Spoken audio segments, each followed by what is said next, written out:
Good evening and welcome. Tonight, imagine yourself stepping into a peaceful Zen garden. The air is cool, the world is quiet, the gravel paths are still, and there is nowhere you need to go. Before we begin, take a deep breath in through your nose and slowly let it go. Allow your body to sink comfortably into your bed or chair. Release any tension you may be carrying. As you relax, I'd love to know where you're listening from tonight and what time it is where you are. I always enjoy seeing listeners joining from every corner of the world, each bringing their own quiet evening to these stories. Now, leave the day behind. Let your mind become peaceful and spacious. And let's begin tonight's tale of wisdom, simplicity, and inner calm. The monastery sat high on a mountain ridge, where clouds often drifted through the courtyards like wandering spirits. From a distance, the buildings appeared peaceful. White walls, dark wooden roofs, stone paths winding through gardens, pine trees swaying gently in the wind. Visitors who arrived there often imagined that everyone inside lived in perfect calm. They imagined monks moving through their days without frustration, without anger, without conflict. The reality was different. The monks were human. They practiced patience because patience was difficult. They practiced compassion because compassion did not always come naturally. They practiced mindfulness because the mind wandered constantly. No one understood this better than a young monk named Riku. Riku had entered the monastery at 17. He was sincere, dedicated, hard-working. He rose before dawn, studied diligently, meditated faithfully, completed every task assigned to him. Yet he possessed one great challenge: his temper. Anger seemed to find him everywhere. A monk spoke too loudly during meditation. Anger, a novice forgot instructions. Anger, rain interrupted plans. Anger, someone criticized his work. Anger. The feeling arrived quickly, like a spark landing in dry grass. Sometimes he managed to hide it. Sometimes he did not. But even when no one else noticed, he felt it burning inside. The emotion exhausted him. After each outburst came regret. After regret came shame. After shame came determination to do better.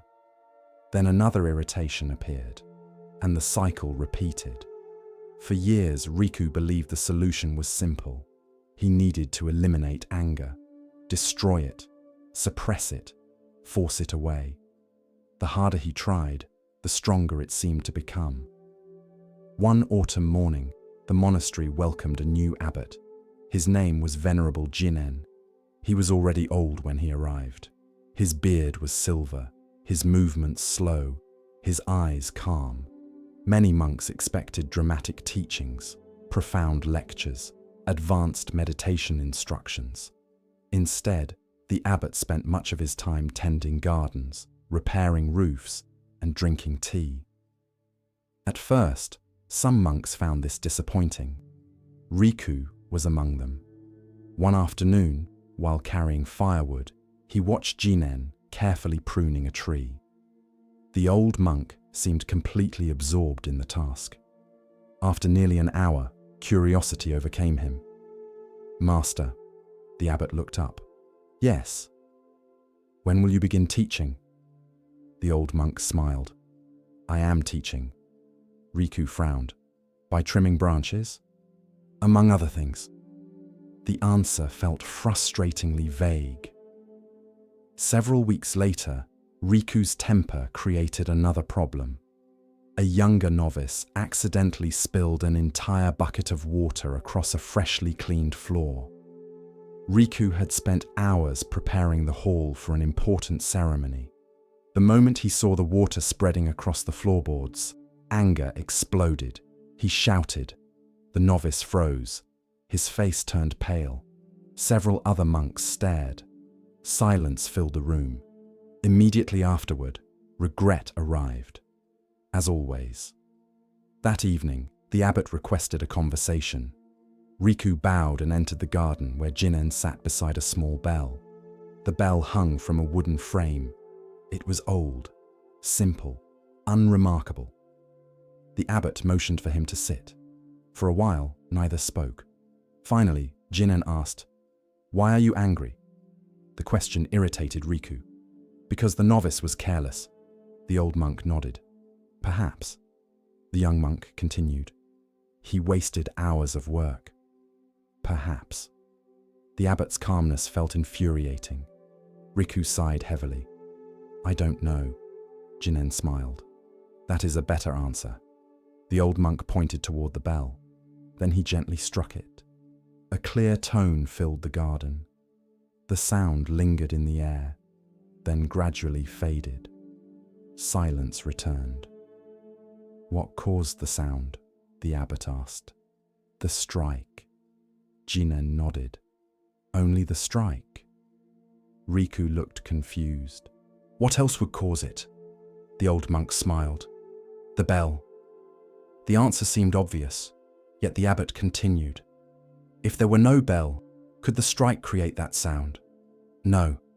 The old monk nodded. The strike matters. The bell matters. Silence settled between them. Then Jinen asked, when anger appears, what do you believe causes it? Riku answered immediately.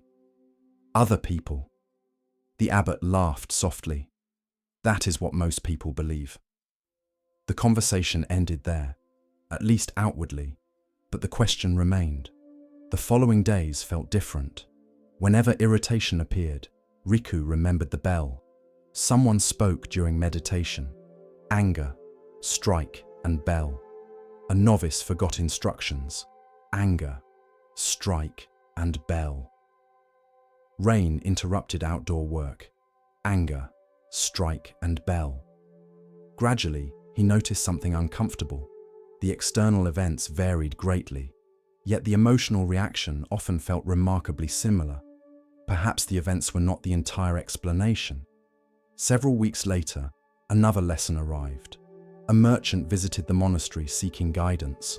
The man complained constantly about competitors, taxes, weather, employees, family, everything. Nothing satisfied him. After the merchant departed, Riku asked, "How does anyone become that negative?" Jinen smiled, then pointed toward the bell. The young monk groaned. Not the bell again. The old man laughed. Especially the bell. Then he asked, "Did you notice something?" What? The merchant was angry long before any of today's problems appeared. Riku reflected carefully. The abbot was right. The man carried irritation everywhere, as though searching for excuses to release it. The realization felt familiar, uncomfortably familiar. Winter arrived. Snow covered the monastery grounds. The world became quieter. One evening, while clearing a path, Riku slipped on ice and fell hard. Pain shot through his leg. Instantly, anger erupted. Stupid ice, stupid weather, stupid path. Then he stopped. The reaction seemed absurd. The ice possessed no intention. The weather held no grudge. Yet anger appeared automatically, like a reflex. That night, he visited Jinen. I think I understand something. The old monk looked interested. What? Anger is already waiting. The abbot smiled. Go on. The world doesn't create all of it. The world triggers it. The old monk nodded, like striking the bell. For the first time, genuine excitement appeared in Riku's voice.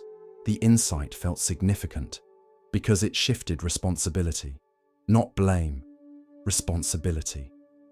If anger came entirely from the world, he was powerless. If anger involved the bell as well as the strike, transformation became possible.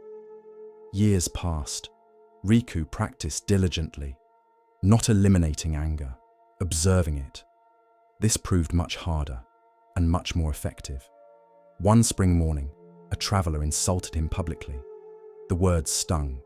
Anger appeared. Immediately. The old version of himself would have reacted, defended himself, argued, escalated. Instead, he paused. The anger remained, hot, unpleasant, powerful, but he observed it, like watching a storm move across the sky. For several breaths, he simply noticed. Then something remarkable happened. The emotion changed. Not because he forced it away, because he stopped feeding it. The experience fascinated him. He began studying anger the way a naturalist studies weather. What triggered it? What sustained it? What weakened it? Again and again, the same pattern emerged. Anger often arrived quickly, but it survived through stories. How dare they? This shouldn't happen. They always do this. I don't deserve this. The thoughts poured fuel onto the fire.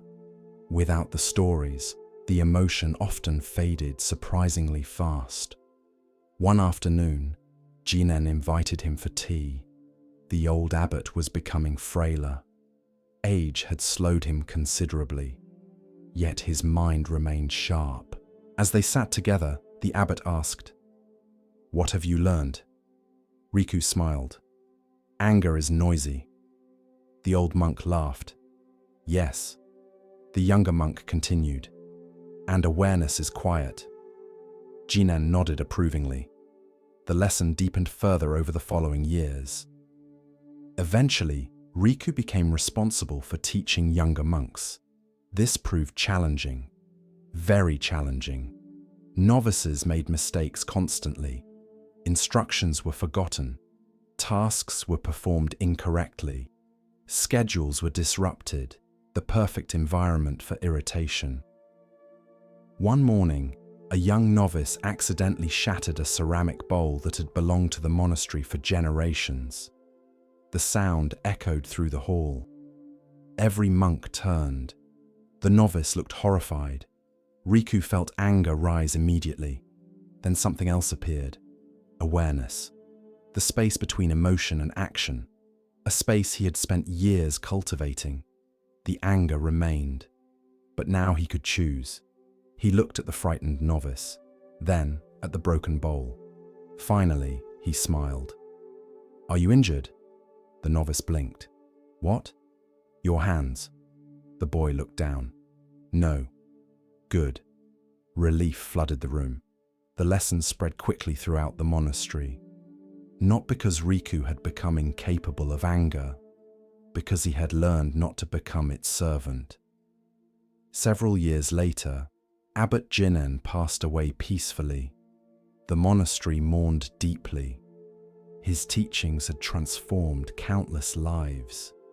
Yet many people struggled to explain exactly what made him extraordinary. He rarely delivered dramatic sermons, rarely offered complicated philosophy, rarely impressed visitors with displays of wisdom. Instead, he had taught through simple things: gardens, tea, snow, and a bell. After his death, the old bell remained hanging in the garden. Riku often visited it, especially during difficult moments. One summer evening, a visiting monk criticized the monastery harshly. The comments were unfair, dismissive, arrogant. Several younger monks became furious.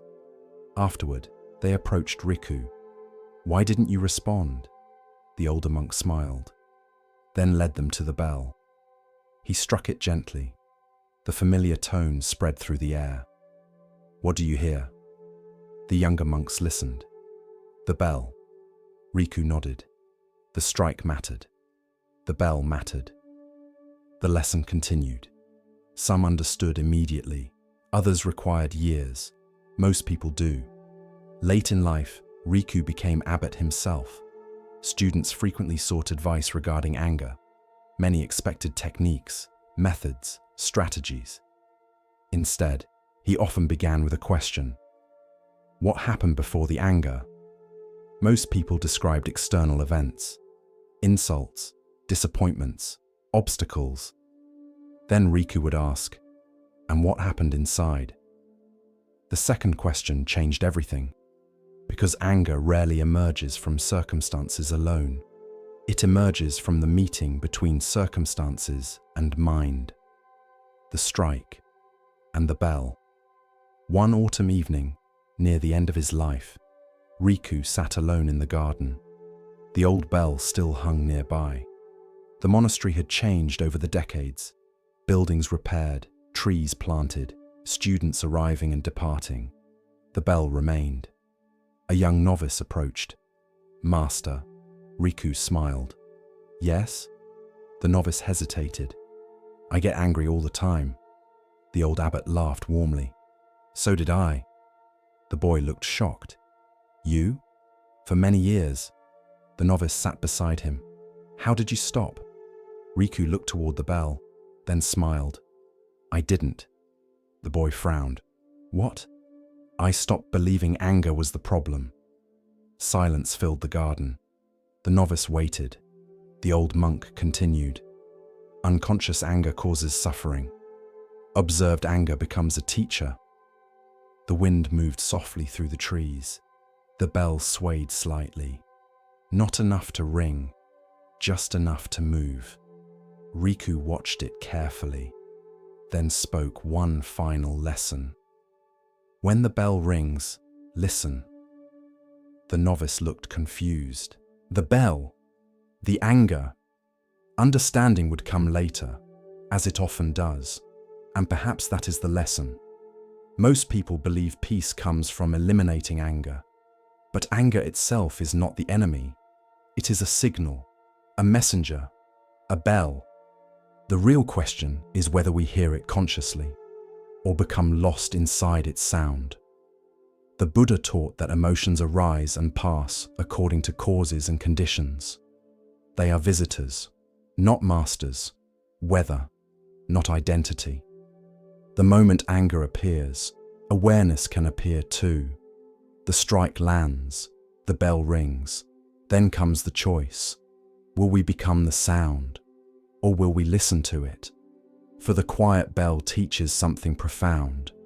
Every emotion has a voice, but wisdom begins the moment we stop shouting back long enough to hear what it is trying to tell us. And in that listening, transformation begins. Not through force, not through suppression, but through awareness, clear, patient, silent, like the mountain monastery beneath the clouds, and like the bell that rang faithfully for generations, teaching anyone willing to listen that even anger can become a doorway to awakening. As we continue our journey through the wisdom of Zen Buddhism, let us turn to a tale about recognition and the true nature of worth. This is the next story. The rain had been falling for 3 days. Not a violent storm, not the kind that uprooted trees or tore roofs from houses. Just a steady, relentless rain that seemed determined to soak every road, every field, and every traveler unfortunate enough to be walking beneath it. The mountain paths had become rivers of mud. Small streams overflowed their banks. Bridges disappeared beneath rushing water. Even the birds seemed quieter than usual. Along one of these muddy roads walked 2 monks. One was old, the other young. They had spent several weeks visiting villages, offering teachings, helping the sick, and collecting food for their monastery. Now they were returning home. The older monk was named Ananda. His beard had turned silver years ago. His face carried the softness that often comes from decades of meditation and compassion. He walked slowly, not because he lacked strength, because he saw no reason to hurry. The younger monk was named Sota. He was sincere, dedicated, disciplined. He studied diligently, meditated faithfully, followed every rule with great care. Yet beneath his discipline lived a quiet pride. He believed that if one practiced correctly, life should become simple, predictable, ordered. Ananda often smiled when he noticed this. Experience had taught him that life rarely behaves according to our preferences. By late afternoon, the monks reached a swollen river crossing. Normally, the water barely reached their ankles. Today, it rushed waist-high, brown and turbulent. Branches floated downstream. The current moved with surprising force. Several travelers waited on the bank, uncertain whether to cross. Among them stood a young woman dressed in fine clothes. Her shoes were soaked. Mud stained the hem of her robe. She stared anxiously at the river. When she saw the monks approach, relief appeared on her face. She bowed respectfully. "Venerable sirs," she said, "I must reach the village on the other side before nightfall." The monks listened. "My mother is ill," she continued. "I have been called home." She looked toward the water. "But I cannot cross." Sota immediately understood the problem. Monks followed strict rules. Physical contact with women was forbidden. Surely they could offer advice, perhaps encouragement, but not assistance.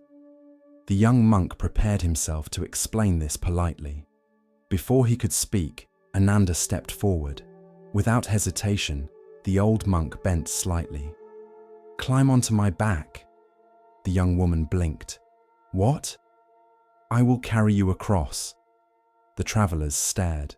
Sota stared even harder. The woman hesitated only briefly. Then she climbed onto the old monk's back. Carefully, Ananda stepped into the river.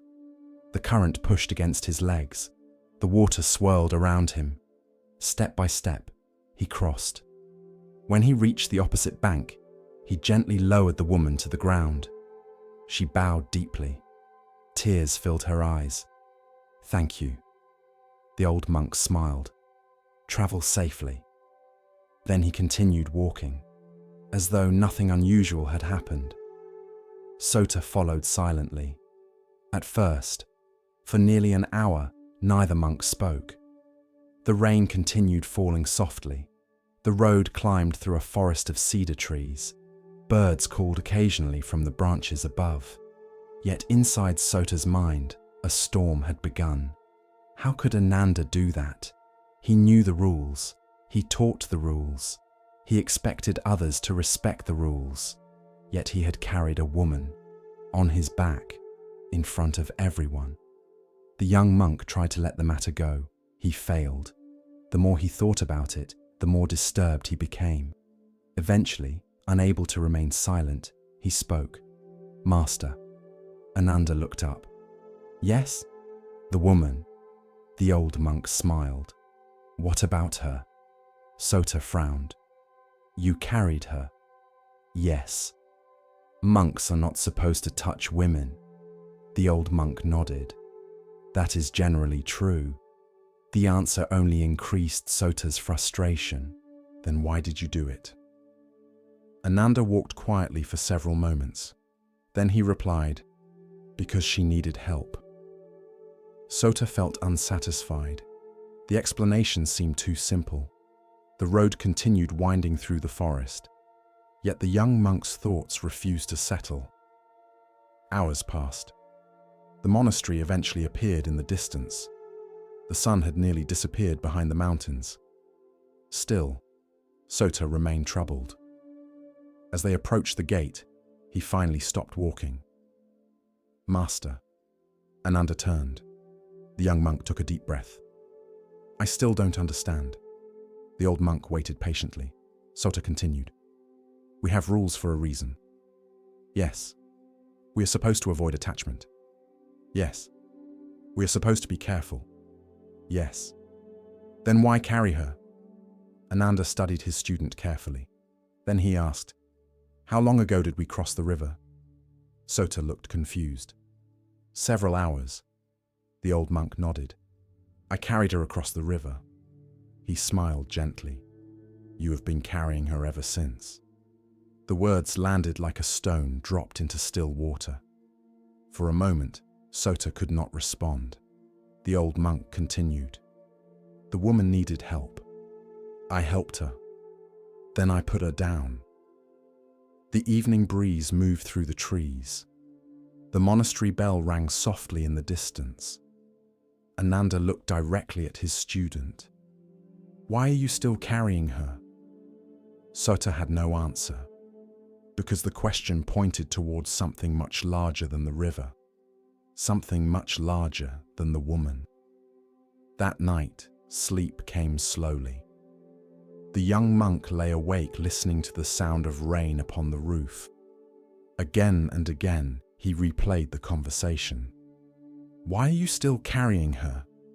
At first, he thought only about the river crossing. Then other memories began appearing. A harsh criticism from another monk, an embarrassing mistake made years earlier, a disagreement with a friend, an insult he had received during childhood. One by one, they surfaced, and suddenly he noticed something astonishing.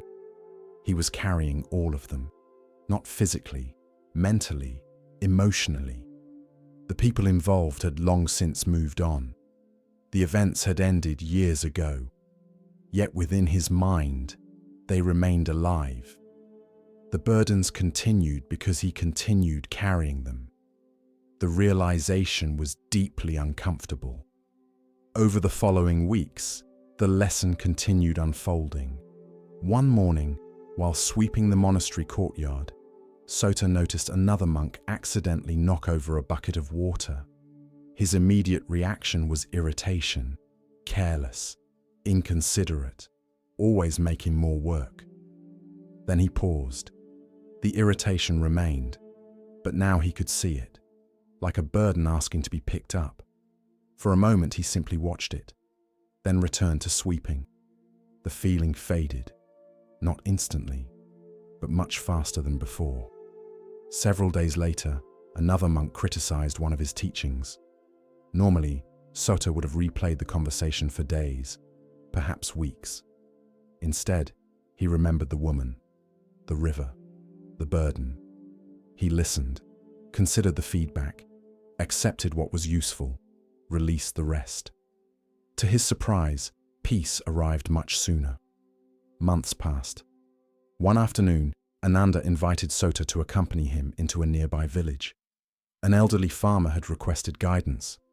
The man greeted them warmly, then immediately began complaining about his neighbors, the weather, his children, the government, his health, his past. For nearly an hour, grievances poured out. Ananda listened quietly, then asked a single question. "How many of these problems exist right now?" The farmer blinked. "What do you mean?" The old monk smiled. "Right this moment." The farmer thought carefully. Many complaints concerned things that had already happened. Others involved things that might happen. Only a few existed in the present. Sota watched the conversation with growing fascination, because he suddenly recognized the pattern. The farmer was carrying burdens, some decades old, some entirely imaginary.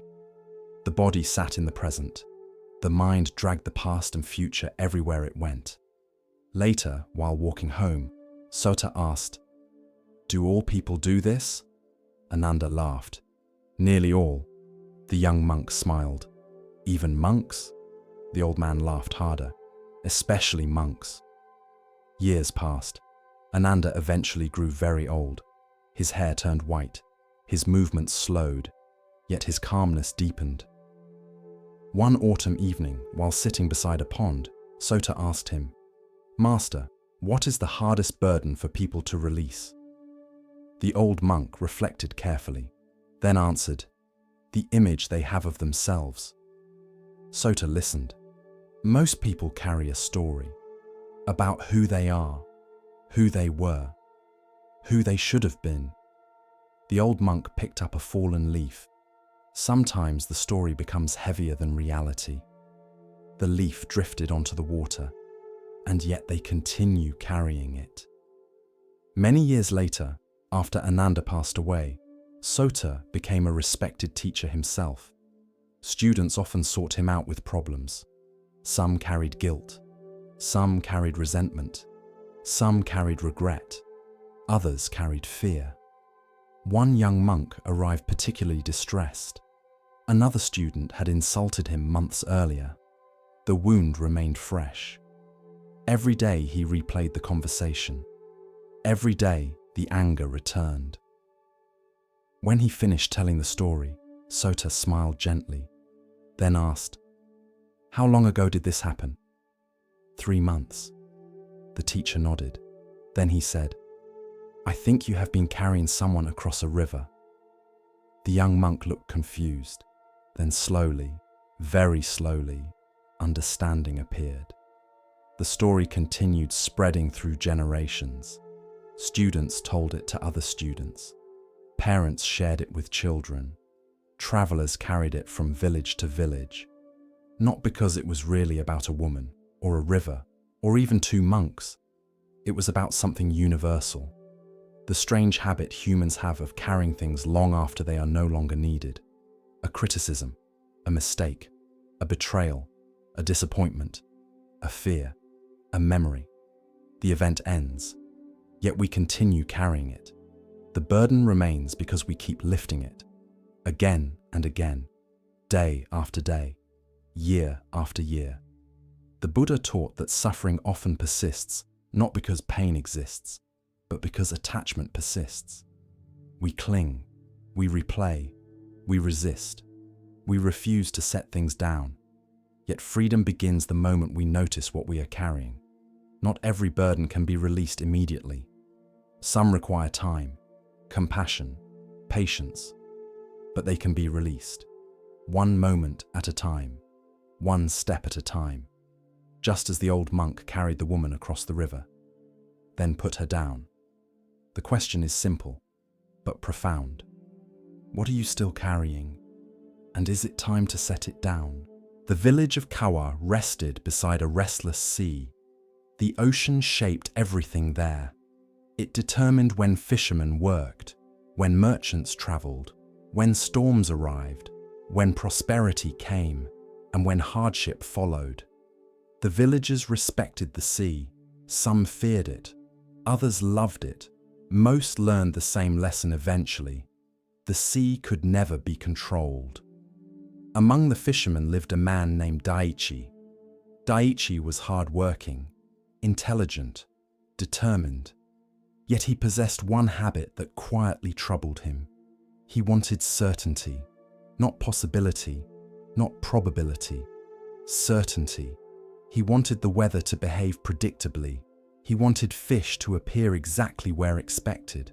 He wanted people to keep promises. He wanted plans to unfold precisely as imagined. Whenever life refused to cooperate, frustration followed. And life refused to cooperate often. One spring morning, Daichi prepared his boat before sunrise.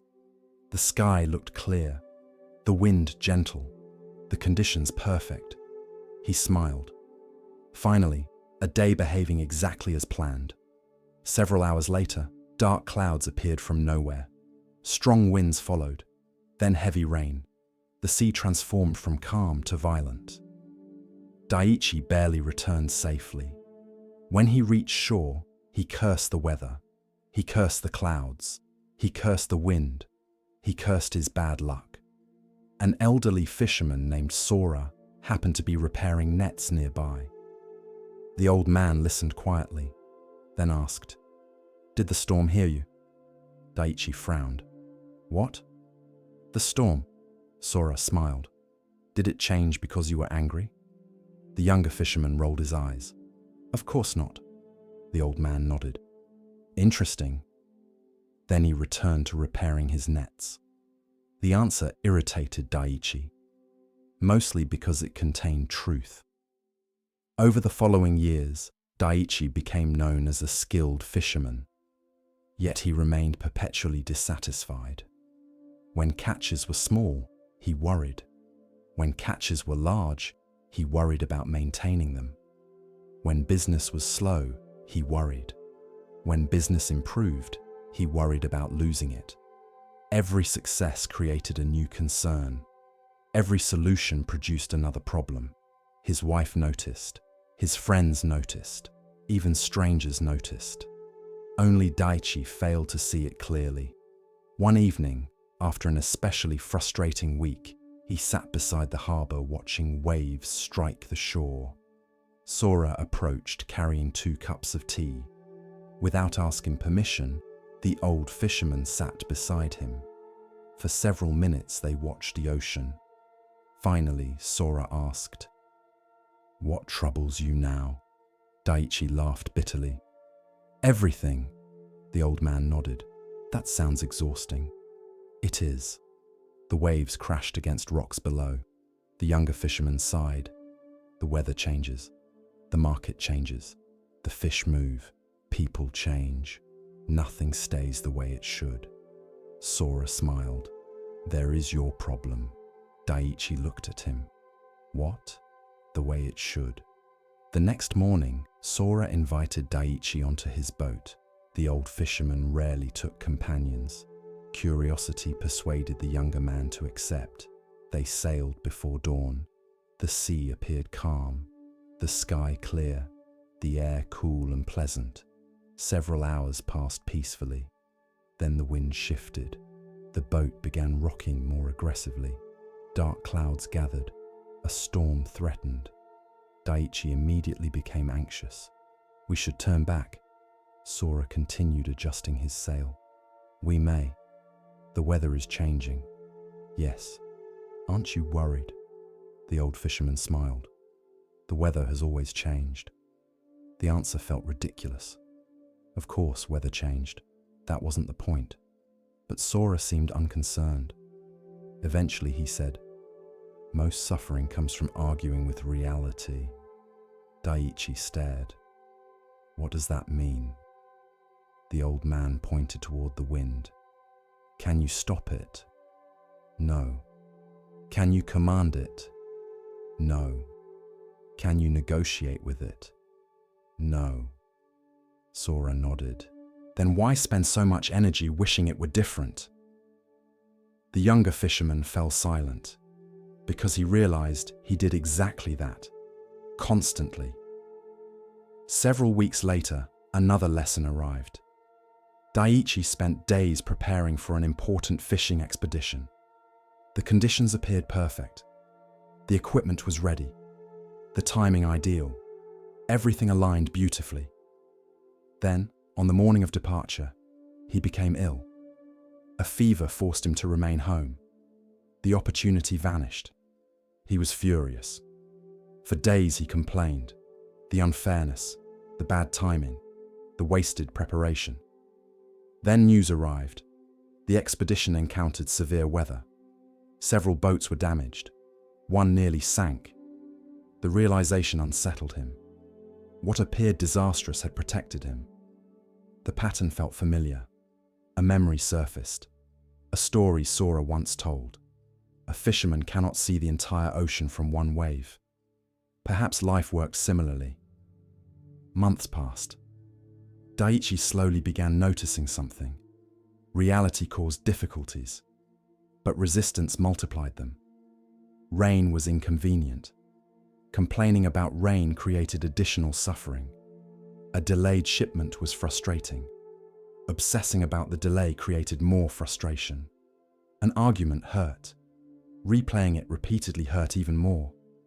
The distinction seemed obvious once noticed, yet he had spent years missing it.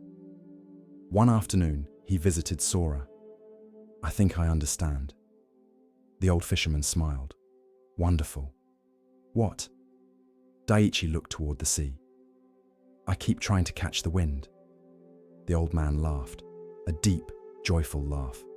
"Exactly." The younger fisherman continued. "I keep trying to control things that cannot be controlled. The weather, the future, other people, the market, the sea." Sora nodded. "And how has that worked?" Daichi laughed too. "Poorly." The old fisherman stood, then walked toward the shoreline. Daichi followed. The tide was moving out. Small waves rolled gently across wet sand. Sora pointed toward a child standing near the water. The boy repeatedly tried to grab the reflection of the moon shimmering on the surface. Each time he reached, the reflection vanished, then reappeared elsewhere. The child became increasingly frustrated. "What is he doing?" Sora asked, trying to catch the reflection. The old man nodded. "And why is he failing?" "Because reflections cannot be held," Sora smiled, much like control. The lesson landed deeply. Some things can be influenced, prepared for, responded to, but not controlled. The difference mattered enormously. Years passed. Daiichi continued fishing. The storms continued. The market fluctuated. People changed. Plans succeeded. Plans failed. Life remained unpredictable, yet something within him became steadier. When difficulties appeared, he still felt disappointment. He was human, but he recovered faster, resisted less, adapted more. One winter, a violent storm destroyed part of the harbor. Many fishermen became overwhelmed. Repairs seemed impossible, the damage extensive. Several gathered to discuss what should happen. Voices rose, arguments followed. Blame spread quickly. Daiichi listened quietly. Then someone asked, "What do we do?" The younger version of himself would have focused on everything lost. Instead, he answered, "We repair the next board." The room fell silent. Then someone nodded. Another agreed. The work began, not all at once. One board, then another, then another. The harbor eventually recovered, just as life often does. Many years later, after Sora had passed away, young fishermen sought advice from Daiichi. One of them arrived particularly frustrated. "The sea never does what I want." Daiichi smiled. The statement sounded familiar, very familiar. He looked toward the waves, then answered, "Good." The young fisherman looked confused. "Good." Daiichi nodded. "If the sea obeyed every wish, it would teach nothing." The younger man frowned. "I don't understand." The old fisherman pointed toward the horizon. "The sea taught me something important." "What?" Daiichi smiled. "The difference between steering and controlling." The wind moved gently across the water. The lesson lingered, because it extended far beyond fishing. It applied to families, friendships, work, health, aging, nearly everything. We can steer, we can respond, we can prepare, we can choose our actions. But control, complete control, that is often an illusion, and chasing it creates endless exhaustion. Late in life, Daiichi sat alone beside the harbor watching the sunset. The sea remained as unpredictable as ever. Waves rolled toward shore. Clouds drifted overhead. Fishing boats moved across the horizon. The world continued changing, as it always would. For a while, he remembered the younger man he once was. Always planning, always worrying, always trying to force reality into obedience. The memory made him smile. Then he remembered Sora's words. Why spend so much energy wishing it were different? The wisdom seemed simple now, yet it had taken decades to understand. The Buddha often taught that suffering grows when we cling to things beyond our control. We demand permanence from what changes, certainty from what is uncertain, obedience from what is free. Life refuses, and conflict begins. The answer is not passivity. It is participation without attachment, steering the boat without demanding control of the sea, adjusting the sail without commanding the wind, responding wisely instead of resisting endlessly. And perhaps that is the lesson. Many people spend their lives trying to catch the wind, trying to control every outcome, every possibility, every uncertainty. The effort never succeeds. The wind remains free. The sea remains wild. The future remains unknown. Yet peace becomes possible the moment we stop trying to hold what cannot be held. When we learn to work with life instead of against it. When we stop catching the wind and start sailing with it. For the wise fisherman does not waste his life commanding the ocean. He learns how to navigate it. And that makes all the difference. As we move deeper into the quiet teachings of Zen, we come to a story about seeing clearly and understanding true value. Listen carefully to the next story. Winter arrived early that year. The cold swept across the valley weeks before anyone expected it. Frost covered the fields. Streams slowed beneath thin layers of ice. The mountains disappeared behind grey clouds. Even the forest seemed quieter. The season touched every living thing. Animals searched more carefully for food.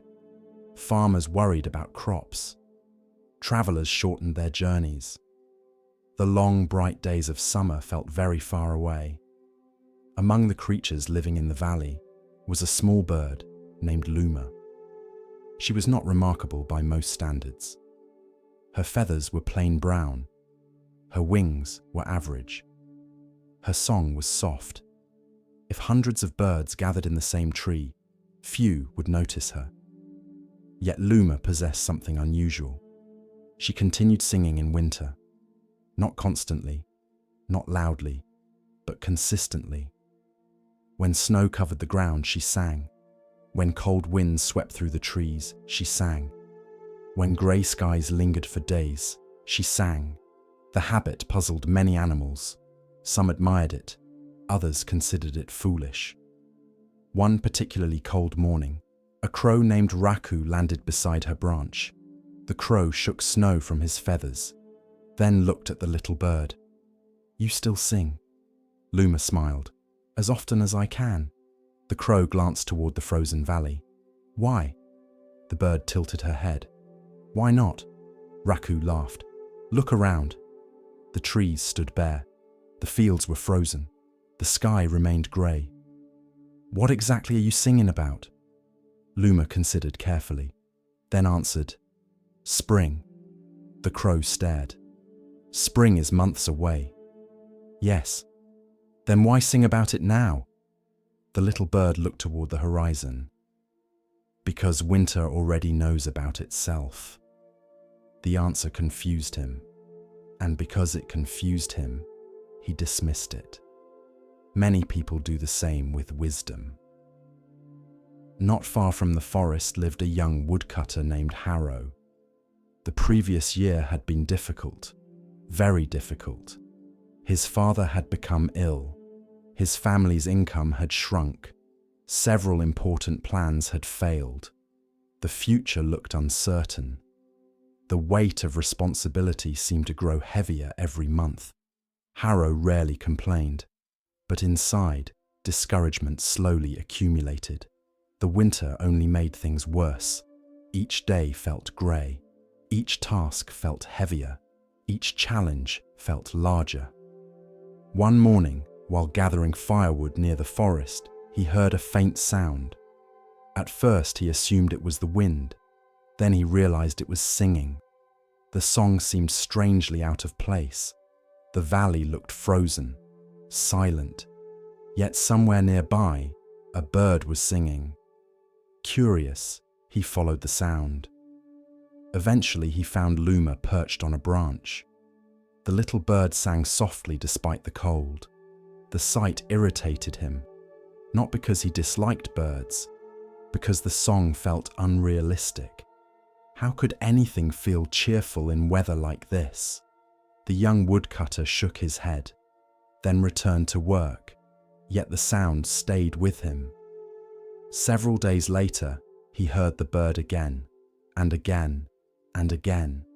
The song appeared every morning, always gentle, always present. Finally, curiosity overcame annoyance. He stopped beneath the tree. "You are persistent." The bird paused. "Thank you." The answer surprised him. It wasn't a compliment. Luma laughed softly. It sounded like one. The woodcutter crossed his arms. "Why are you singing?" The bird looked genuinely confused. "Because I can." Harrow frowned. "Nothing is good right now." The bird tilted her head. "Nothing?" The young man gestured broadly. "The cold, the snow, the shortages, the uncertainty, the problems." The bird listened patiently, then asked, "Are you alive?" The question annoyed him. "Obviously." "Then something is good." The answer felt simplistic, almost childish, yet it lingered long after he walked away. The weeks passed, winter deepened, snowstorms arrived, travel became difficult, food grew scarce in several villages. Many people became increasingly discouraged, including Harrow. One evening, while helping care for his father, the young man sat beside the fire feeling overwhelmed. The future looked impossible, the responsibilities endless, the uncertainty exhausting. His father noticed. The older man smiled weakly. "What troubles you?" Harrow sighed. "Everything."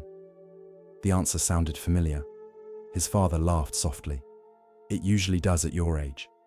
The young man shook his head. "You don't understand." The older man smiled. "I probably understand more than you think." Silence settled between them.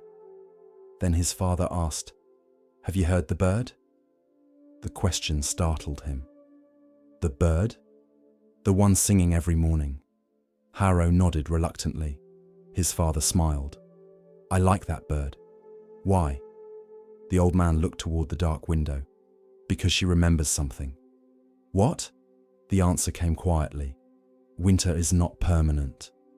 The sentence stayed with Harrow, not because it was profound, because it was true, and truth often possesses its own power. Winter is not permanent. The next morning, he listened carefully. The bird sang again. The valley remained frozen. Nothing external had changed. Yet the song sounded slightly different. Or perhaps he listened differently. Several weeks later, a severe storm struck the region, the strongest of the season. Wind howled through the trees. Snow fell relentlessly. Many animals struggled. Several became trapped. Others disappeared entirely. When the storm finally ended, the forest looked transformed. Broken branches littered the ground. Drifts of snow covered familiar paths. The world appeared harsher than before. The following morning, Harrow walked through the aftermath. The silence felt enormous. For a moment, he wondered whether the little bird had survived. Then he heard it, faint but unmistakable. The song. The sound emerged from a snow-covered pine tree. The bird remained, still singing. The realization affected him more deeply than expected, because hope sounds different after hardship. As winter continued, Harrow found himself visiting the tree more often. Not because the bird solved his problems. The problems remained. His father remained ill. The future remained uncertain. The work remained difficult. Yet the song reminded him of something important. Difficulty and hope can exist together. Most people assume hope appears only after hardship ends. The bird suggested otherwise. Hope often appears during hardship. Perhaps that is when it matters most. One afternoon, while repairing a fence, Harrow noticed an elderly traveller struggling along the road. The man looked exhausted, cold, hungry. Without thinking, Harrow invited him inside, shared food, offered warmth, provided a place to rest. The act felt small, ordinary. Yet afterward, he realized something. Several months earlier, he might not have done it. Discouragement had narrowed his world.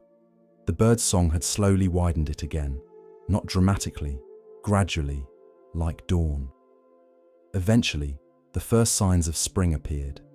Tiny signs, easy to miss. A slightly warmer breeze, a patch of exposed earth, a bird returning from migration. The changes seemed insignificant, yet they mattered, because they confirmed what the little bird already knew. Winter is not permanent. One morning, while walking through the forest, Harrow noticed tiny green shoots emerging from beneath melting snow. The sight stopped him completely. For several minutes he simply stared. Life had been waiting, quietly, patiently, the entire time.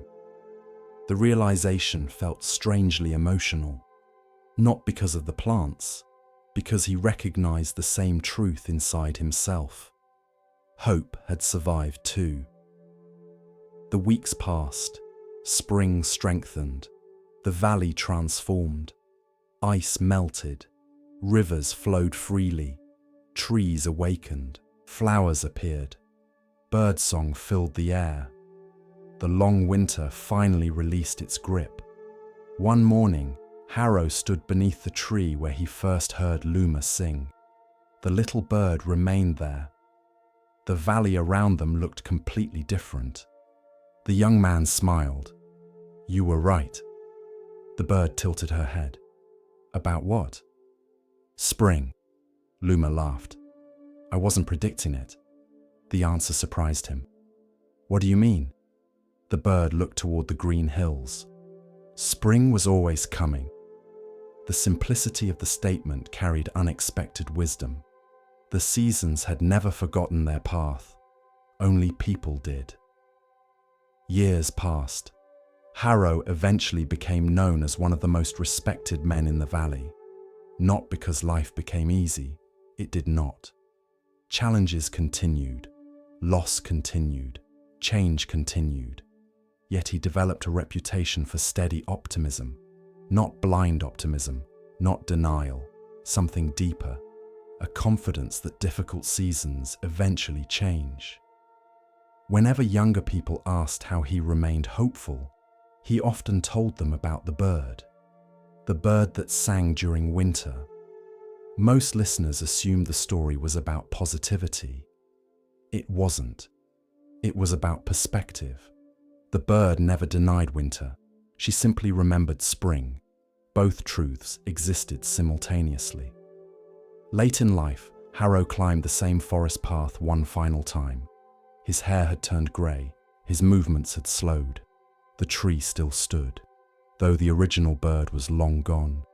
Generations had passed since then, yet birds still sang there. The sound remained. As he listened, memories returned. The difficult winter, the uncertainty, the discouragement, the lesson. Winter is not permanent. The truth seemed even more meaningful now, because it applied to more than seasons. Grief is not permanent. Failure is not permanent. Fear is not permanent. Confusion is not permanent. Every experience changes. Every season moves. Every winter eventually yields. And perhaps that is the lesson. Hope is often misunderstood. Many people believe hope means pretending everything is fine. The bird teaches something different. The bird saw winter clearly, felt the cold, experienced the hardship, yet sang anyway. Not because winter wasn't real, because winter wasn't forever. The Buddha taught that all conditions are impermanent. Pleasant conditions, painful conditions, success, failure, joy, grief, everything changes. Hope grows from remembering this truth, not denying difficulty, understanding its temporary nature. The bird that sang in winter reminds us that darkness does not have the final word. The cold does not remain forever. The storm eventually passes. The snow eventually melts. And sometimes the most courageous thing we can do is continue singing before the spring arrives. Not after, before. Because hope is not proof that everything is easy. Hope is the quiet confidence that change is possible. And sometimes, that confidence is enough to carry us through the longest winter until the first signs of spring appear once again. Rain had fallen for 7 straight days. The roads leading into the village had become rivers of mud. Fields stood soaked beneath grey skies. The river overflowed its banks. Children remained indoors. Farmers watched the weather anxiously. And in the centre of the village, everything seemed covered by a thin layer of brown earth. Mud coated the streets. Mud covered shoes. Mud splashed against walls. Mud seemed to find its way into everything. Among the villagers lived a young man named Daigo. If someone had asked the villagers what they thought of him, most would have shrugged. Some would have frowned. A few might have laughed. Daigo was known for making mistakes. He arrived late, forgot responsibilities, started projects he never finished, spoke when he should have listened, made promises he sometimes failed to keep. Nothing terrible, nothing cruel. Yet over time, a reputation formed around him. People expected little, and eventually, Daigo expected little from himself as well. This was perhaps the saddest part. Not that others doubted him, that he had begun believing them. When people repeatedly tell you who you are, it becomes easy to forget that they may be wrong. One afternoon, while wandering through the village after another disappointing day, Daigo overheard 2 merchants talking. The conversation was not intended for him, yet he heard every word. "That boy?" The first merchant laughed. "He will never amount to much." The second nodded. "Some clay becomes pottery. Some remains mud." The men walked away. The words remained, for hours, for days, for weeks. Daigo tried to ignore them, but they settled deep inside him, like stones sinking into water. Some clay becomes pottery. Some remains mud. Perhaps they were right. The thought frightened him, because part of him already believed it. Several weeks later, news spread through the village. A wandering monk had arrived. His name was Master Kaito. He travelled alone, owned very little, spoke gently, and possessed a strange habit. Instead of giving long sermons, he spent most of his time talking with ordinary people, farmers, children, fishermen, merchants, widows, travellers, anyone, everyone. The villagers liked him immediately. His presence felt calm, like sitting beside a river. One afternoon, Daigo found himself sitting beneath a large tree where the monk often rested. Several villagers gathered nearby. As usual, people asked questions. One farmer asked about suffering. A merchant asked about anxiety. A young mother asked about fear. Eventually, an elderly woman raised her hand. "Master, why do some people seem naturally wise while others seem hopeless?" The question caught Daigo's attention immediately. The monk remained silent for several moments. Then he pointed toward the muddy road. "What do you see?" The villagers looked confused. "Mud." The monk nodded. Then he reached into his robe. From a small pouch, he removed a pearl. The object glowed softly in the afternoon light. Beautiful, pure, luminous. The villagers admired it. The monk smiled. Then, to everyone's shock, he dropped it directly into the mud. Several people gasped. The pearl disappeared instantly. The monk looked around. "What do you see now?" "Mud." The monk nodded. "And the pearl?" No one answered. The old teacher smiled. "Has it disappeared?" The villagers looked uncertain. Finally, a child spoke. "No." "Why not?" "Because it's still there." The monk's smile widened. "Exactly." The lesson intrigued Daigo, yet he did not fully understand it. Later that afternoon, after the crowd dispersed, He approached the monk privately. "What did the pearl mean?" Master Kaito looked towards him. "What do you think it meant?" Daigo sighed. "I don't know." The monk studied him carefully, then asked, "Do you think people are born as pearls or mud?" The question felt strange.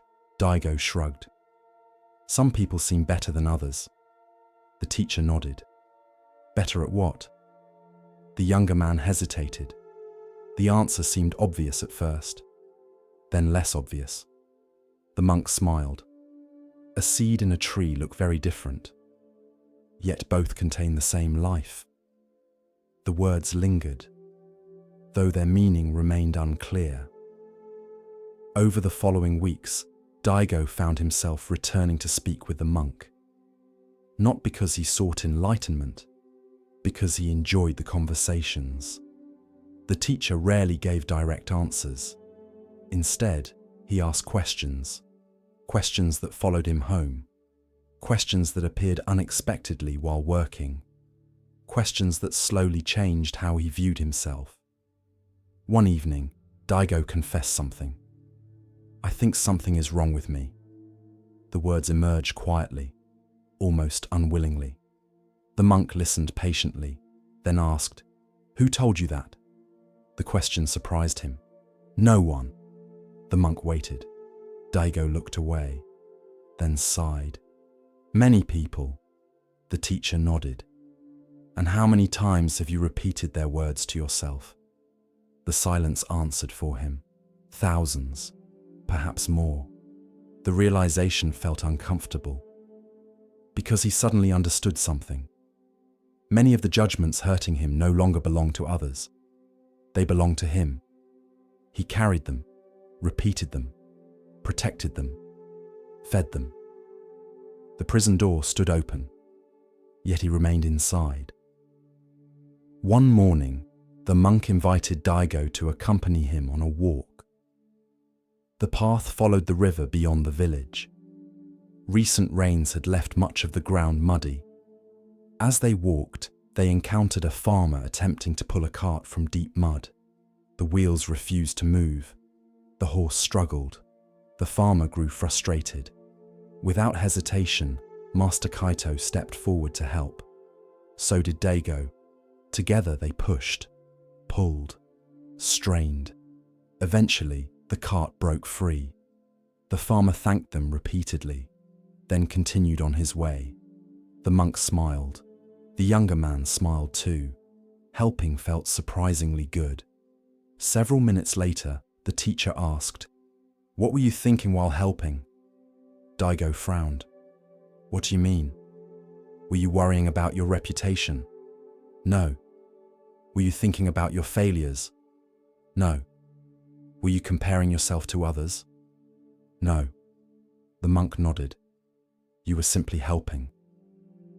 The lesson arrived gently. For a few moments, all his usual self-judgments disappeared. Not because they were solved, because they were absent. The experience mattered. As the months passed, small changes began appearing. Daigo still made mistakes, still forgot things occasionally, still stumbled. But something important shifted. He stopped defining himself by those moments. The distinction changed everything. Failure became an event, not an identity. Mistakes became teachers, not permanent labels. Growth became possible, because he no longer assumed he was fundamentally broken. The pearl remained hidden, yet he had begun believing it existed. One autumn afternoon, a wealthy merchant visited the village.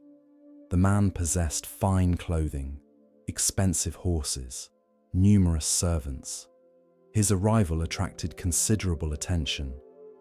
That evening, he attended one of Master Kaito's gatherings.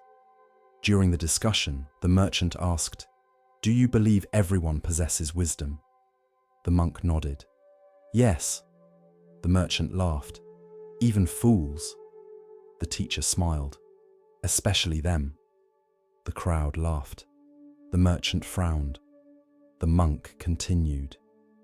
A pearl does not become mud because mud covers it.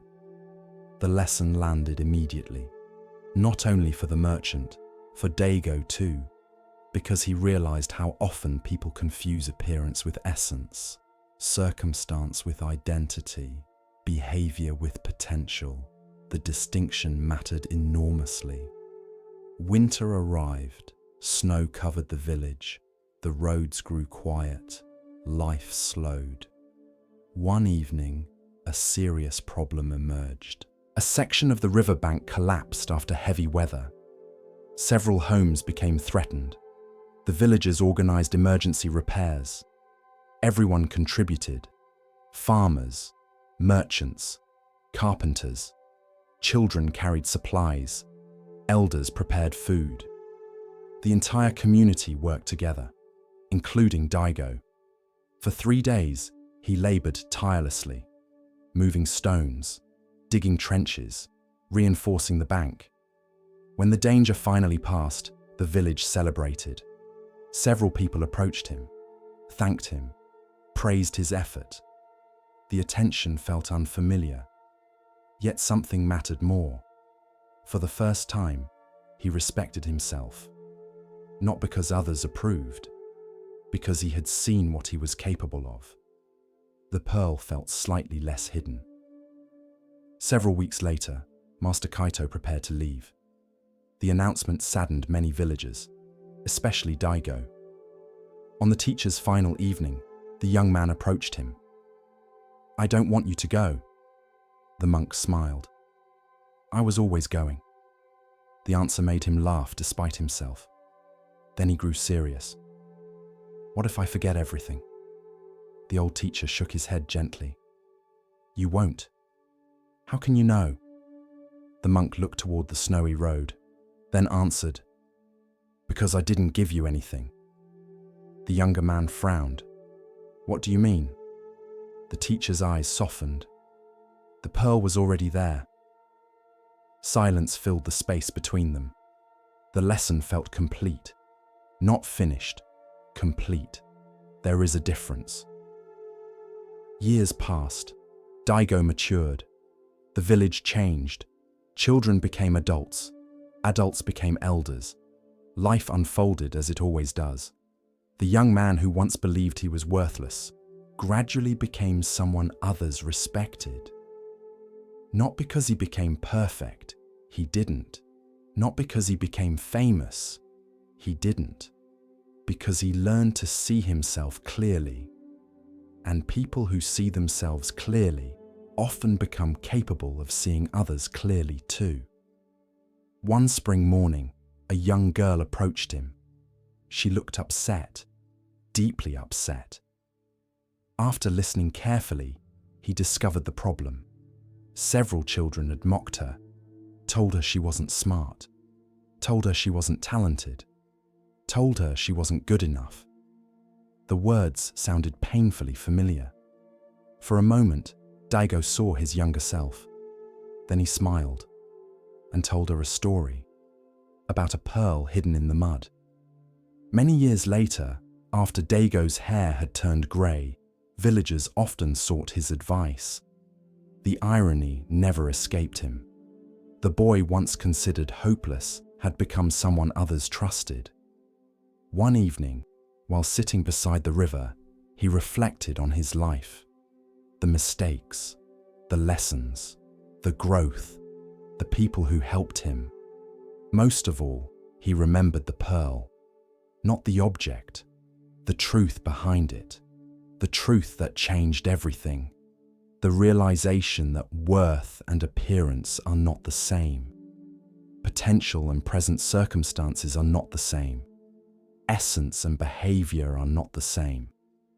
The understanding filled him with gratitude and compassion, because once you recognize the pearl within yourself, you begin seeing it everywhere.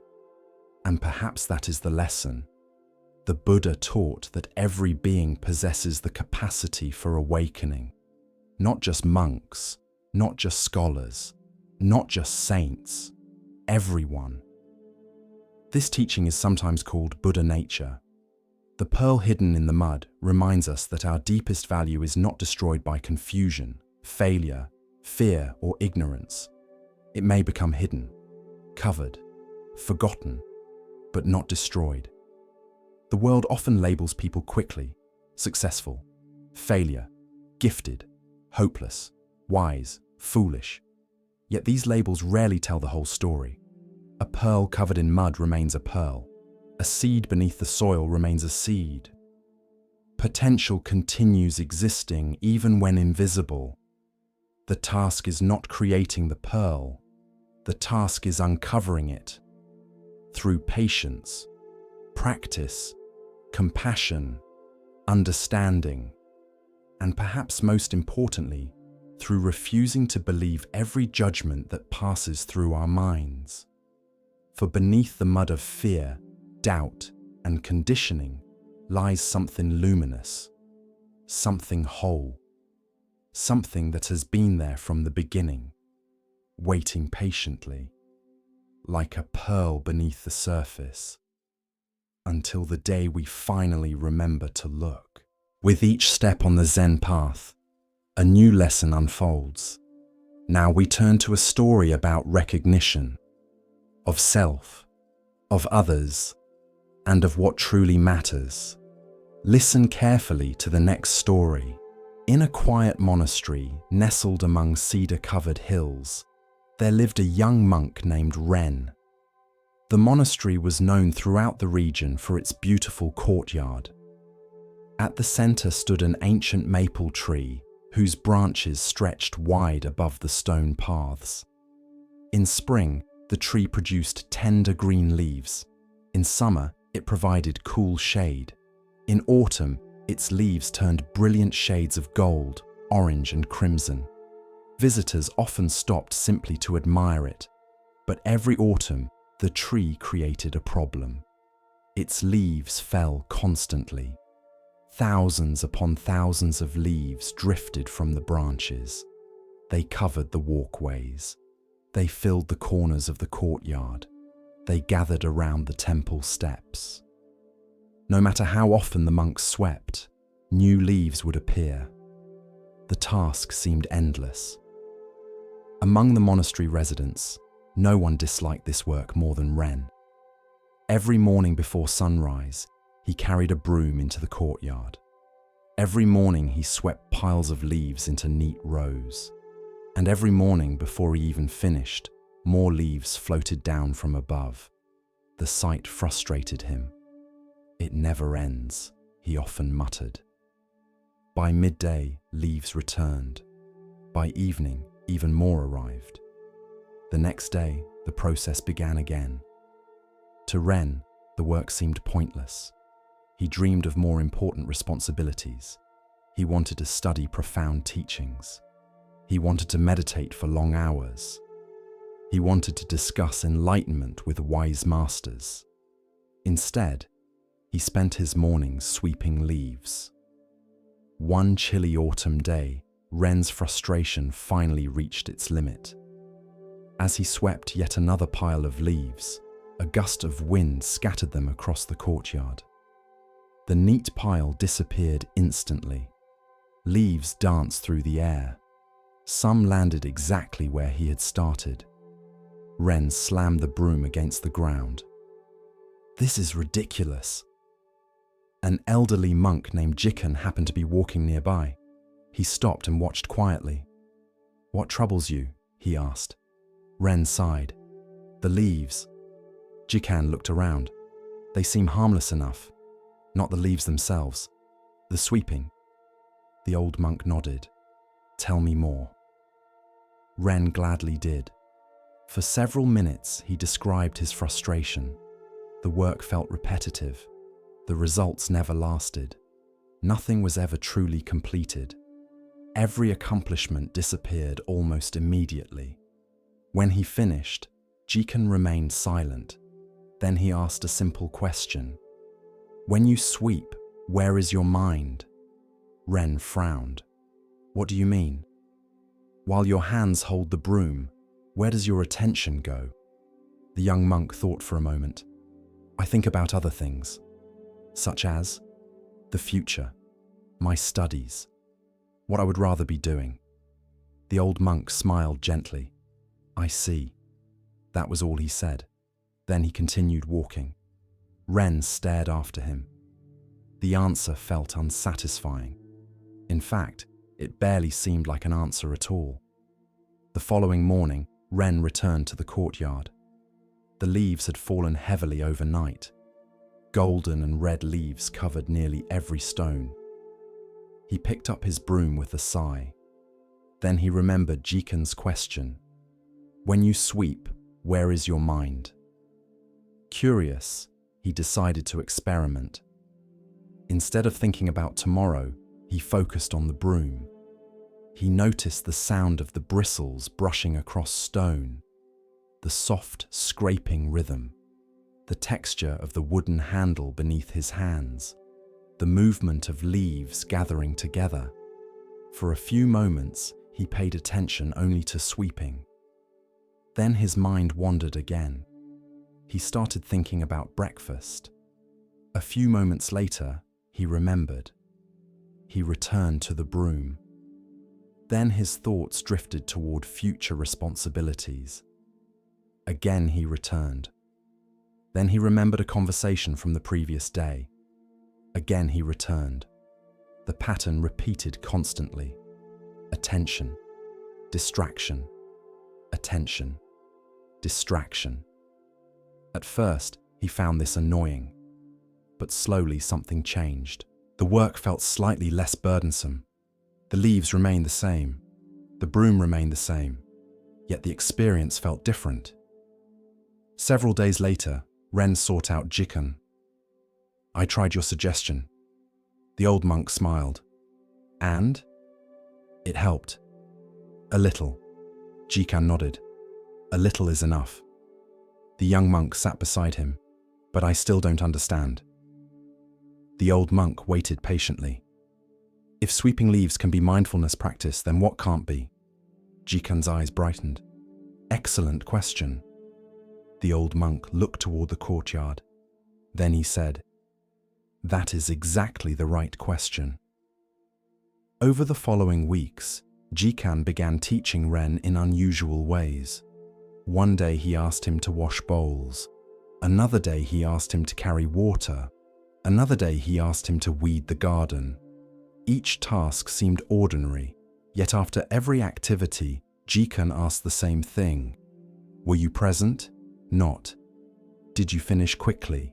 Not. Did you perform perfectly? Not. Did you impress anyone? Only. Were you present? At first, Ren struggled. His mind constantly wandered. While washing bowls, he thought about sweeping. While sweeping, he thought about eating. While eating, he thought about studying. While studying, he thought about sleeping. It seemed he was always somewhere other than where he actually was. One evening, Jikan invited him for tea. The two sat together overlooking the courtyard. Autumn leaves drifted gently through the air. The old monk poured tea. Then he asked, where do you think life happens? Ren looked confused. What do you mean? The past? No. The future? No. The monk smiled. Then where? The present. Exactly. Jikan lifted his cup. Yet most people spend their lives everywhere except there. The words lingered in Ren's mind. That night, he thought about them for a long time. The next morning he rose before dawn. The courtyard was silent. A thin layer of mist floated above the ground. Leaves covered the stone paths once again. Ren picked up his broom. Then something unexpected happened. For the first time, he stopped viewing the leaves as a problem. Instead, he simply noticed them. The colors, the shapes, the gentle way they rested upon the earth, the sound they made when gathered together, the cool air against his skin, the distant songs of waking birds, the slow brightening of the sky. Everything seemed unusually vivid. Nothing extraordinary had occurred. The leaves were still leaves. The broom was still a broom. Yet because he was actually present, the ordinary felt extraordinary. That morning passed quickly, not because he hurried, but because he was no longer fighting the moment. Weeks turned into months. Autumn eventually gave way to winter. The leaves disappeared. Snow arrived. Then spring followed. The maple tree grew new leaves once more. Ren continued practicing, not only while sweeping, while eating, while walking, while listening, while speaking, while breathing. He began discovering something remarkable. The quality of his attention changed the quality of his experience. When his mind raced ahead into the future, anxiety grew. When it wandered endlessly through the past, regret appeared. But when he returned to what was actually happening, a quiet peace emerged. Years passed. Ren matured into a respected monk. Visitors often came seeking profound wisdom. Many expected complicated answers. Instead, they frequently received simple ones. One afternoon, a wealthy merchant arrived. The man was exhausted. His business consumed every waking hour. His mind never rested. Even during meals, he worried about work. Even at home, he worried about finances. Even during sleep, his concerns followed him. "Master Ren," he said, "how can I find peace?" Ren looked toward the courtyard. The old maple tree still stood there. Its leaves once again covered the ground. Without speaking, Ren handed the merchant a broom. The man looked puzzled. "Should I sweep?" "Yes," the merchant reluctantly agreed. After several minutes, he returned. "The leaves are swept." Ren nodded. "Were you sweeping?" The merchant frowned. "Of course." "Were you?" The man thought carefully. Then he laughed. "No." "What were you doing?" "I was thinking about my business." Ren smiled. "Then perhaps the leaves were swept, but you never actually arrived." The merchant fell silent. For the first time, he understood. Months later, he returned. This time, his face appeared calmer. "What changed?" Ren asked. The merchant smiled. "I started sweeping." Ren raised an eyebrow. "The leaves?" "No. My life." The two laughed together. As the years continued, Ren often reflected on his time in the courtyard. He had once believed wisdom would arrive through dramatic experiences, through secret teachings, through extraordinary revelations. Instead, one of his greatest lessons came from a broom and a pile of leaves. He learned that enlightenment was not hidden somewhere far away. It was hidden inside ordinary moments that most people overlooked. Inside washing bowls, inside drinking tea, inside walking slowly, inside listening fully, inside sweeping leaves. One autumn evening, long after Jikan had passed away, Ren stood alone beneath the maple tree. The courtyard was covered once again. Thousands of leaves surrounded him. A gentle breeze stirred the branches overhead. One leaf drifted down and landed softly at his feet. Ren smiled. Then he picked up his broom. Not because the courtyard needed to be perfect, not because the work would last forever, but because this moment was here, and this moment deserved his full attention. As he swept, the evening sunlight painted the leaves gold. The world seemed wonderfully simple, and perhaps that was the lesson all along. Life is not found in the moment we finally finish everything. Life is not waiting at the end of the path. Life is here, in this breath, this step, this conversation, this ordinary task. The leaves will always fall again. Problems will return. Work will never truly end. But peace does not come from finishing the world's endless tasks. Peace comes from being fully present while doing them. And so the old monk swept the leaves, one stroke at a time, one breath at a time, one moment at a time, exactly where life had always been. In a valley surrounded by mountains and crossed by winding rivers, there stood a village famous for its weavers.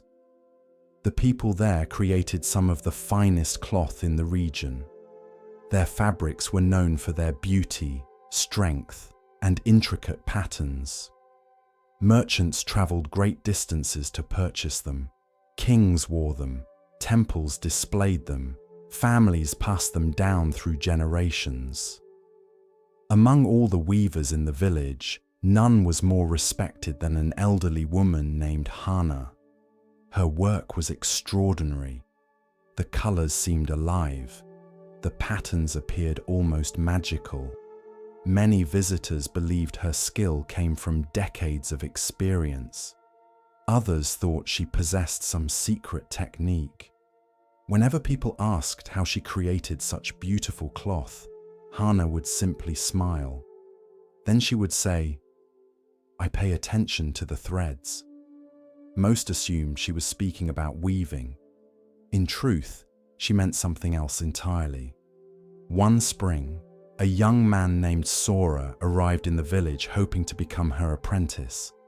Sora was talented. His hands were quick. His eyes were sharp. He learned patterns faster than most students. Yet despite his ability, he often became frustrated. He wanted to master weaving immediately. He wanted perfect results. He wanted recognition. Most of all, he wanted success to arrive quickly. During his first months as an apprentice, he made constant mistakes. Threads tangled, patterns became uneven, colors clashed unexpectedly. Whenever this happened, Sora grew angry.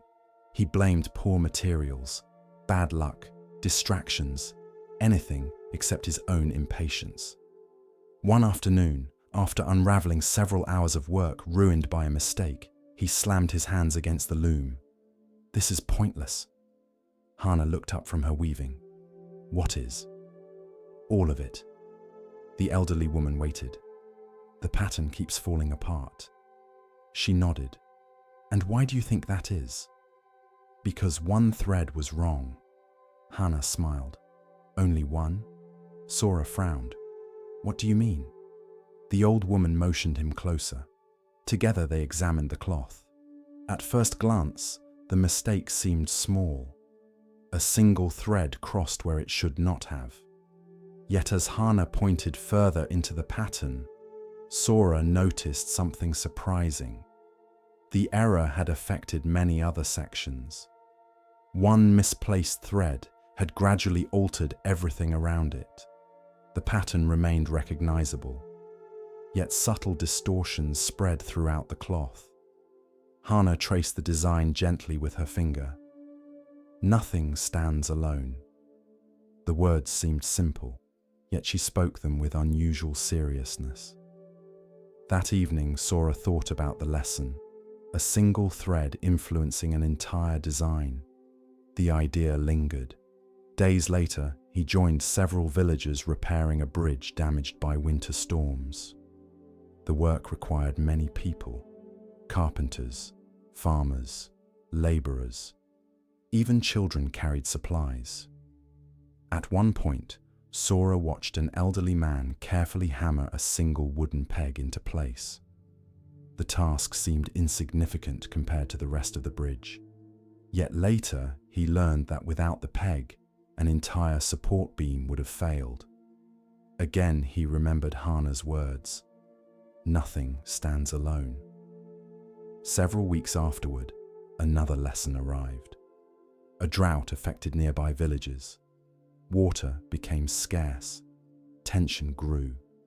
People worried about crops. Families worried about survival. One afternoon, a neighboring village sent representatives requesting assistance. Many villagers hesitated. Resources were limited. Fear encouraged caution. Yet Hana immediately supported helping. Later, Sora asked why. "If we share our supplies, won't we have less?" The old woman smiled. Then she handed him a piece of unfinished cloth. "What do you see?" "A pattern. And if I remove half the threads, the pattern falls apart." "Exactly." She looked toward the neighboring village. "The same is true of people." Sora listened carefully.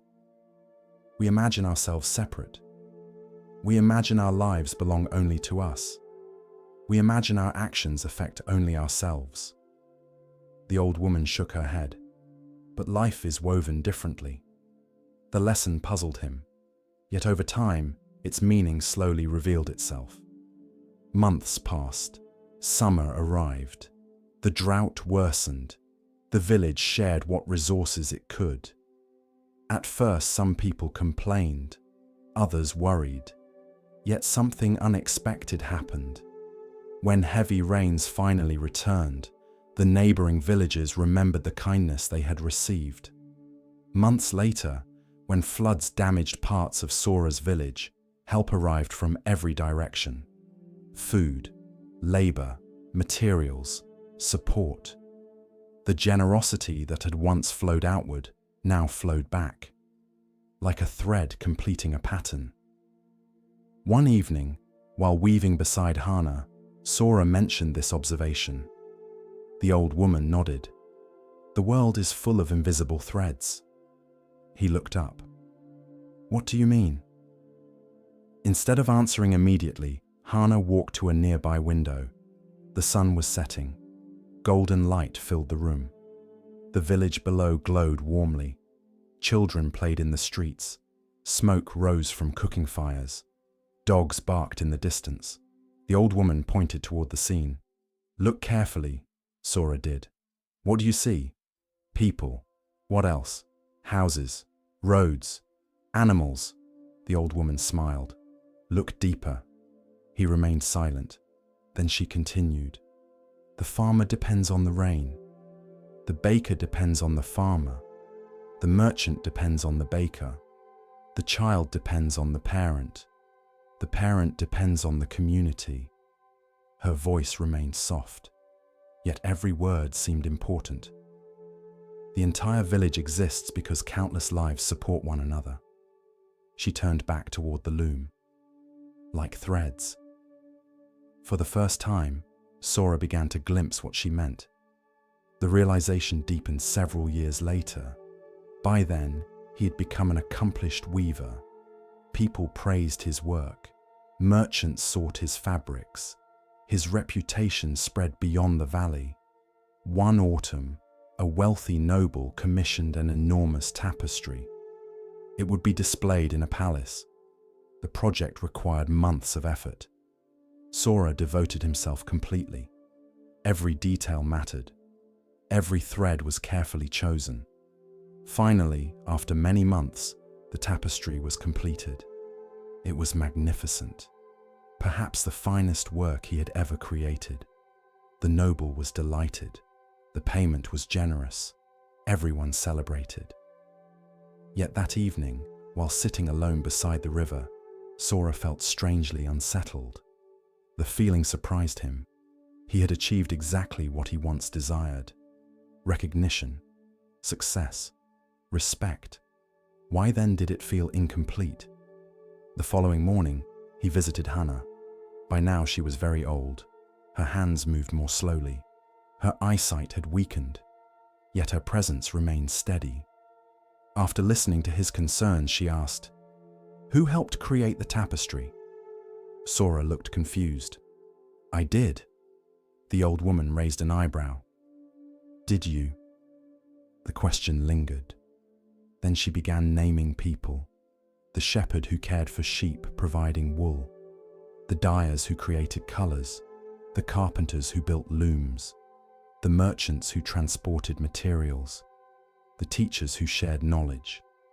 The farmers who grew food, allowing everyone else to work. One by one, the list expanded. Eventually, Sora realized something extraordinary. The tapestry was not truly his alone. His hands had woven it, but countless lives had made it possible. The realization humbled him. It also brought unexpected peace. For years, he had viewed life through the lens of individual achievement. Now he saw something larger. No success belongs entirely to one person. No failure belongs entirely to one person. Everything arises through countless causes and conditions, like threads woven together. Years continued passing. Eventually, Hana died peacefully.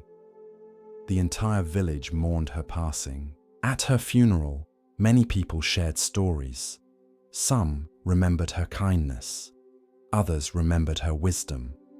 Others remembered her extraordinary craftsmanship. When it came time for Sora to speak, he stood quietly before the gathered crowd. Then he held up a piece of cloth Hana had woven long ago. The pattern was simple, beautiful, timeless. For several moments he simply looked at it. Then he said, "She taught me that life is woven from invisible threads." The crowd listened.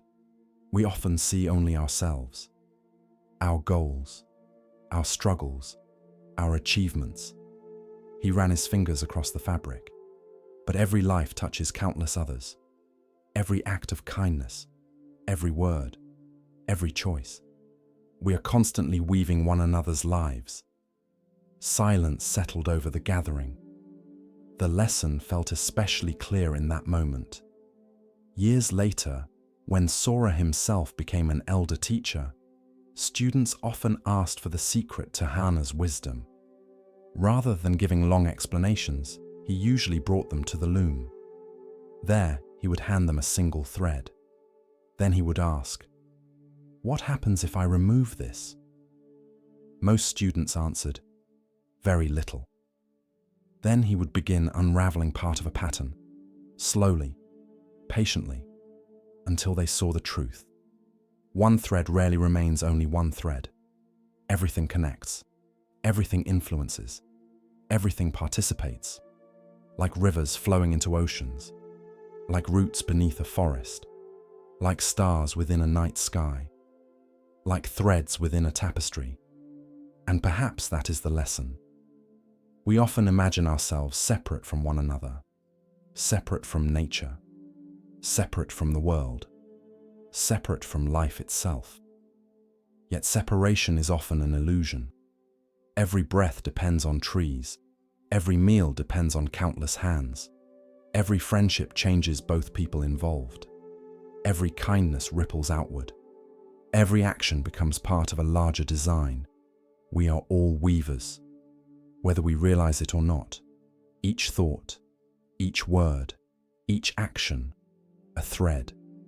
And together, through visible and invisible connections, we continuously weave the tapestry of the world. The question is not whether we are weaving. The question is what pattern we are helping create. As our exploration of Zen Buddhism deepens, let us listen to a story that reveals how true worth is often overlooked. Here starts the next story.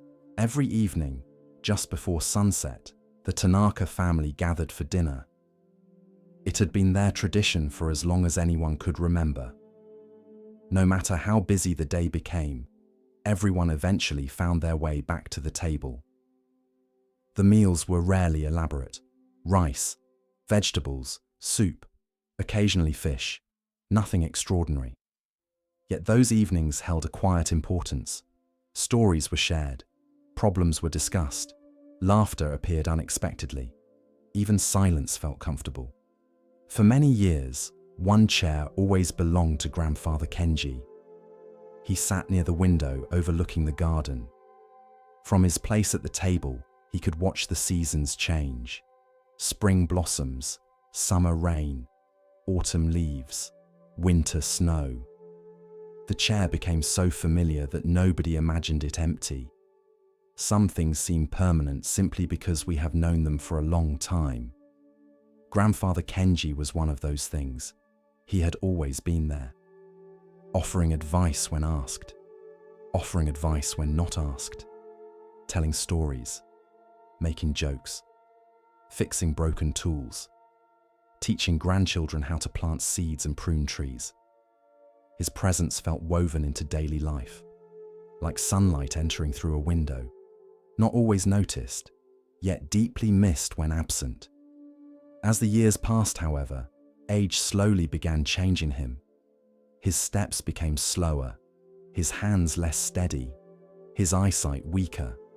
The family noticed these changes but rarely spoke about them, partly out of respect, partly out of denial, partly because acknowledging change often makes it feel more real.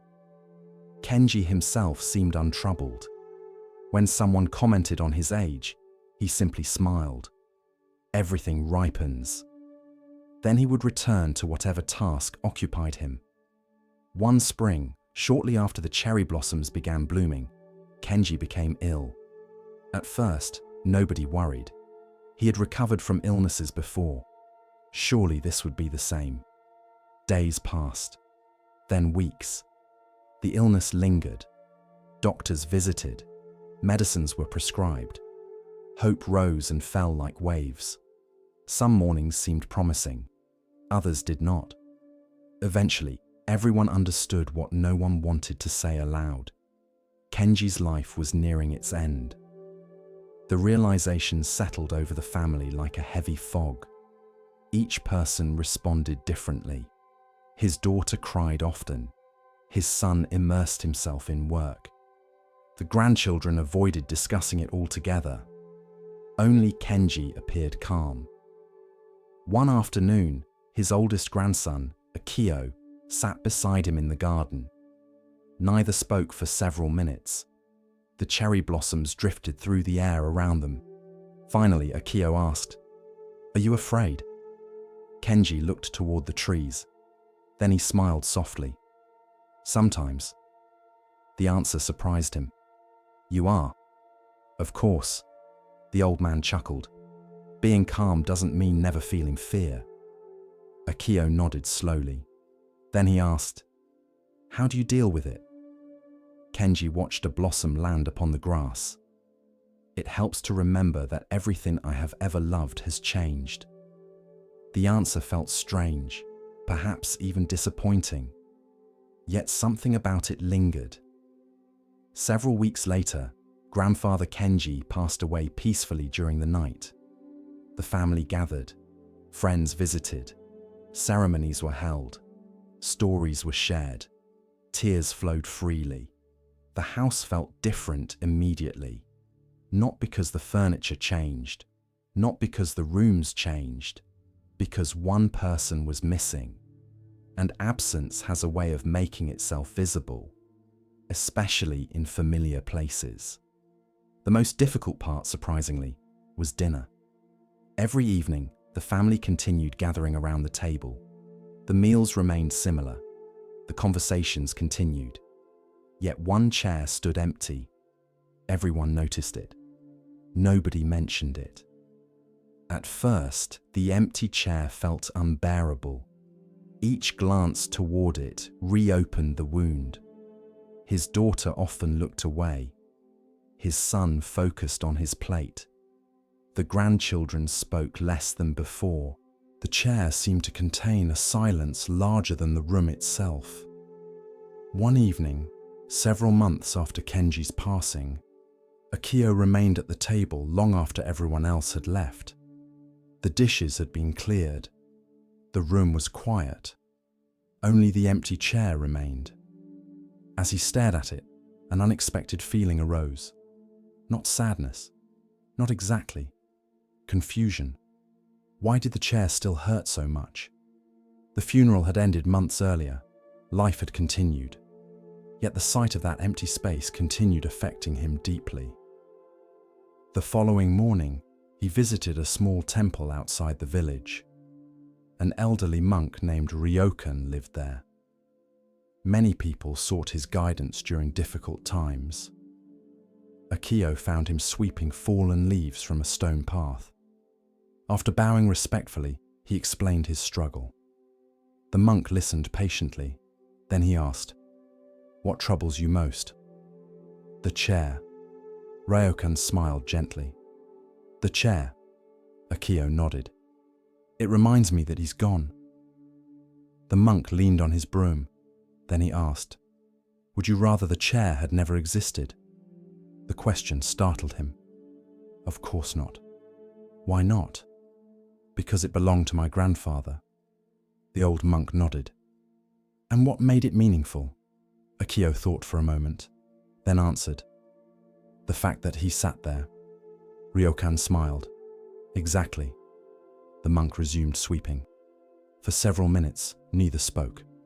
Finally, Ryokan said, "Sometimes we focus so much on what has ended that we forget what was given." The words lingered. Over the following weeks, Akio reflected on them often. Gradually, he noticed something. Whenever he looked at the chair, his attention immediately moved to absence. What was missing? What had been lost? What could never return? Yet the chair also represented something else. Years of shared meals, stories, laughter, lessons, love. The empty chair existed because it had once been occupied. The pain existed because the relationship had mattered.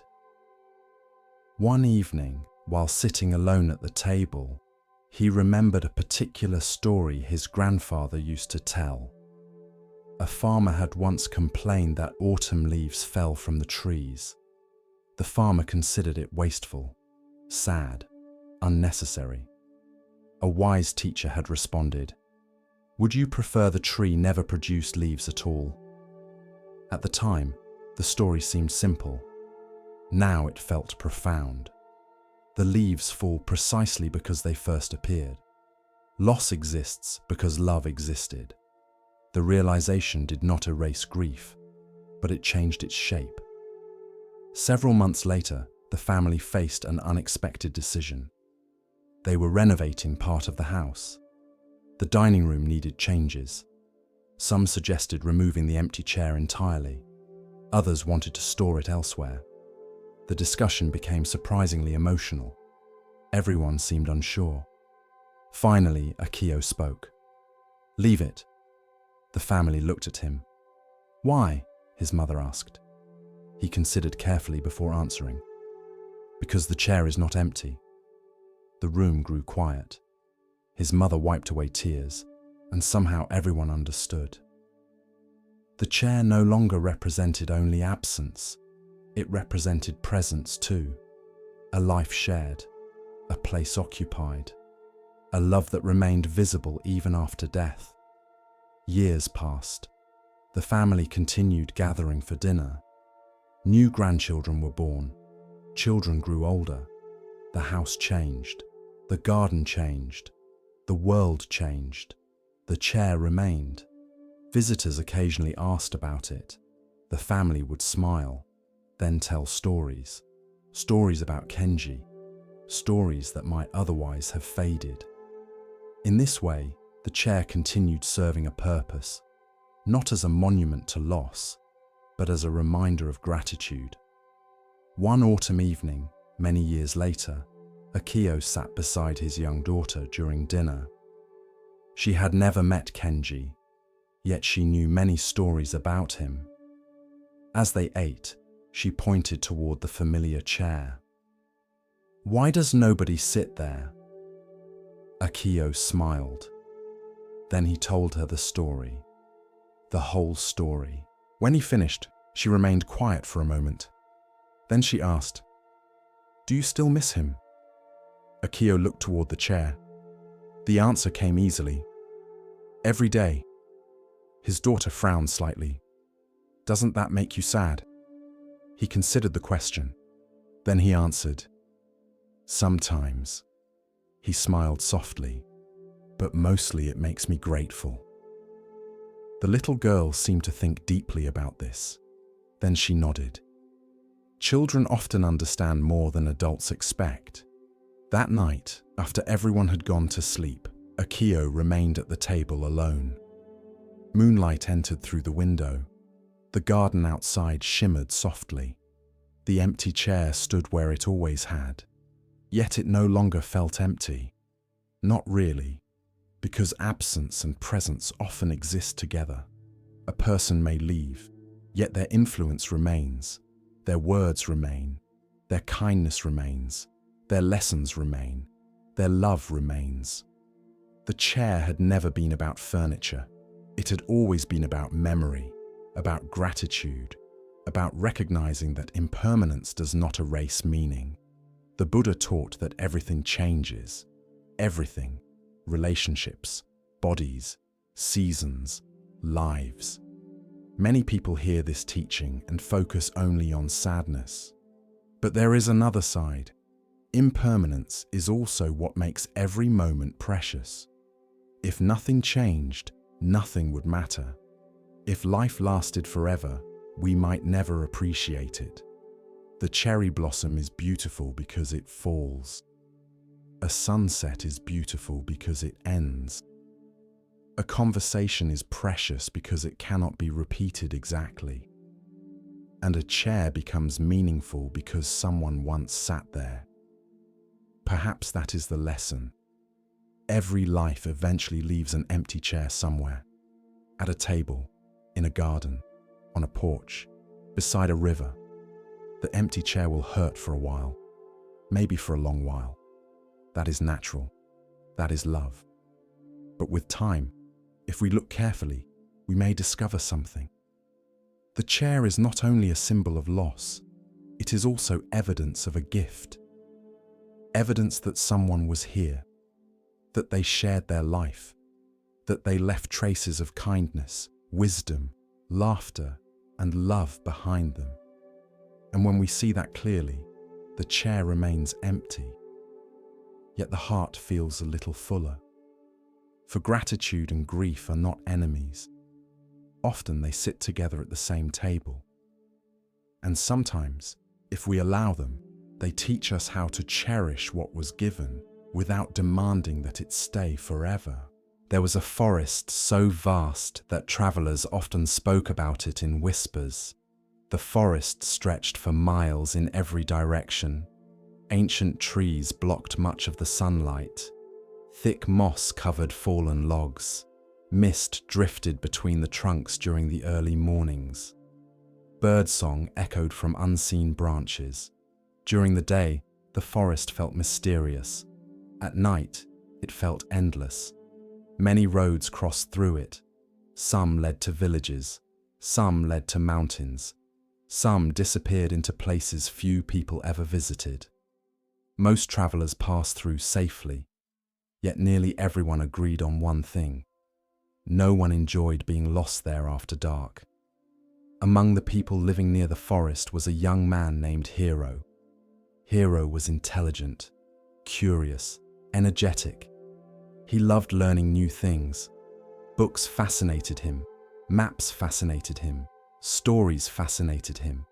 He often dreamed about traveling far beyond the places he knew, yet he carried a hidden weakness. Hero hated uncertainty. Whenever he encountered a problem, he immediately wanted answers. When facing a decision, he wanted guarantees. When considering the future, he wanted certainty, not possibility, not probability, certainty. Unfortunately, life rarely provides such things. One autumn afternoon, Hero set out to visit a village on the far side of the forest. The journey was familiar. He had walked the route before. The weather appeared calm. The sky was clear. Everything seemed straightforward, at least initially. Several hours into the journey, dark clouds gathered unexpectedly. A storm rolled across the hills. Wind shook the trees. Rain began falling. The path became slippery. Visibility worsened. The forest darkened much earlier than usual. Soon, Hero realized something troubling. He had taken a wrong turn. At first, he remained calm. He simply retraced his steps, or attempted to. The paths looked different in the rain. Landmarks seemed unfamiliar. The storm distorted everything. Minutes became hours. The forest grew darker. Eventually, Hero stopped walking. Fear had begun creeping into his thoughts. What if I spend the night here? What if I cannot find the path? What if wild animals are nearby? What if no one finds me? The questions multiplied rapidly. Each possibility produced another. His breathing quickened. His heart raced. The darkness seemed to expand around him. Then, through the rain, he noticed a small light. Very small. Barely visible. At first, he thought he imagined it. Then he saw it again. A lantern. Someone was carrying a lantern through the forest. Relief flooded through him. He hurried toward the light. Eventually, he found its source. An elderly traveler walking slowly along a narrow trail. The old man carried a simple lantern made of wood and paper. The lantern illuminated only a few feet ahead, nothing more. Hero bowed respectfully. "I am lost." The traveler nodded. "I suspected as much." The young man looked around anxiously. "Do you know the way out?" "Yes." Relief deepened. "Wonderful." Then Hero looked at the lantern. Its light seemed surprisingly weak. The forest remained overwhelmingly dark. The young man frowned. "Is that your only lantern?" "Yes." "It barely lights anything." The traveler smiled. "Enough." Hero looked unconvinced. The old man began walking. After a moment, Hero followed. For several minutes they moved silently through the forest. The lantern illuminated only a short section of trail, perhaps 3 or 4 steps ahead, no more. The darkness beyond remained complete. Eventually, Hero grew frustrated. "How can you travel like this?" The old man glanced back. "Like what?" "Without seeing the entire path." The traveler chuckled softly. "I have never seen the entire path." The answer irritated him. What if there is danger ahead? There might be. What if the trail disappears? It might. What if... The old man interrupted gently. "What if the trail continues?" Hero fell silent. The traveler smiled. "The mind enjoys creating darkness beyond the lantern." The two continued walking. Rain tapped softly against leaves overhead. The forest seemed endless. Yet each time they reached the edge of the lantern's glow, a few more steps appeared. Then a few more. Then a few more. The path never revealed itself all at once, only gradually. One small section at a time. Several hours later, they reached a small shelter used by travelers during storms. Inside stood a wooden bench and a fireplace. The old man lit a fire. Soon, warmth filled the space. Hero felt calmer. After sharing a simple meal, he asked, "How do you remain so relaxed?" The traveler smiled. "About what?" "The uncertainty." The old man considered carefully, then pointed toward the lantern resting beside the wall. "Most people believe they need enough light to see the entire journey." He paused. "But life rarely works that way." The fire crackled softly. Outside, rain continued falling. The traveler continued. "You only need enough light for the next step." The words felt simple, yet something about them lingered. The old man introduced himself as Kenzo. He had spent decades traveling, crossing mountains, forests, deserts, villages, cities. Listening to him, Hero realized that Kenzo possessed something rare, not certainty. Peace despite uncertainty. The difference mattered. The following morning, the storm had passed. Sunlight filtered through the trees. The forest looked entirely different. Less threatening, more beautiful. Before continuing their journey, Hero asked, "How did you learn this?" Kenzo smiled. "The lantern?" "Yes." The old traveler laughed. "By being lost." Many times, as it turned out. He explained that during his younger years, he constantly demanded clarity. He wanted detailed plans, perfect information, complete certainty. Whenever uncertainty appeared, anxiety followed. Eventually, life taught him something different. Most important decisions occur before complete certainty arrives. Most journeys unfold one step at a time. Most answers reveal themselves gradually. The lesson sounded obvious, yet Hero sensed its depth. For the remainder of the journey, he paid close attention to the lantern. Even during daylight, it became a symbol. Each evening, when darkness arrived, the lantern revealed only a small section of road, never the destination, never the entire route, and yet somehow it proved sufficient. Days later, after reaching the village, Hero thanked Kenzo. The old traveler prepared to continue onward. Before departing, he handed the lantern to Hero. The young man looked surprised. "I cannot take this." Kenzo smiled. "You can. But what will you use?" The old traveler laughed. "I have carried many lanterns." Then he pointed toward Hero's chest. "The important one is already there." The statement made little sense, at least at the time. Years passed. Hero eventually returned home, yet the lesson remained. Life quickly provided opportunities to practice it. His father became ill. Business opportunities appeared. Relationships changed. Difficult decisions emerged. Again and again, he noticed the same pattern. His mind wanted complete certainty. The future refused to provide it. At first, this frustrated him. Then he remembered the forest, the lantern, the next step. One winter, a severe drought affected the region. Many farmers panicked. The future seemed unclear. People demanded answers, predictions, guarantees. No one possessed them. One evening, several villagers gathered seeking Hero's advice. By now, he had become respected for his calm judgment. "What should we do?" they asked. Hero thought carefully, then smiled. The next thing. The villagers looked confused. He explained. They could not control rainfall. They could not predict every outcome, but they could prepare water storage, help one another, protect crops where possible, take the next step, then the next, then the next. The approach proved surprisingly effective, not because it eliminated uncertainty, because it prevented paralysis.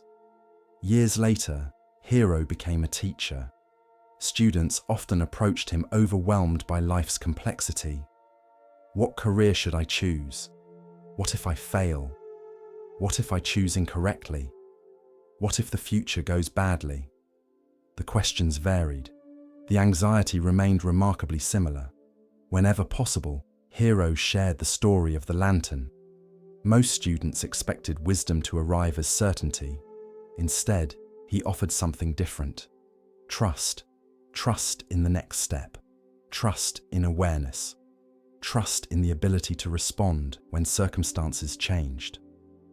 One evening, while teaching beside a temple garden, a student asked, "How do I know I am on the right path?" Hero smiled, then pointed toward a lantern hanging nearby. "What does the lantern show?" "A few steps." "Exactly." The student frowned. "That doesn't answer my question." Hero laughed softly. "It does." The young man looked puzzled. The teacher continued. "If you wait to see the entire path before taking a step, you may remain standing forever." Silence settled over the garden. The lesson landed, not fully, but enough. Late in life, Hero returned to the forest where he first met Kenzo. The trees seemed smaller now, or perhaps he had changed. The paths remained, the streams remained, the silence remained. As evening approached, he carried a lantern through the woods, the same lantern, weathered by time, the paper replaced several times, the wood worn smooth by years of use. Darkness gradually filled the forest. The lantern illuminated only a few feet ahead, exactly as before. Yet now the limitation felt comforting, not frightening. because he finally understood.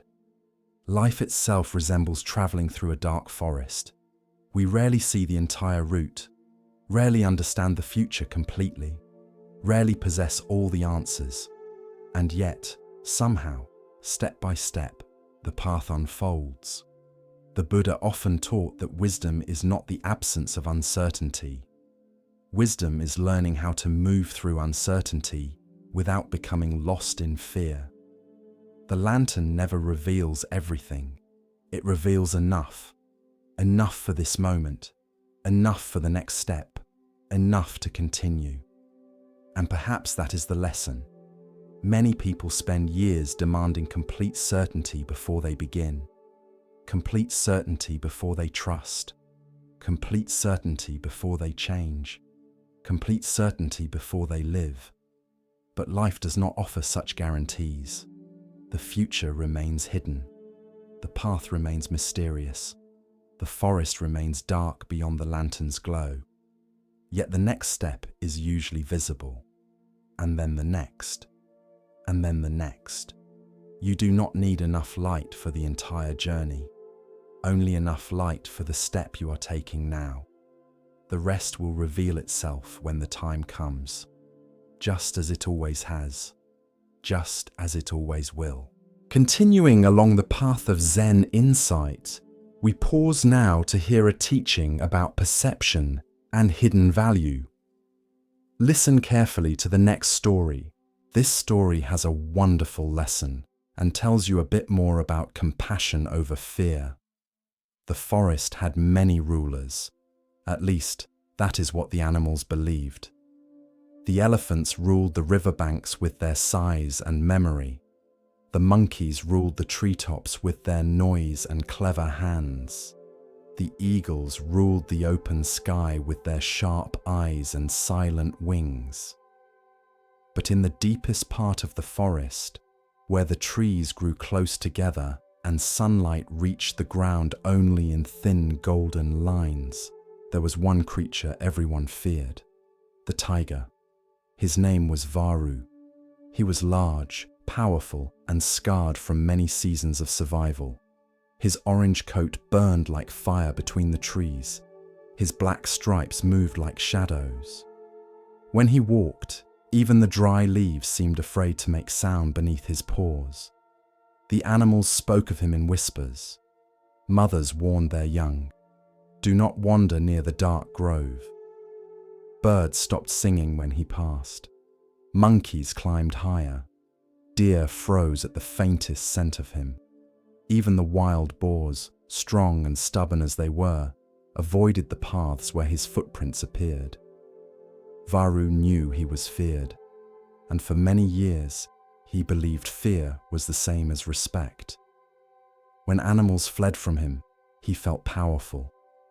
When the forest grew silent around him, he thought it meant he was important. When others trembled, he believed it proved his strength. But the truth was more complicated. Varu was not only feared, he was alone. No animal rested near him. No bird sang close to him. No creature trusted him. Wherever he went, the forest emptied.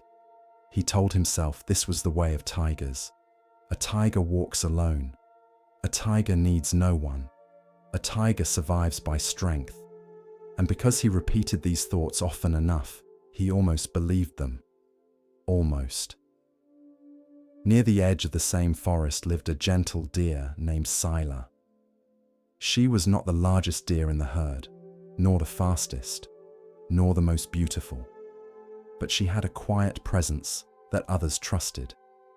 When young fawns became frightened, they stood beside her. When older deer grew tired, she slowed her pace.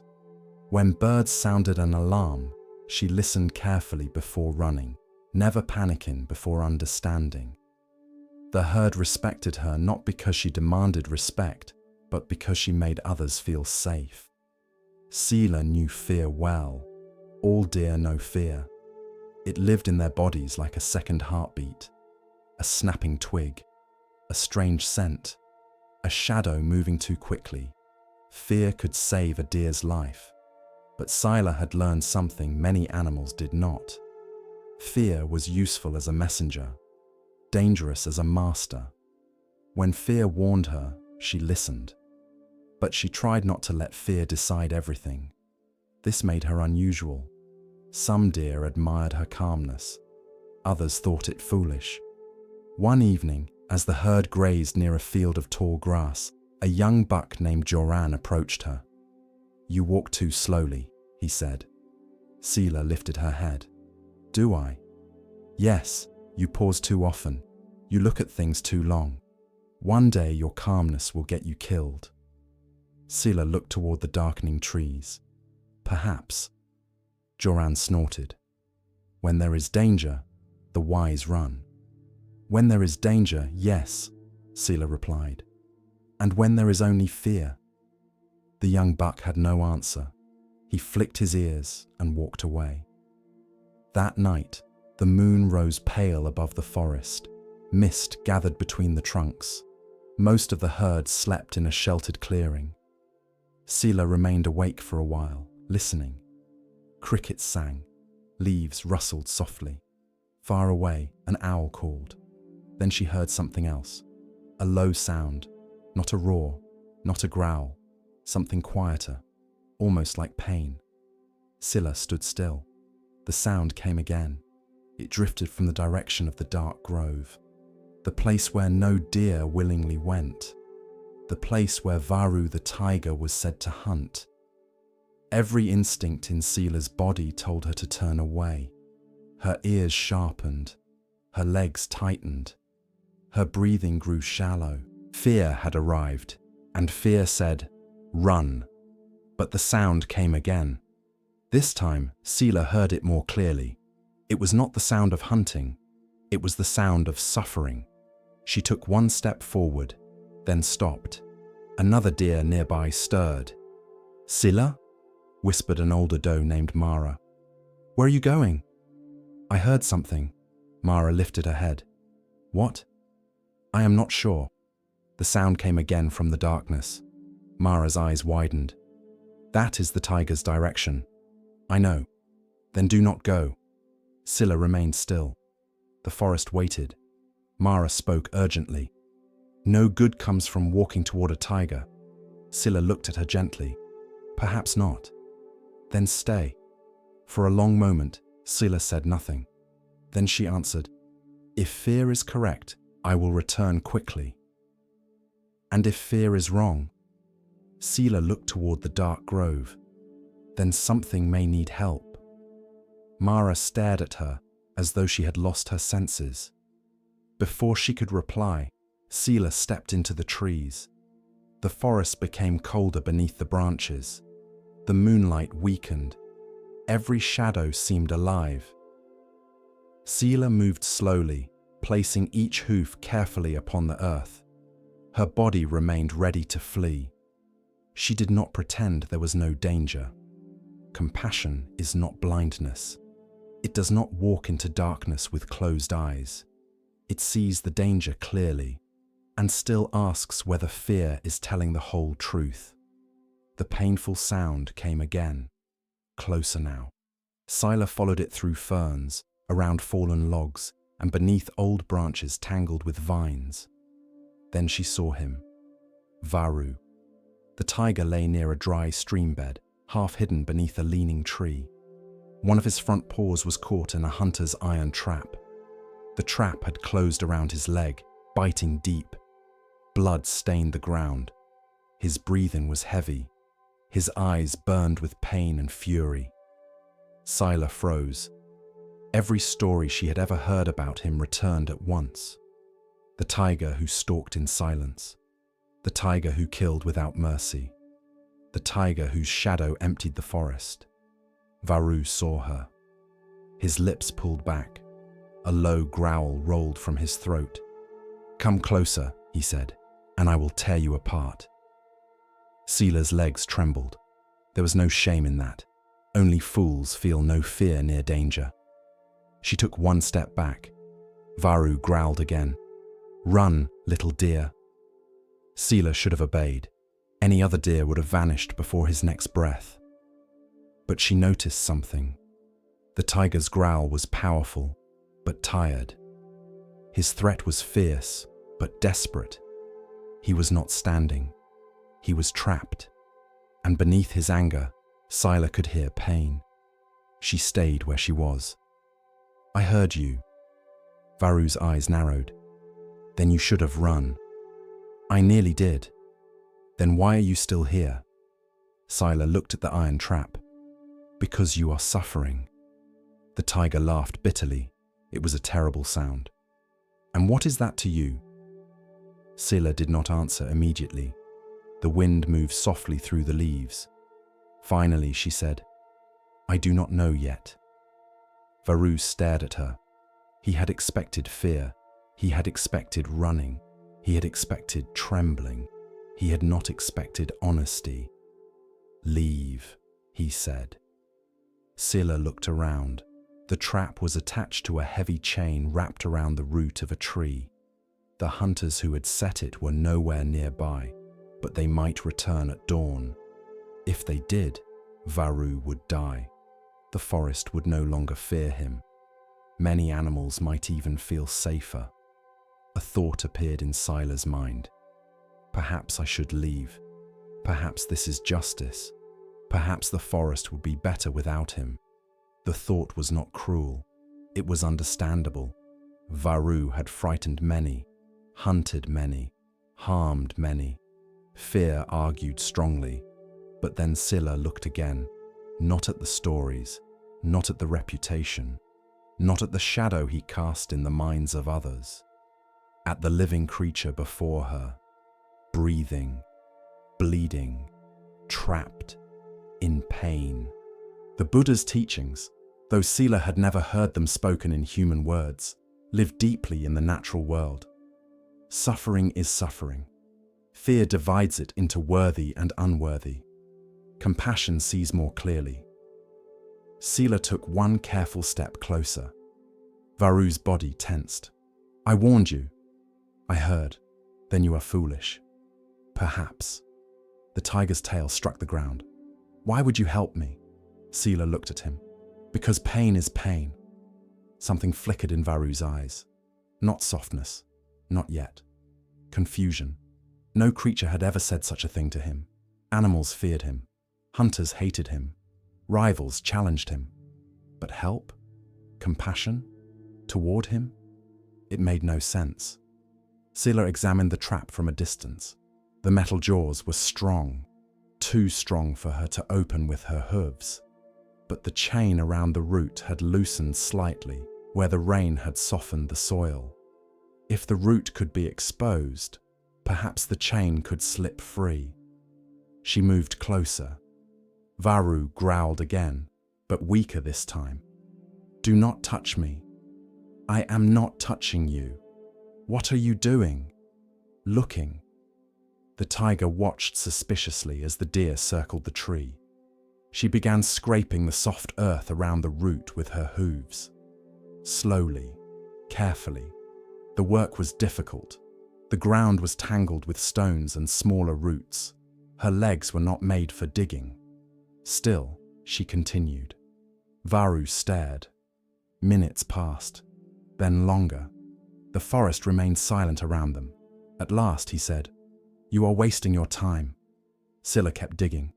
"The hunters will return." "I know. You cannot open the trap." "Perhaps not. I may still kill you." Scylla paused, then looked at him. Yes. The answer irritated him. "Then why continue?" Scylla lowered her head and resumed scraping earth. "Because I have not yet finished trying." Varro did not know what to say. The moon traveled slowly across the sky. Scylla worked until her legs ached. Several times she stopped to listen. No hunters, no footsteps, only wind. At last, enough soil loosened around the root that the chain shifted. Varro felt it. His ears lifted. Scylla pushed her head carefully against the chain, trying to move it. It scraped against bark. The tiger pulled his trapped leg and roared in pain. Scylla leapt back. For a moment, fear nearly overwhelmed her. The roar shook the trees. Birds burst from branches. The entire forest seemed to wake. Varu lowered his head, panting. "Go," he said. His voice was different now, not threatening, defeated. Sila watched him. Blood continued seeping from his leg. The first pale hint of dawn would come soon. She stepped forward again. "No." Varu closed his eyes. "Why?" Sila pushed again at the chain. "Because you are not free yet." Something inside the tiger shifted. Only slightly, but truly. For the first time in his life, he did not understand strength. He had believed strength was the power to frighten, the power to dominate, the power to make others flee. But the deer before him was afraid. He could smell it, hear it in her breath, see it in the tremble of her legs.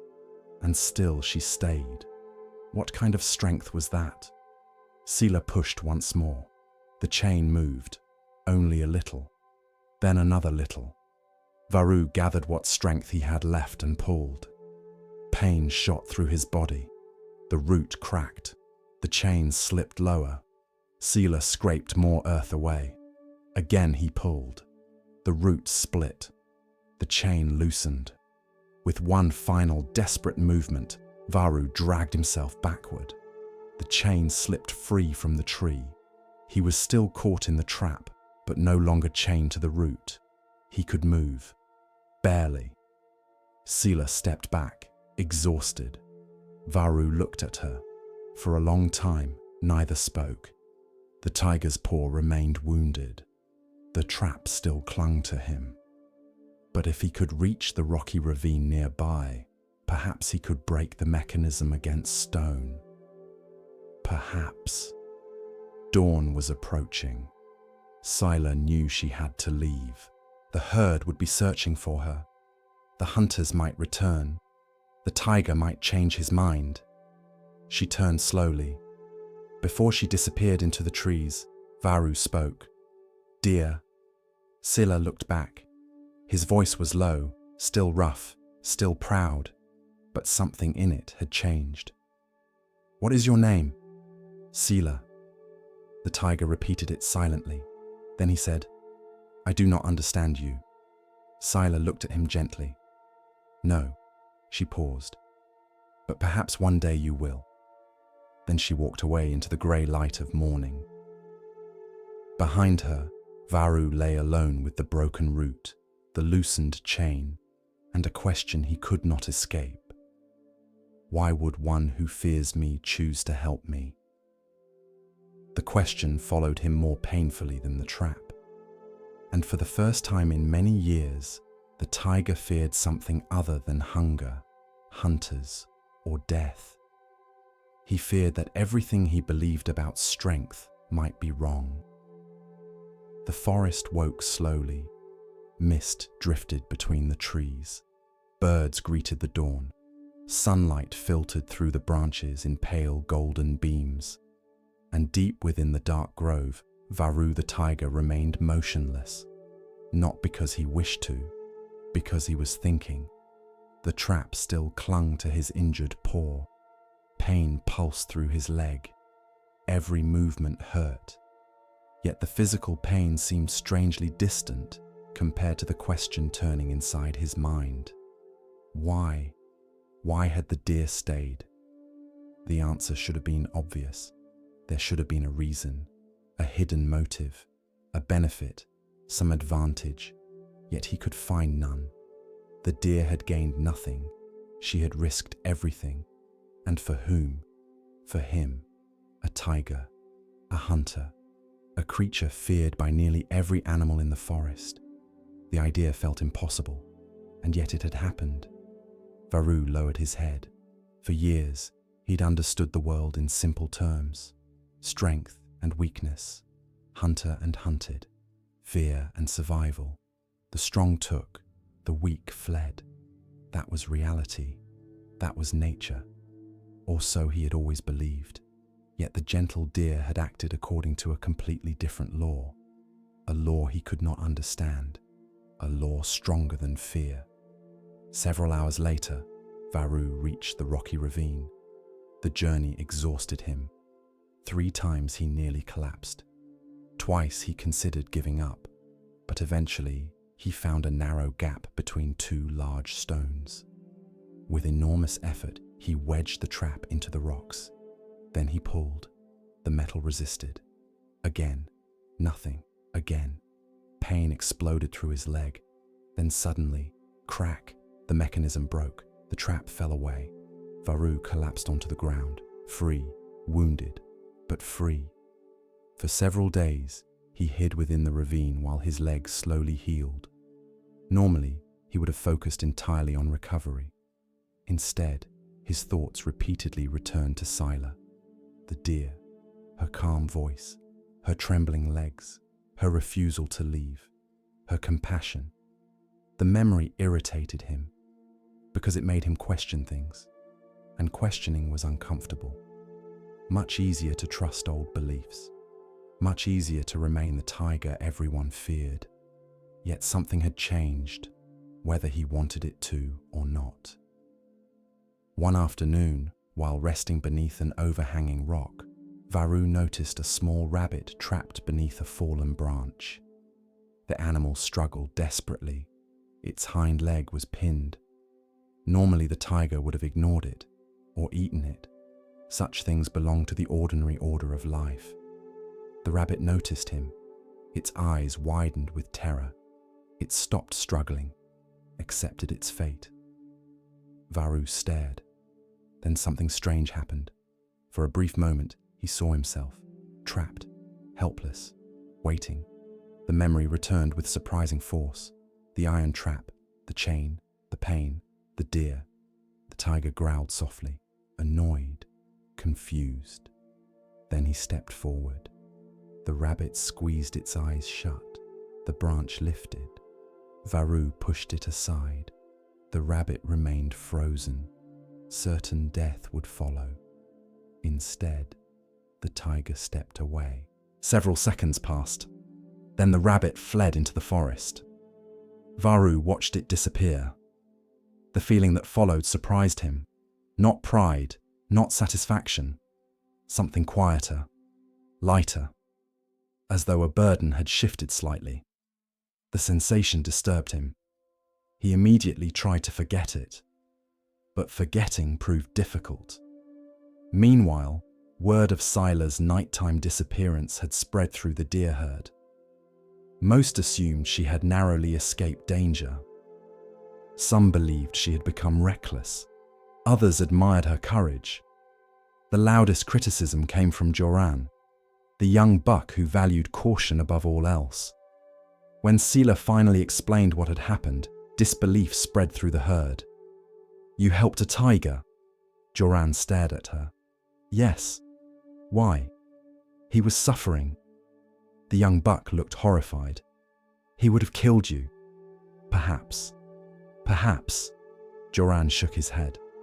"You risked your life for a predator." Several deer nodded in agreement.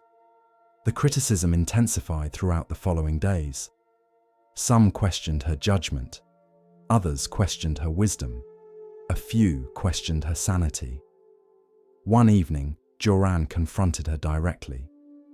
"You are teaching dangerous lessons." Scylla looked at him calmly. "What lesson am I teaching?" "That fear should be ignored." The deer shook her head. "No." "Then what?" Scylla thought carefully, then answered, "That fear should be listened to." Joran looked confused, but not obeyed automatically. The young buck frowned. The distinction felt subtle, too subtle. "What if you had died?" Scylla looked toward the forest. "What if I had not helped?" Neither could answer. Several weeks passed. Summer deepened. The forest flourished. The tiger's leg gradually healed. The deer herd continued grazing. Life seemed to return to normal. Yet beneath the surface, something new was growing, in both of them. One evening, while searching for water during a particularly hot day, Scylla approached a stream she often visited. The moment she arrived, she froze. Varu stood on the opposite bank. The tiger noticed her immediately. Silence settled between them. The stream flowed gently. Birds continued singing. Neither moved. Every instinct screamed inside Sila's body. Danger. Tiger. Run. Fear remained alive. Compassion had never removed it. Fear serves a purpose. It protects, warns, guides. The question was whether fear alone would decide what happened next. Varu remained still. The old version of himself would have enjoyed this moment. The power, the tension, the knowledge that another creature feared him. Instead, he felt strangely uncomfortable. Finally, he spoke. "My leg healed." Scylla nodded. "I can see that." Silence returned. The tiger looked toward the water, then back at her. "You saved my life." The words sounded awkward, as though he had never spoken them before. Perhaps he hadn't. Scylla smiled slightly. "You saved it too." The tiger frowned. "What do you mean?" "You had to keep trying." The answer puzzled him. Then, unexpectedly, he laughed. A genuine laugh. Short, rough, but real. The sound startled both of them. For a moment, neither seemed certain what to do next. Eventually, Scylla lowered her head and drank. Varu did the same. The moment passed. Simple, ordinary, yet somehow significant. When they finally departed, neither felt quite the same as before. Months continued flowing by. Autumn approached. Leaves began changing color.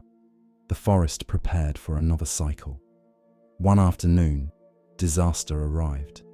Hunters, not one or two, an entire group. They entered the forest seeking valuable animal skins. Large traps appeared along hidden paths. Snares were placed near streams. Danger spread quickly. Animals vanished. Birds carried warnings from tree to tree. Fear swept through the forest. For good reason. Unlike imagined dangers, these dangers were real. One morning, panic erupted among the deer. A young fawn had become trapped. The hunters had not yet returned, but they would. Soon. The herd gathered nearby. No one knew what to do. The trap was hidden beneath bushes. Strong metal jaws held the fawn's leg. The little deer cried softly. Its mother stood trembling nearby. Fear dominated everything. Many deer wanted to flee immediately. Others wanted to help, but felt powerless. Then Scylla arrived. She examined the trap. The sight awakened old memories. The tiger, the chain, the suffering, the choice. Without hesitation, she began searching for a way to free the fawn. The problem was difficult. The trap was strong. Time was short. Then a shadow appeared among the trees. The herd immediately panicked. "Tiger!" Deer scattered. Fear exploded through the clearing, all except Scylla. Varu emerged slowly from the forest. The trapped fawn froze. The mother deer nearly collapsed from terror. Every instinct told the herd to run. The tiger stopped several paces away. His eyes moved from the trap, to the frightened fawn, to Scylla. Then he understood. No words were necessary.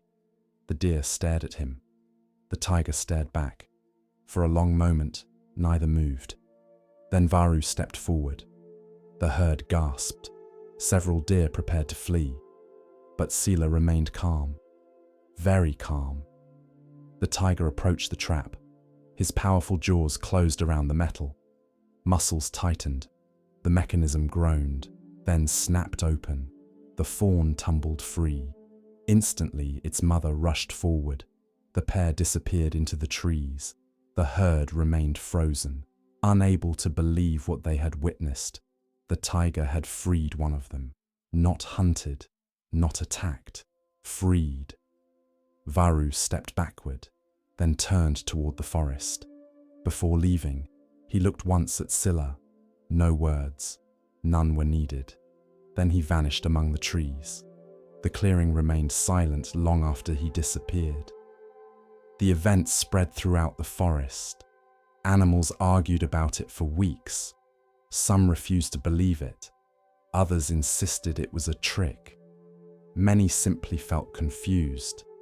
Predators were not supposed to behave that way. Fear relied upon simple stories. The strong threaten, the weak flee. The world is divided. Compassion complicates such stories. Several months later, winter arrived. Heavy snow covered the forest. Food became scarce. Life became difficult. One particularly harsh storm trapped many animals in their shelters for days. When the weather finally cleared, widespread hunger followed. The conditions affected everyone, including predators, including deer. One evening, Sila discovered something unusual. A small cache of food left near a sheltered clearing. Roots, berries, plants preserved beneath snow. Enough to help several hungry animals survive. No one knew who placed it there, at least initially. But large paw prints nearby revealed the truth. Varu. The tiger had found food, then shared it. Not because he benefited, not because anyone would praise him, simply because suffering is suffering.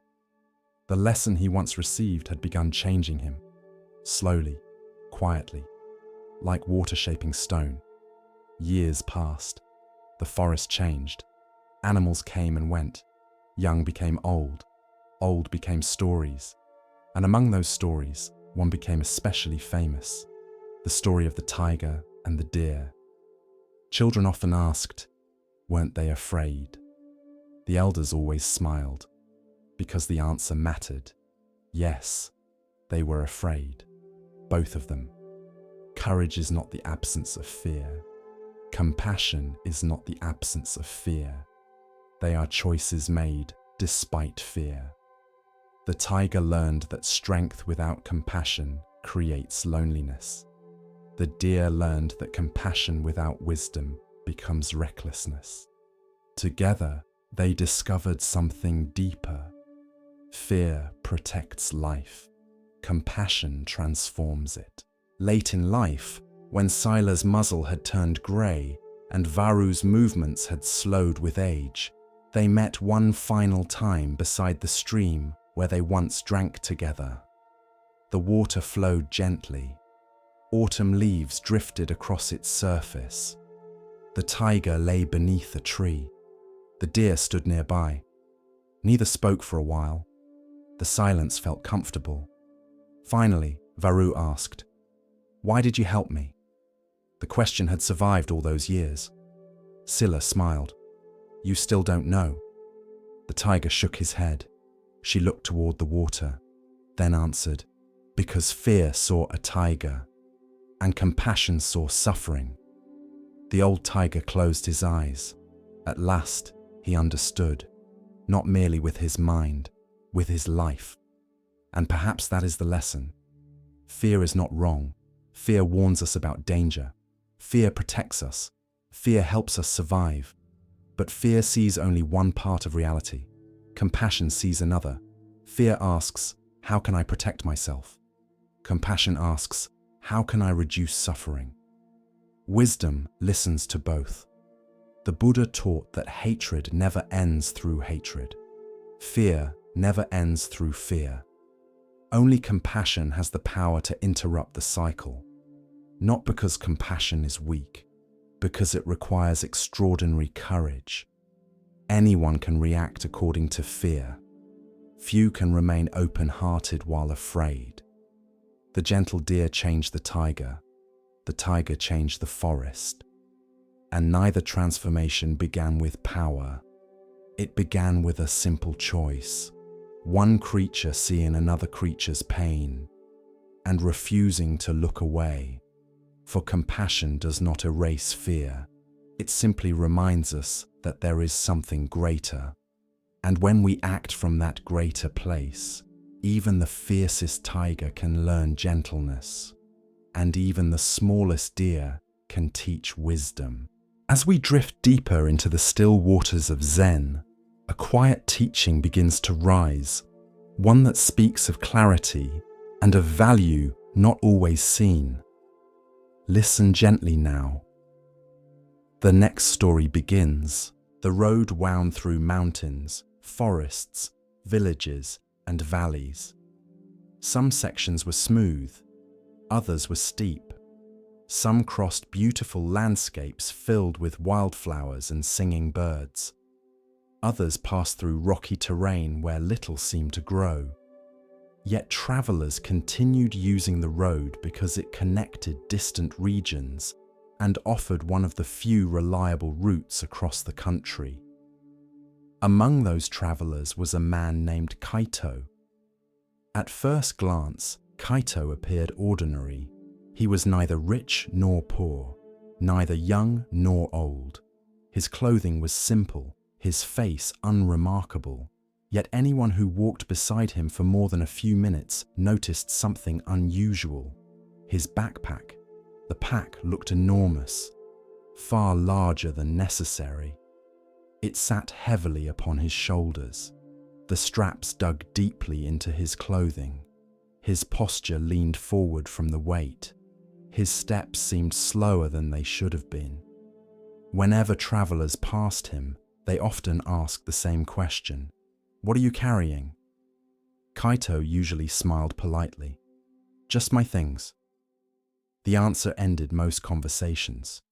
Yet it was not entirely true, because the backpack contained more than clothing and supplies. Much more. Years earlier, Kaito had begun carrying certain memories, not literally, emotionally, a betrayal by a trusted friend, the death of his father, a failed business, a relationship that ended painfully, a public embarrassment he never forgot, an opportunity he missed, a mistake he deeply regretted. The events themselves had happened long ago, yet Kaito continued carrying them, replaying them, revisiting them, protecting them, feeding them. The backpack became a perfect symbol. Every regret added weight. Every resentment added weight. Every old wound added weight. He rarely noticed the process. The burden accumulated gradually, like stones dropped into a bag one at a time. No single stone seemed significant.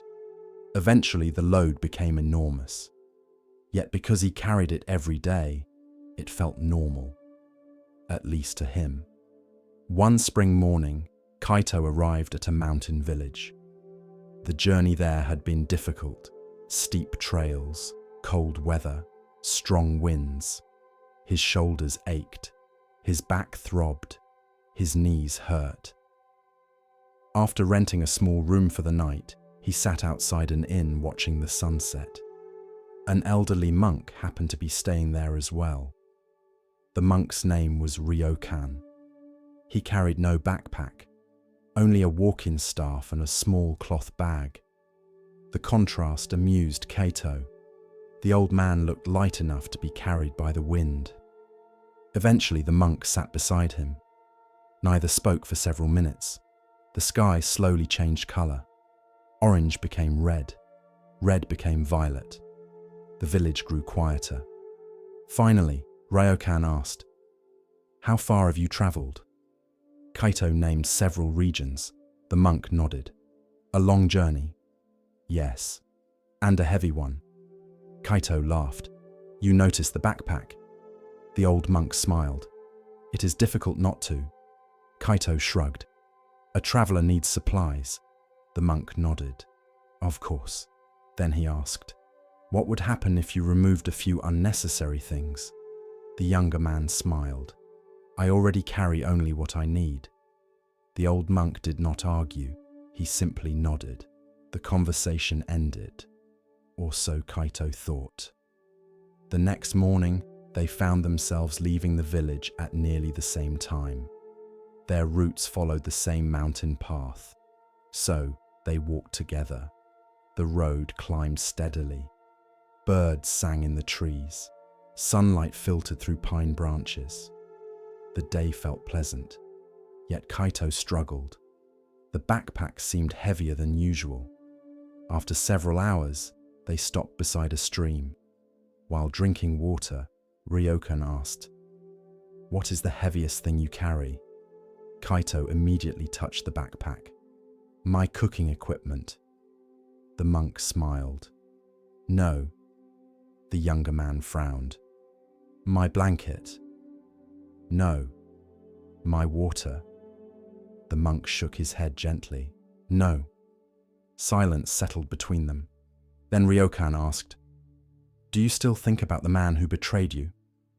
Kaito froze. The question struck unexpectedly. "How do you know about that?" The old monk smiled. "You told me yesterday." "I did not. Not with words." The monk's eyes remained kind. "But you told me." The younger traveler looked away. The betrayal had happened 12 years earlier. A business partner had stolen money and disappeared. The loss nearly ruined him. The memory remained vivid, painfully vivid. Ryokan continued, "Do you carry it often?" Kaito sighed. "Sometimes." The old monk laughed softly. "Sometimes." The traveler knew the answer immediately. Every day. The memory visited every day, sometimes briefly, sometimes for hours. The monk nodded. "Heavy." The word lingered. Heavy. The same word people used for his backpack. They continued walking. The trail became steeper. The conversation remained with him. By afternoon, they reached a high ridge overlooking a vast valley. The view was breathtaking. Mountains stretched into the distance. Cloud shadows drifted across forests. Rivers glittered like silver threads. Ryokan sat upon a rock. Kaito sat nearby. The old monk pointed toward the valley. "What do you see?" The traveler described mountains, trees, villages, water. The monk nodded, then asked, "What do you not see?"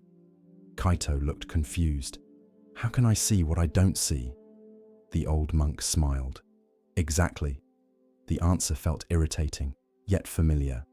Many of the monk's lessons seemed hidden inside simple questions. Eventually, Ryokan explained, "You see the valley. Yes, but not every path. True. You see some villages.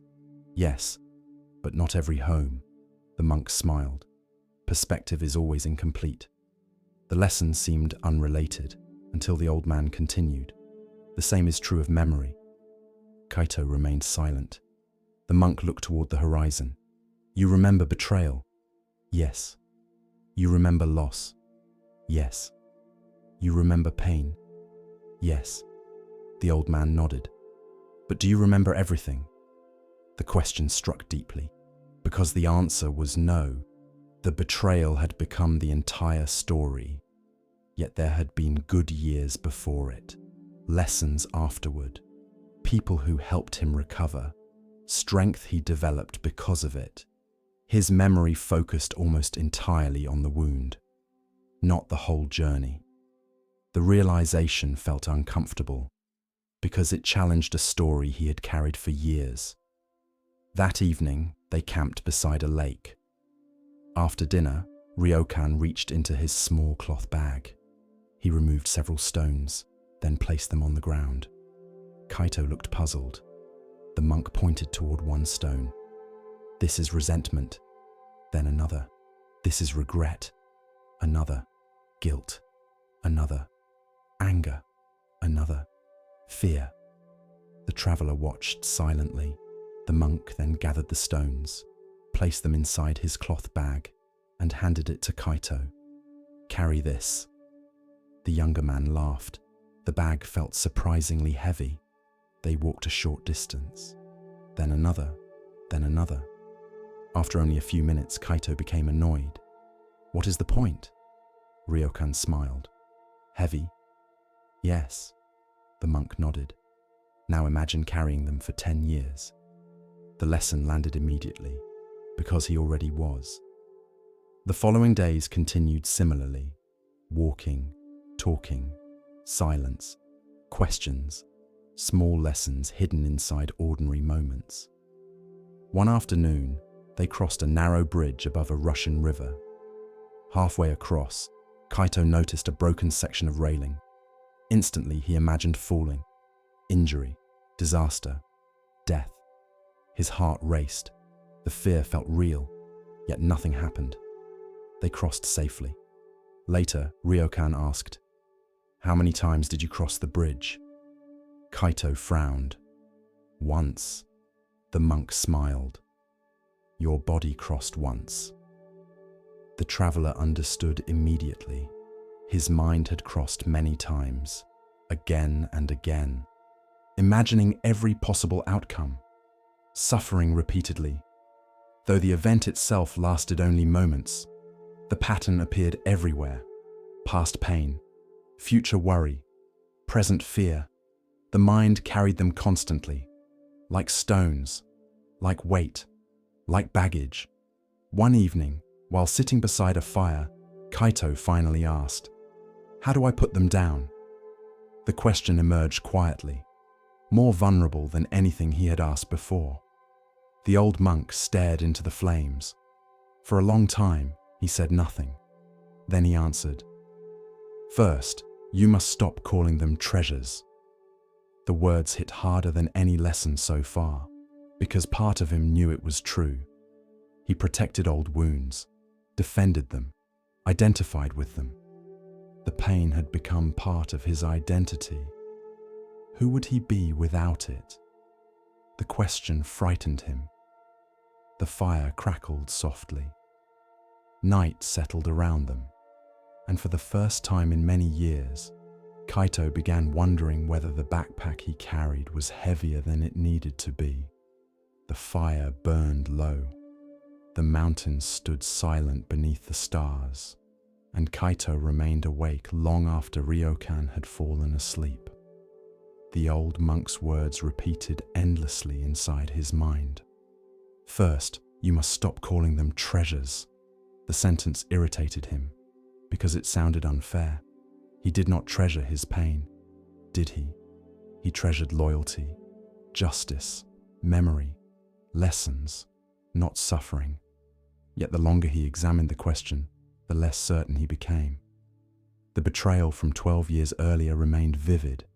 Every detail, every conversation, every feeling. Why?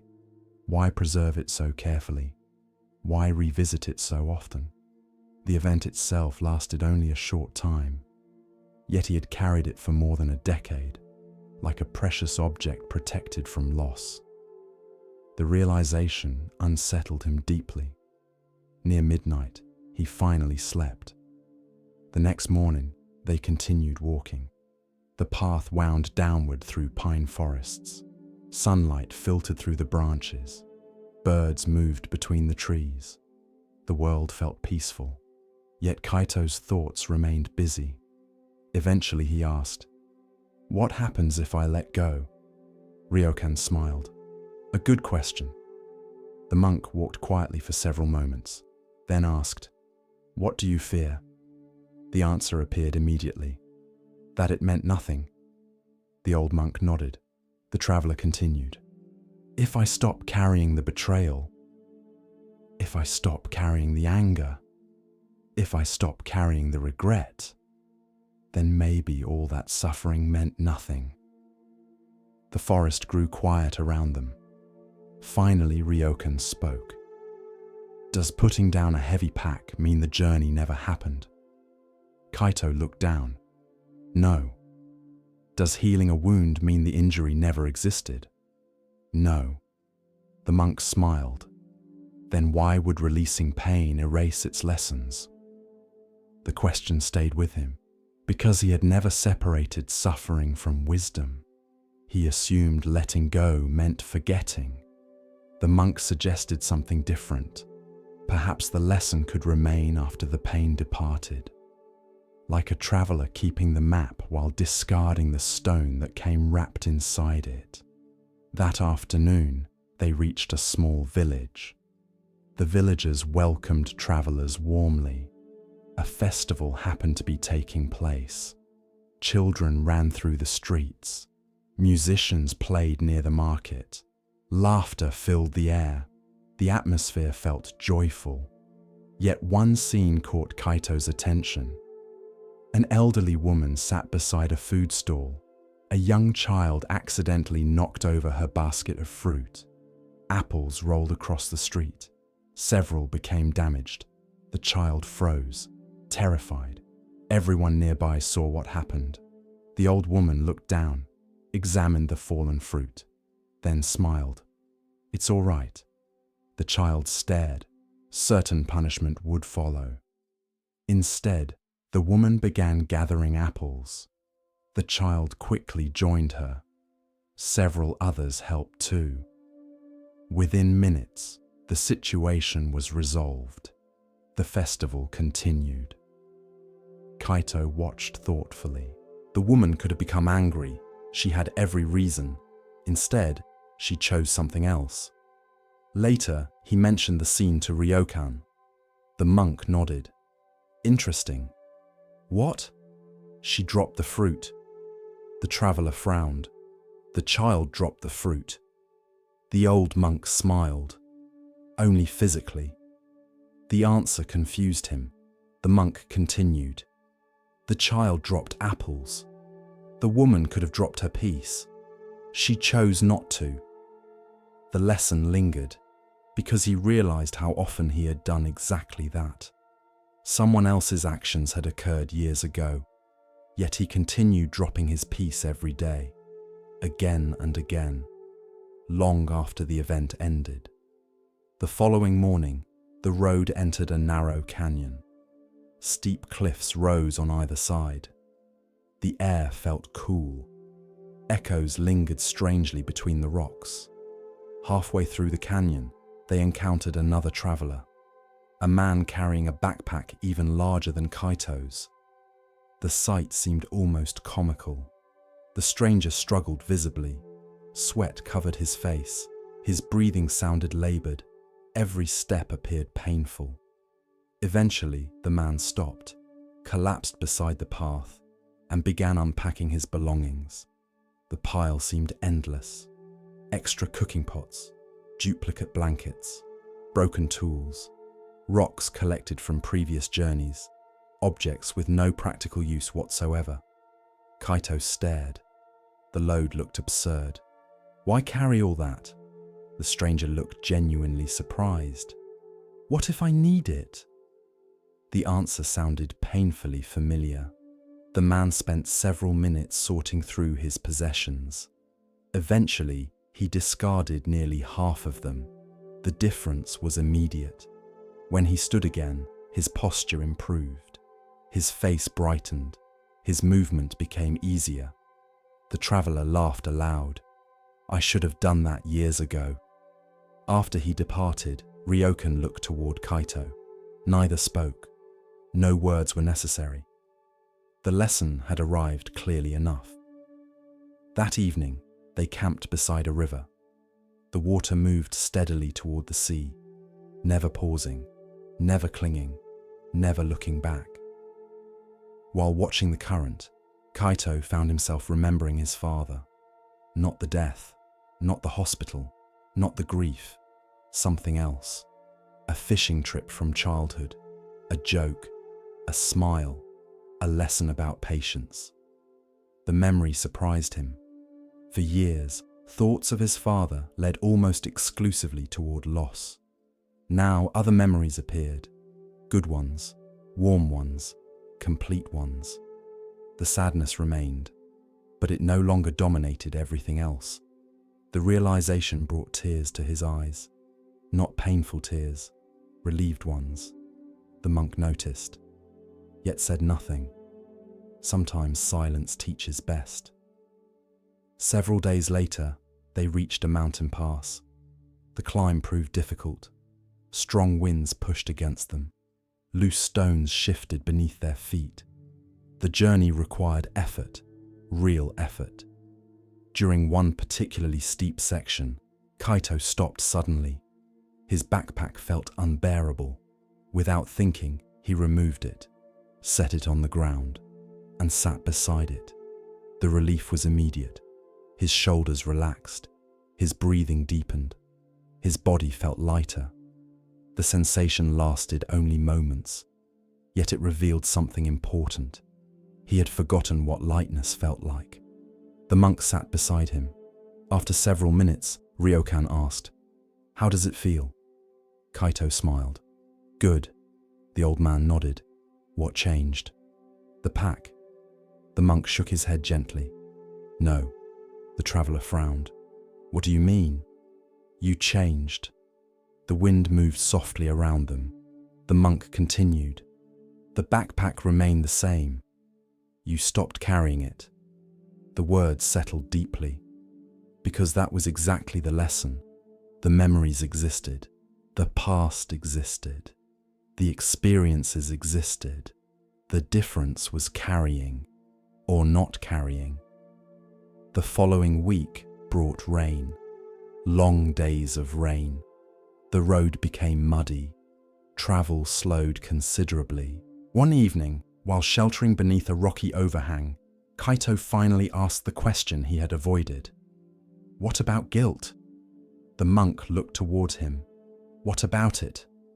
The traveler stared into the rain. "There are things I regret." The words emerged slowly, painfully. Mistakes, failures, moments he wished he could change. The old monk listened patiently, then asked, "Can guilt repair the past?" "No."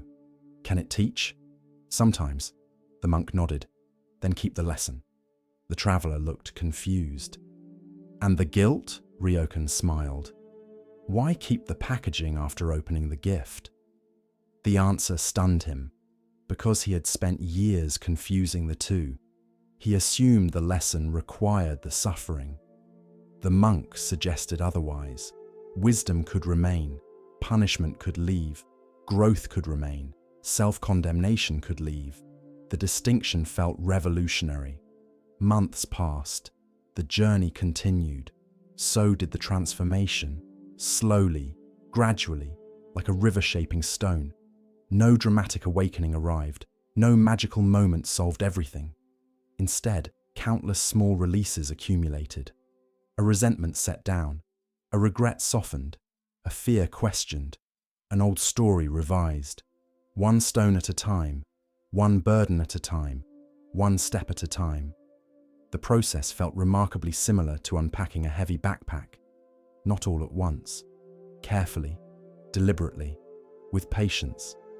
Eventually, the road led them toward the sea. The journey that began in the mountains approached its end. One evening, they sat on a cliff overlooking the ocean. Waves crashed below. The horizon stretched endlessly. The setting sun painted the water gold. For a long time, neither spoke. Then Ryokan asked, "How heavy is your backpack?" Kaito smiled. The question carried two meanings now. He removed the pack, lifted it, then laughed. "Lighter." The monk nodded. "Good." The traveler looked toward the ocean. "I thought letting go would erase parts of me." The old monk smiled. "And?" "It didn't." The waves rolled against the shore below. The traveler continued. "I still remember. I still learned. I still care." The monk nodded. "But?" Kaito took a deep breath. "I don't have to carry everything anymore." The old man smiled warmly. "Exactly." The next morning, they reached a crossroads. Their paths separated there. The journey together had ended. Before departing, Kaito bowed deeply. "Thank you." The monk returned the bow. "For what?" The traveler smiled. "For helping me put things down." Ryokan laughed softly. "I didn't put anything down." The old monk pointed toward Kaito. "You did." Then he turned and walked away, slowly disappearing along the road. The traveler watched until he vanished from sight. Then he adjusted his backpack and continued his own journey. Years later, people sometimes ask Kaito why he seemed peaceful. The question always made him smile, because peace had not arrived through acquiring something. It arrived through releasing. The distinction mattered. Most people search for peace by adding more success, more security, more certainty, more control, more answers. Yet many burdens disappear not through addition, through subtraction, through setting down what no longer serves. Old anger, old guilt, old resentment, old stories, old pain. The backpack becomes lighter, not because life becomes easier, because unnecessary weight leaves. And perhaps that is the lesson. Many people travel through life carrying things that no longer belong to them.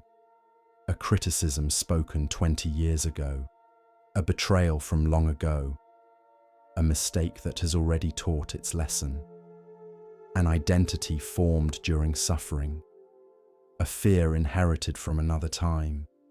The weight becomes familiar, so familiar that we forget it can be set down.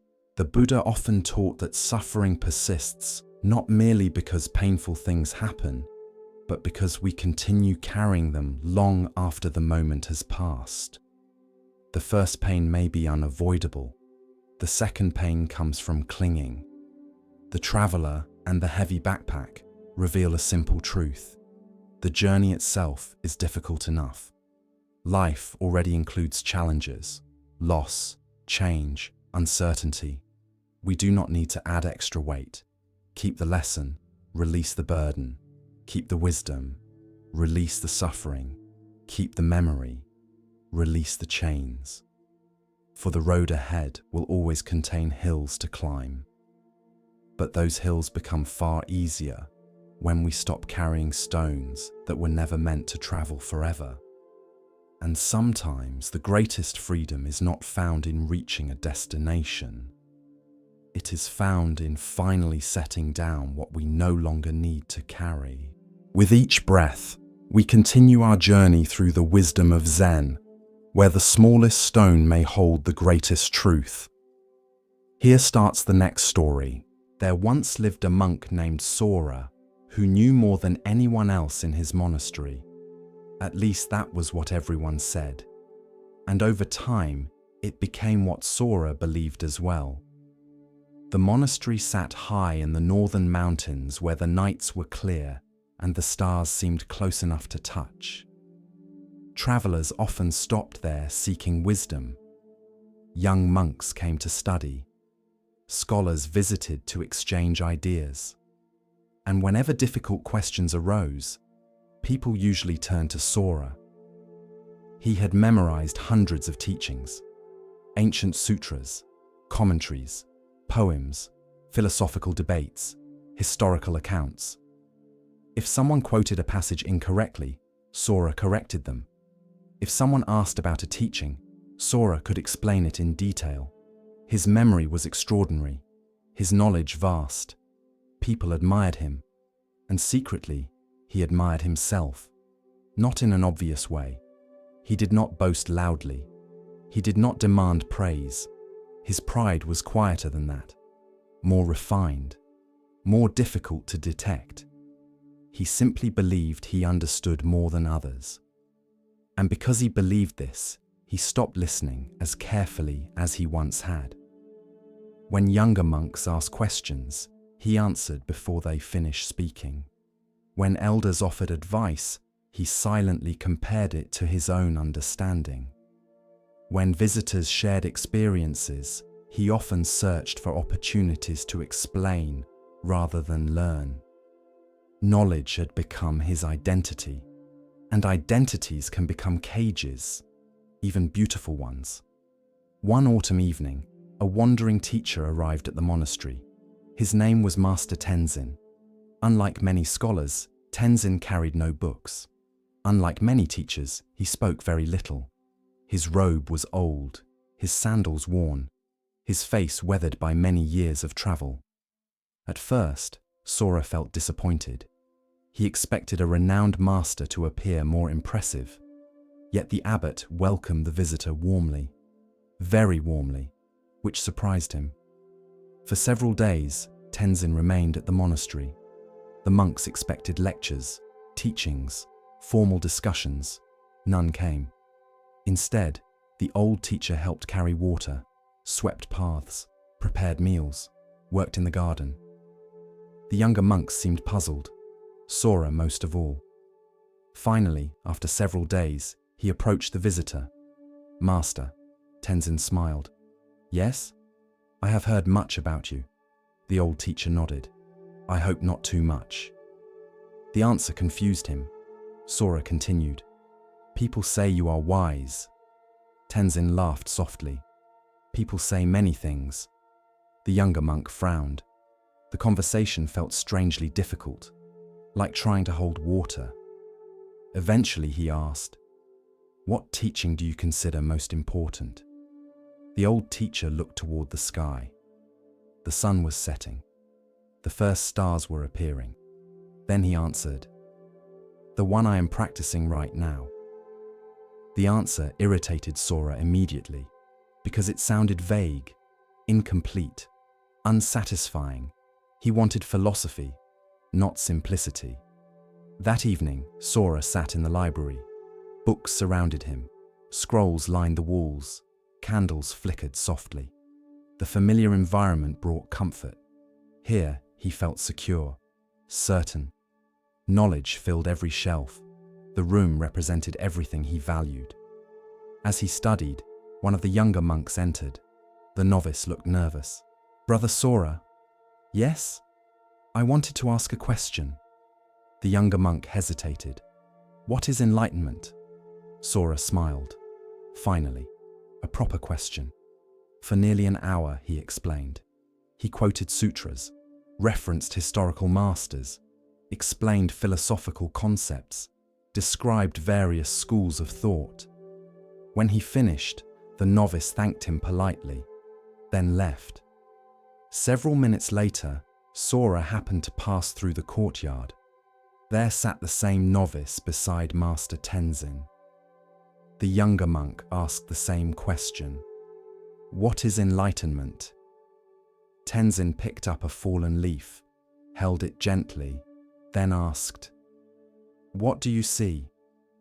The novice looked carefully. "A leaf." The old teacher smiled. "Good." Several minutes later, the conversation ended. The novice walked away smiling, genuinely smiling. The sight annoyed Sora. How could a simple answer satisfy someone more than an hour of detailed explanation? The question followed him long into the night. The next morning, the monastery awoke before dawn. A clear sky stretched overhead. Thousands of stars filled the darkness. The monks gathered for meditation. Afterward, most returned indoors. Sora remained outside. The stars fascinated him. Astronomy had long been one of his interests. He knew the names of constellations, the movements of planets, the cycles of the moon, the stories attached to each star pattern. As he stood there, Master Tenzin approached. The old teacher looked upward. "Beautiful, isn't it?" Sora nodded. "I know the names of nearly all the visible constellations." The teacher smiled. "I don't." The answer surprised him. "You don't?" "No." Sora frowned. "Why not?" Tenzin continued gazing upward. "I have been too busy looking at them." The sentence lingered. The younger monk wasn't sure why, but something about it felt important. Several days later, the abbot announced an unusual task. A remote mountain shrine needed repairs. Several monks would travel there. The work would take weeks. To Sora's surprise, he was chosen. So was Master Tenzin. The journey began the following morning.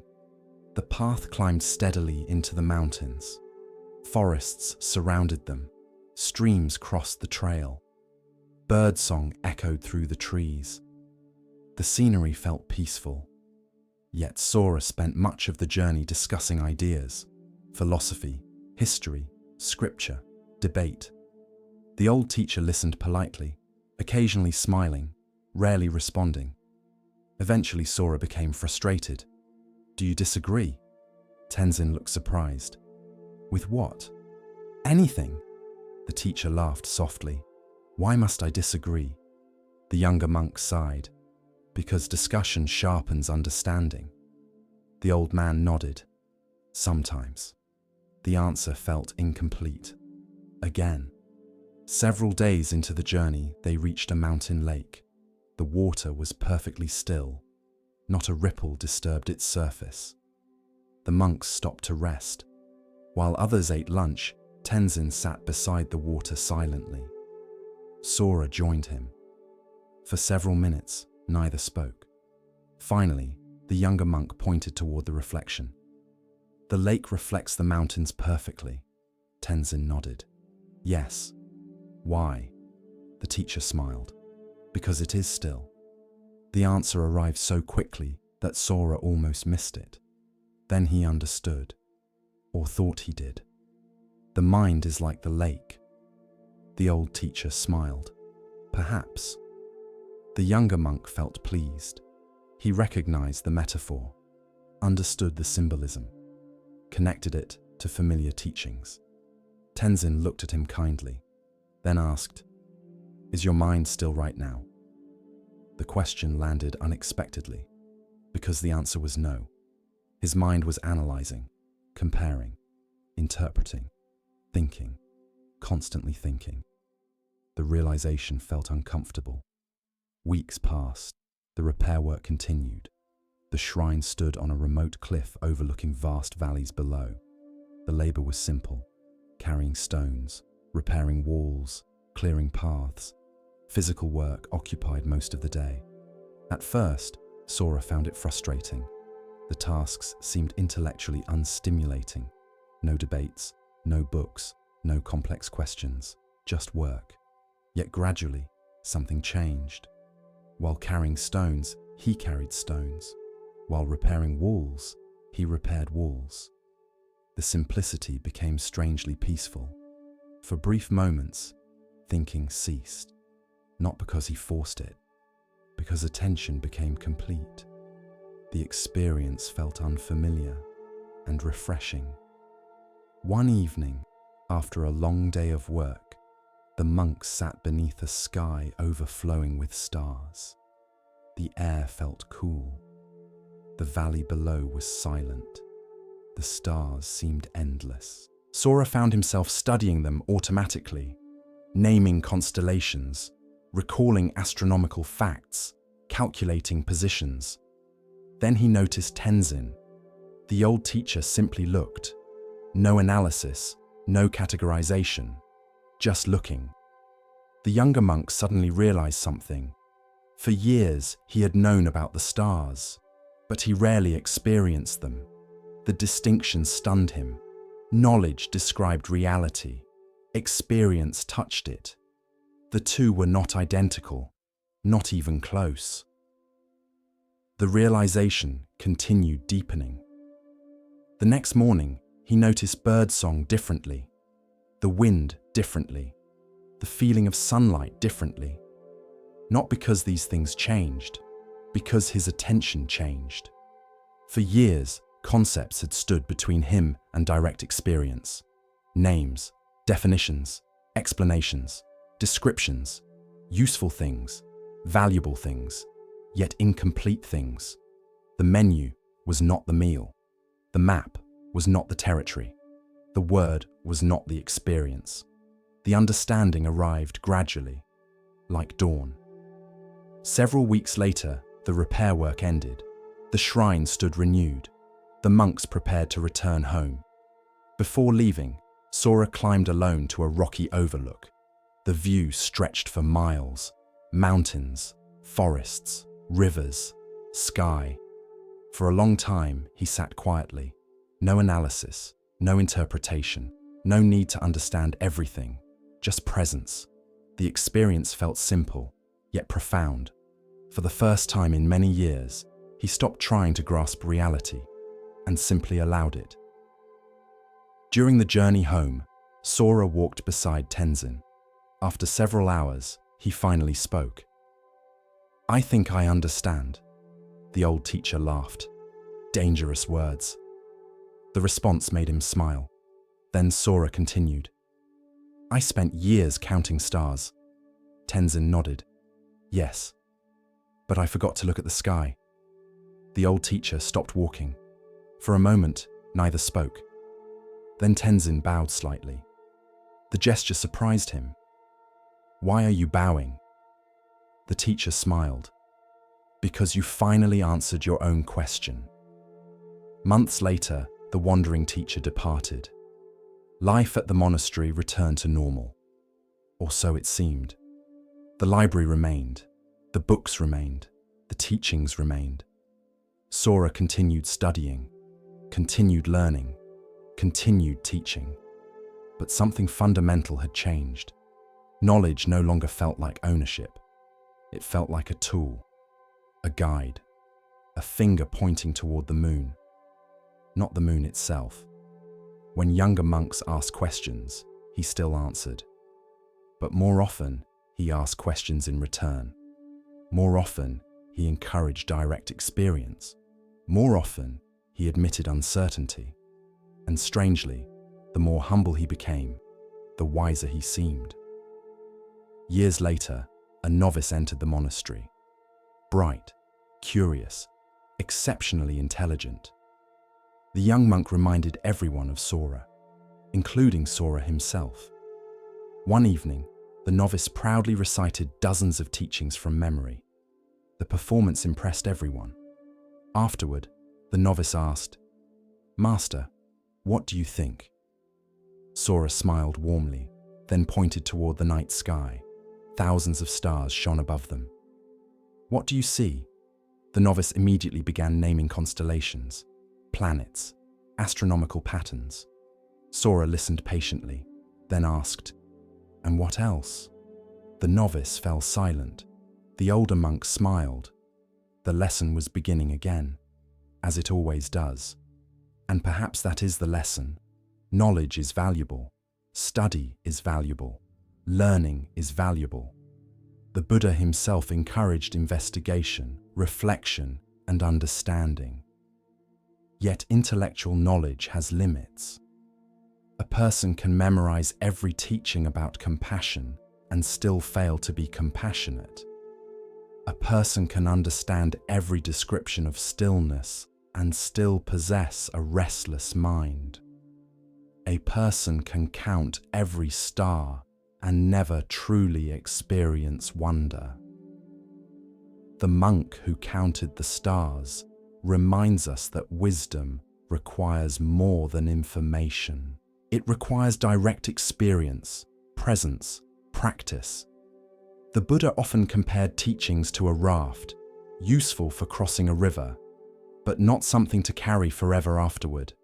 Concepts guide us. Experience transforms us. Knowledge points the way. Practice walks the path.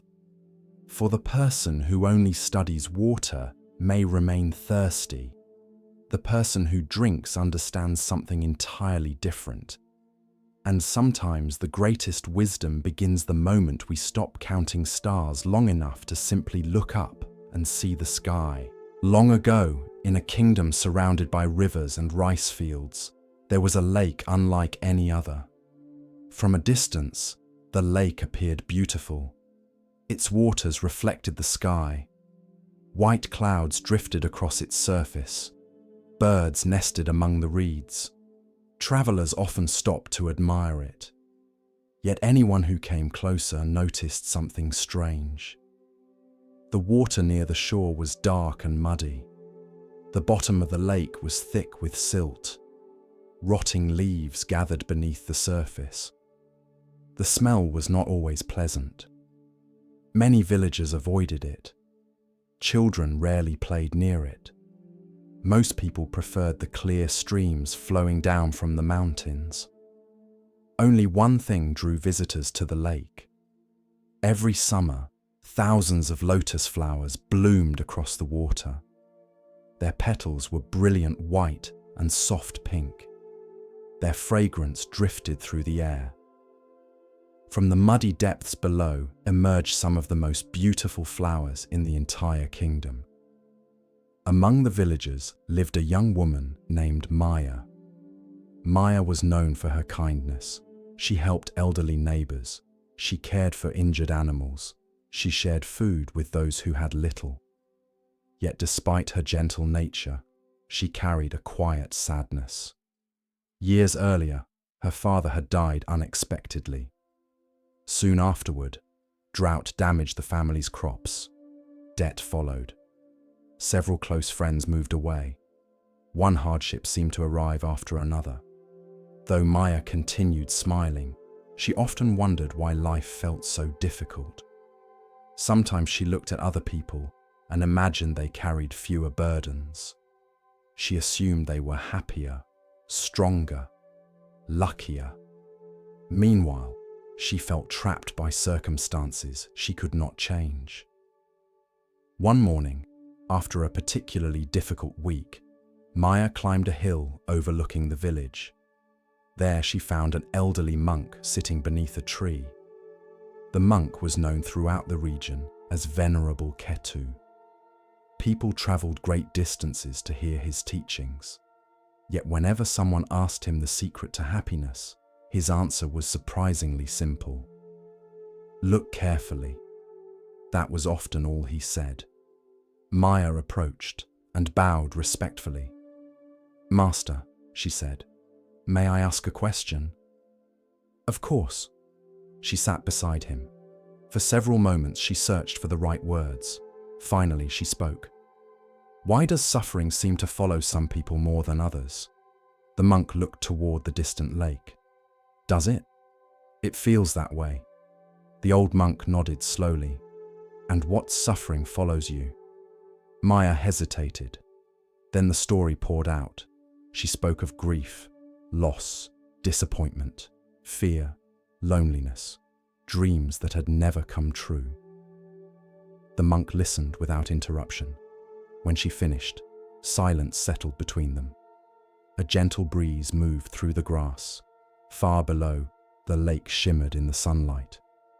Finally, Venerable Ketu stood. Come with me. They walked down the hillside toward the water. The path wound through fields and groves of trees. Neither spoke. Eventually they reached the edge of the lake. The air smelled of earth and water. Hundreds of lotus flowers floated across the surface. Their petals glowed beneath the afternoon sun. The sight was breathtaking. Maya smiled despite herself. They're beautiful. Yes, said the monk. They continued walking until they reached a narrow wooden dock. The water below was dark. Maya could barely see beneath the surface. The monk pointed downward. What do you see? Mud. And above it, lotus flowers. The old monk nodded. Then he asked a strange question. If the mud disappeared, what would happen to the lotus? Maya frowned. She had never considered such a thing. I suppose there would be no lotus. The monk smiled. Exactly.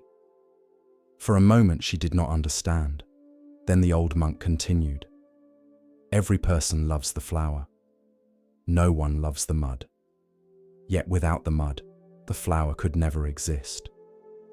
They sat together on the dock.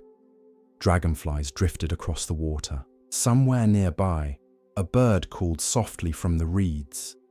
The monk picked up a lotus blossom floating near the edge. People often wish for lives without difficulty. They wish for growth without challenge, wisdom without mistakes, compassion without heartbreak, courage without fear. He held the flower gently. But the lotus does not grow despite the mud.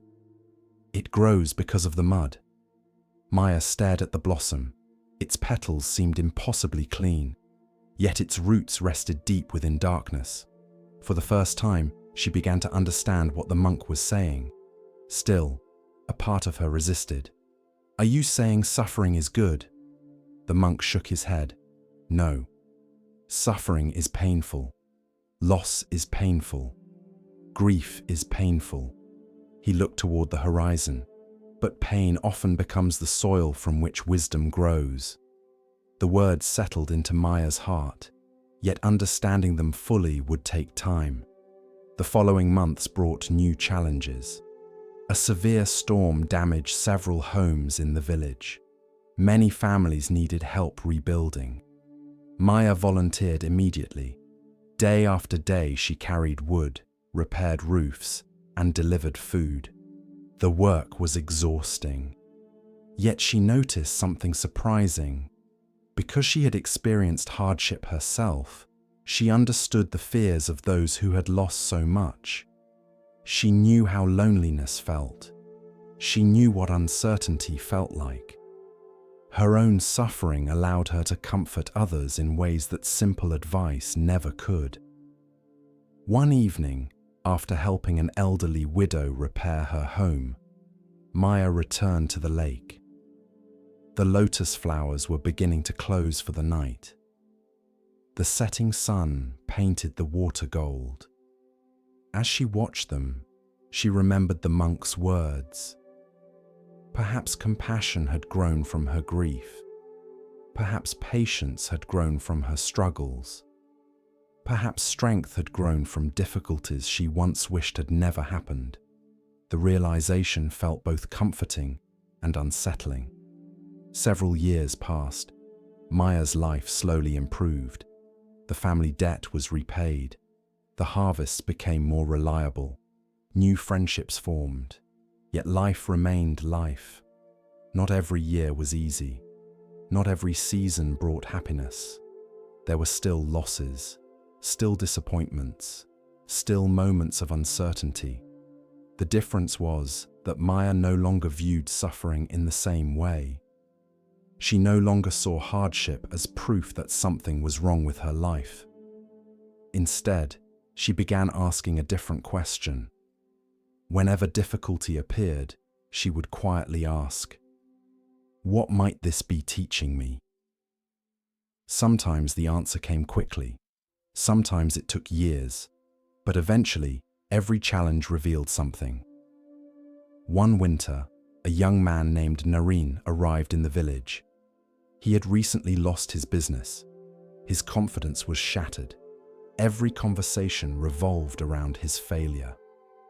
"I had everything planned," he often said, "and now everything is ruined." The villagers tried encouraging him. Nothing helped. Finally, someone suggested he speak with Maya. By then, she had become known for her calm wisdom. Naren found her beside the lake one afternoon. The lotus season had ended. Only broad green leaves remained. The water appeared quiet and still. After listening to his story, Maya pointed toward the lake. "What do you see?" The young man looked confused. "Water." "What else?" "Leaves." "What else?" He shrugged. "Mud beneath the surface, I suppose." Maya smiled. Then she told him the story Venerable Ketu had once shared with her. The story of the lotus, the story of mud, the story of growth. When she finished, Nareen sat silently for several minutes. Finally, he asked, "So you're saying my failure may not be the end?" Maya looked across the lake. The lotus never curses the mud. It simply grows. Years later, villagers would often bring their children to the lake. They would point toward the flowers and share the lesson. The children listened with fascination. Some understood immediately. Most did not. That was natural. Certain truths reveal themselves only through experience. One spring morning, many years after their first meeting, Maya visited Venerable Ketu once again. The monk was very old now. His hair had turned completely white. His movements were slower, yet his eyes still carried the same gentle clarity. Together they walked to the lake. Thousands of lotus blossoms covered the water. The sight was more beautiful than Maya remembered. The monk smiled. "You understand now." It was not a question. Maya nodded. "More than I did before." "And what do you understand?" She looked across the lake. For a long moment she remained silent.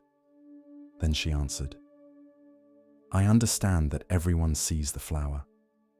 The monk waited. "But few people appreciate the mud." A smile spread across his face. Maya continued. I spent years wishing my life had been easier. I thought happiness belonged to people who never suffered. She touched one of the lotus petals. Now I see that much of what is best within me grew from places I once wanted to escape. The monk nodded. Wisdom often arrives quietly, not as a sudden revelation, not as a dramatic moment, but as a gradual understanding born from living. The afternoon sun reflected across the water.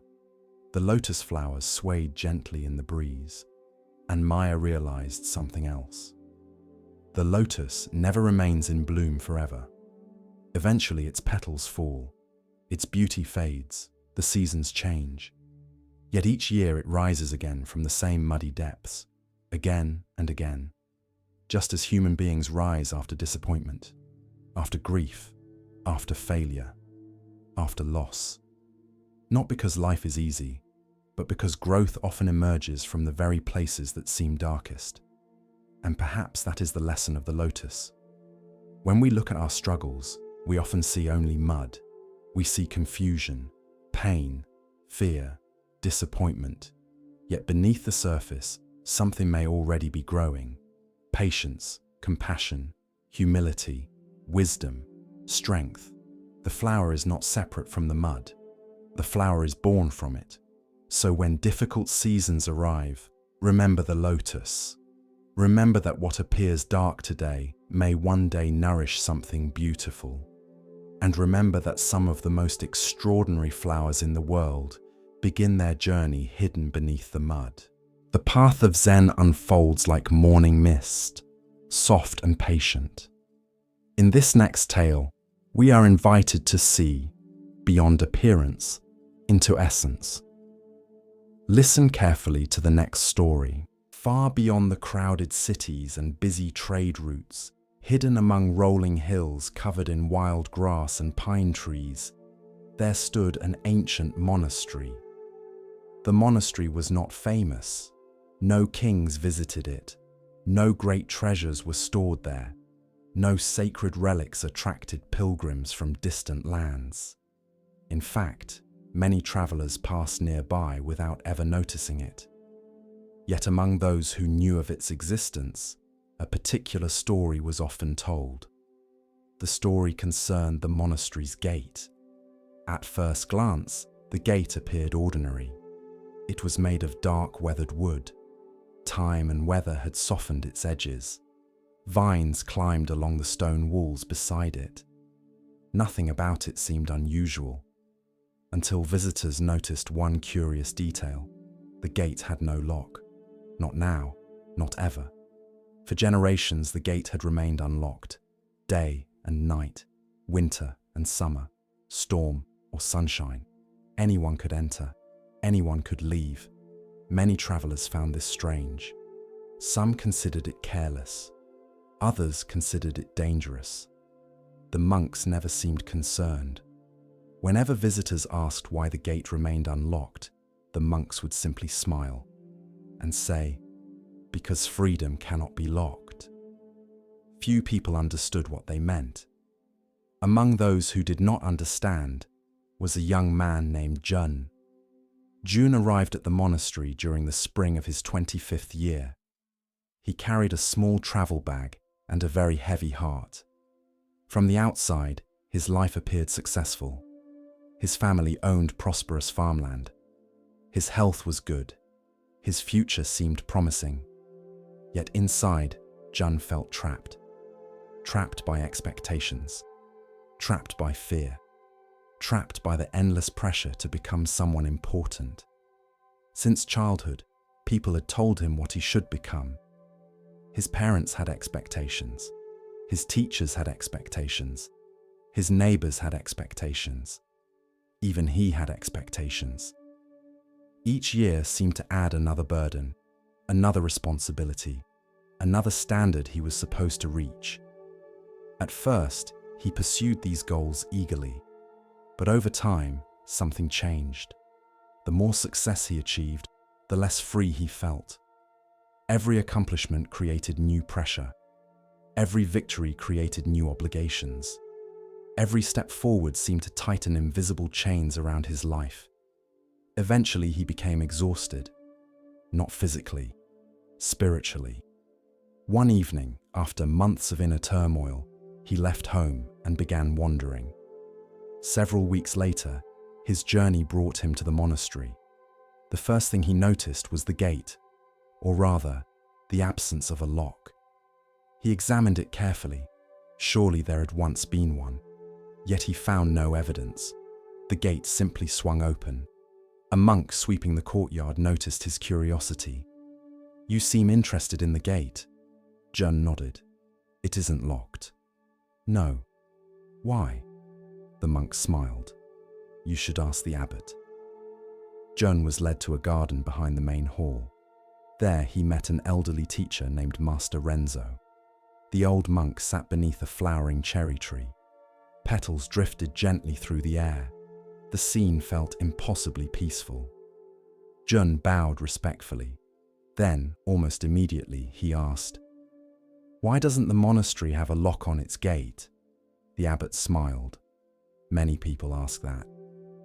"And what do you tell them?" Renzo looked toward the entrance. Then he said, "The gate is unlocked because it was never meant to keep people in." Jun frowned. "Most gates are meant to keep people out." "Perhaps." The old monk picked up a fallen blossom. "But some people build gates around themselves." The answer confused him, as many of the abbot's answers would. Over the following weeks, Jun remained at the monastery. At first, he intended only a short stay. Yet something about the place encouraged him to linger. The days followed a simple rhythm. Wake, meditate, work, eat, rest, repeat. Life moved slowly. No one seemed rushed. No one seemed obsessed with achievement. No one appeared concerned with status. For the first time in years, Jun felt space around his thoughts. Yet despite the peaceful environment, his inner struggles remained. Every morning, he compared himself to others. Every evening, he worried about the future. During meditation, his mind replayed old fears. Questions haunted him. What if I fail? What if I disappoint everyone? What if I make the wrong choice? What if I waste my life? One afternoon, while helping repair a stone pathway, he finally confessed these worries to Master Renzo. The old monk listened quietly. Then he asked, "Who is holding you captive?" Jun blinked. "What?" "Who is holding you captive?" The young man considered the question. "My responsibilities." The monk shook his head. "No." "My obligations?" "No." "My circumstances?" Again the old monk shook his head. Jun grew frustrated. "Then what is it?" The abbot stood slowly. "Come." Together they walked to the monastery gate. The afternoon sun cast long shadows across the ground. Birds sang from nearby trees. The gate stood open, exactly as it always had. The old monk pointed toward it. "What do you see?" "A gate." "What else?" "It's open." "Yes." The monk nodded. "Could you leave right now if you wished?" Jun hesitated. "Of course." "Would anyone stop you?" "No." The old monk smiled. "Then why do you speak as though you are imprisoned?" The question struck him deeply. For a moment he had no answer. Because the truth was uncomfortable. No one was forcing him to remain. No one was forcing him to pursue certain goals. No one was physically restraining him. Yet he still felt trapped. That evening, the question followed him everywhere. Who is holding you captive? The next morning, he noticed something while walking through the village below the monastery. A farmer worked happily in a small field. The man owned very little, yet he seemed content. Later, Jun passed a wealthy merchant. The merchant owned far more than the farmer, yet his face looked tense and worried. The contrast lingered in his mind. Perhaps freedom and circumstances were not the same thing. Months passed. Summer arrived. The hills turned green. Wildflowers bloomed. Jun continued practicing. Gradually, he became more aware of the stories running through his mind. Stories about success, stories about failure, stories about who he was supposed to be, stories about what others expected. For years he had accepted these thoughts as reality. Now he began questioning them. One morning during meditation, a surprising realization appeared. Much of his suffering came not from his actual life, but from his resistance to life. He constantly compared reality to an imagined version of how things should be. The gap between the two created misery. The insight felt both liberating and unsettling, because if he was creating part of his own prison, then he could no longer blame the world. Autumn arrived. Leaves began falling from the trees. One evening, a traveler visited the monastery. The man complained endlessly. His family disappointed him. His neighbors annoyed him. His work frustrated him. His life felt unfair. Jun listened carefully. As the traveler spoke, he recognized something familiar. The man sounded exactly like he once had. After the traveler left, Jun found himself laughing softly. For the first time, he could see the cage. Not a real cage, a mental one. A cage built from expectations, fears, resentments, and attachments. A cage without bars. A cage without walls. A cage maintained entirely by habit. That night he visited Master Renzo. "I think I understand the gate." The old monk smiled. "Do you?" "Partly." The abbot waited. Jun looked toward the entrance visible through the trees. Then he said, "The gate isn't locked because the prison was never outside." The old monk's eyes brightened. "Continue." "The prison is inside." The words surprised him even as he spoke them. The fears, the attachments, the beliefs, the stories, the endless need for life to be different. The old monk nodded. "Very good." For a while neither spoke. The evening breeze carried the scent of pine trees through the garden. Finally Renzo said, "Most people spend their lives trying to change the world so they can feel free." He paused. "The wiser path is discovering the freedom that already exists." Years later, Jun left the monastery, not because he was unhappy, not because he had failed, but because his time there had come to an end. Before departing, he stood before the gate one final time. The same gate, the same open doorway, the same absence of a lock. Yet everything felt different. When he first arrived, he believed freedom meant escaping obligations, escaping responsibility, escaping difficult circumstances. Now he understood something deeper. Freedom is not the absence of responsibility. Freedom is the absence of inner chains. A person can live in a palace and be imprisoned by fear. A person can live in a small hut and be completely free. Years passed. Jun built a life of his own. He worked, he married, he raised children, he faced challenges, he experienced loss, he experienced joy. Life remained unpredictable. Yet whenever difficulties arose, he remembered the gate, and he asked himself, "What am I resisting? What story am I believing? What chain am I carrying that no longer needs to be carried?" The questions rarely solved problems immediately, but they often revealed something important. The lock he feared was usually not real. The door was often already open. As an old man, Jun eventually returned to the monastery. The hills looked smaller now, or perhaps he had changed. The gate still stood exactly where it always had. Weathered, simple, unlocked. He smiled, then he walked through it. Not because he needed to enter, but because he finally understood. Freedom was never waiting on the other side of the gate. Freedom was the realization that it had never been locked in the first place. And perhaps that is the lesson. Many people spend years searching for freedom. They search in wealth, in success, in recognition, in distant places. Yet the chains that bind us most tightly are often invisible. Fear, attachment, expectation, the need to control, the need to be approved of, the need for certainty. And like the gate of the monastery, the door out of that prison is often already open. The question is not whether freedom exists. The question is whether we are willing to walk through.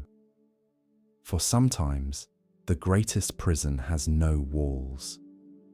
And the greatest freedom begins the moment we realize the lock was only ever in our mind. At the edge of a quiet valley stood a mountain so large that it seemed to hold the sky in place. Its peak disappeared into clouds. Its slopes were covered with pine forests, stone paths, and hidden streams. For generations, villagers had lived beneath its shadow. They planted rice in the fields below. They gathered herbs along its lower trails. They told stories about its storms, its caves, and its silence. To them, the mountain was not merely stone. It was a presence, steady, ancient, unmoving. In the village lived a young man named Aaron. Aaron was impatient. He did not think of himself that way. He called himself ambitious, determined, hard-working. But those who knew him well understood the truth. He wanted everything quickly. If he planted seeds, he wanted sprouts the next morning. If he practiced a skill, he wanted mastery within days. If he faced a problem, he wanted it solved immediately. Waiting frustrated him. Slow progress angered him. He admired anything fast. Fast rivers, fast horses, fast traders, fast success. But the mountain annoyed him. Each morning, when he stepped outside his home, there it stood, silent, massive, unchanged. While people hurried, the mountain remained. While seasons moved, the mountain remained. While villagers aged, married, argued, celebrated, and died, the mountain remained. One day, after failing again to master meditation, Aaron stormed out of the monastery hall. He had been sitting for only a short time, but his mind had wandered endlessly. Thoughts came, memories came, plans came, frustration came. Finally, he gave up. Outside, an elderly monk named Venerable Soren was sweeping the stone path. He looked at Aaron and smiled. "Your face is full of weather today." Aaron sighed. "I cannot do it." "Cannot do what?" "Meditate." Soren leaned on his broom. "What happened?" "My mind will not become still." "How long did you sit?" "Almost 1 hour." The old monk nodded. 1 hour. Aaron frowned. That should be enough to feel something. Soren looked toward the mountain. "Do you see that mountain?" "Of course." "Do you think it became a mountain in 1 hour?" Aaron looked annoyed. "That is different." "Is it?" The monk returned to sweeping. Aaron waited for further explanation. None came. Over the following weeks, Aaron continued struggling. He tried meditation, then abandoned it. He tried calligraphy, then grew frustrated. He tried learning herbal medicine, then complained that there were too many plants to remember. He began many things, finished few. Every time progress slowed, he decided the path must be wrong. One afternoon, after another failed attempt at meditation, he went to Soren again. "Master, I need a teaching that works faster." The old monk laughed softly. "Faster than what?" "Faster than this." Soren pointed toward the mountain. "Then go ask the mountain." Aaron stared at him. "The mountain?" "Yes." "What should I ask?" "Ask why it refuses to move." The instructions sounded foolish. But Aaron had learned that Soren's foolish instructions often carried meaning. The next morning, he climbed the lower trail. Mist covered the trees. Birds called from hidden branches. The air smelled of pine and wet stone. After walking for an hour, he reached a large rock overlooking the valley. From there, the village looked small. Smoke rose from rooftops. Fields spread like green squares below. Aaron sat facing the mountain peak. At first, he felt ridiculous. Then, quietly, he asked, "Why do you refuse to move?" The mountain did not answer. Of course. Only wind passed through the trees. Aaron waited. A few minutes, then longer. Soon he became restless. His legs hurt. His thoughts wandered. He stood to leave. Then he remembered why he had come. Impatience. So he sat again. The mountain remained silent. After several hours, he returned to the village with no answer. Soren was still sweeping. "Well?" the monk asked. "The mountain said nothing." Soren smiled. "Then perhaps you did not listen long enough." So Aaron returned the next day, and the next, and the next. Each morning, he climbed the trail and sat before the mountain. At first, he hated it. Nothing happened. No visions, no sudden wisdom, no dramatic change. Only sitting, only breathing, only watching clouds move around stone. But slowly, almost without noticing, Aaron began to see things. He saw that the mountain was not as still as he had imagined. Clouds touched it and passed. Rain darkened its rocks. Sunlight changed its colors. Streams moved down its sides. Trees grew from its slopes. Leaves fell. Snow melted. Birds nested. The mountain did not rush. Yet it was not lifeless. It changed slowly, deeply, patiently. One morning, after many weeks, Aaron noticed a tiny pine tree growing from a crack in a rock. It was no taller than his hand. Its roots had found the smallest space. Its needles trembled in the wind. "How long will it take you to become a great tree?" Aaron whispered. The answer came silently. Years, perhaps decades. And yet the tiny pine did not seem troubled. It simply grew. That day, something softened in Aaron. He realized he had been demanding from himself what nature never demanded from trees. Instant growth, instant strength, instant wisdom. He returned to Soren and said, "The mountain does move." The old monk looked pleased. "How?" "Slowly." "And?" "So slowly that impatient eyes think it is standing still." Soren smiled. "Good." Aaron continued. "The trees grow slowly. The stones wear away slowly. The paths are formed slowly. Even the streams carve the mountain slowly." The monk nodded. "And what does that teach you?" Aaron was quiet. Then he answered, "That slow change is still change." From that day, his practice changed. Not because meditation became easy. It did not. His mind still wandered. His knees still hurt. Frustration still appeared. But now he stopped expecting 1 hour to transform him. He sat each morning, sometimes peacefully, sometimes restlessly. But he sat, day after day, like water shaping stone, like roots entering rock, like the mountain becoming itself. Years passed. Aaron became calmer, not suddenly, gradually. Others noticed before he did. He interrupted less, listened more, finished tasks he once abandoned. When difficulties appeared, he no longer demanded immediate solutions. He learned to continue. One winter, a landslide blocked the main road to the village. The villagers panicked. They needed the road for trade. Many argued about what to do. Some wanted to abandon the route. Others cursed the mountain. Aaron listened quietly. Then he said, "We clear it one stone at a time." The work took many weeks. Each day, Villagers removed rocks, mud, and broken branches. At first, progress seemed invisible, but slowly the path reappeared. One stone, then another, then another. By spring, the road was open. The villagers celebrated. Aaron stood quietly at the edge of the path, looking toward the mountain. He understood now.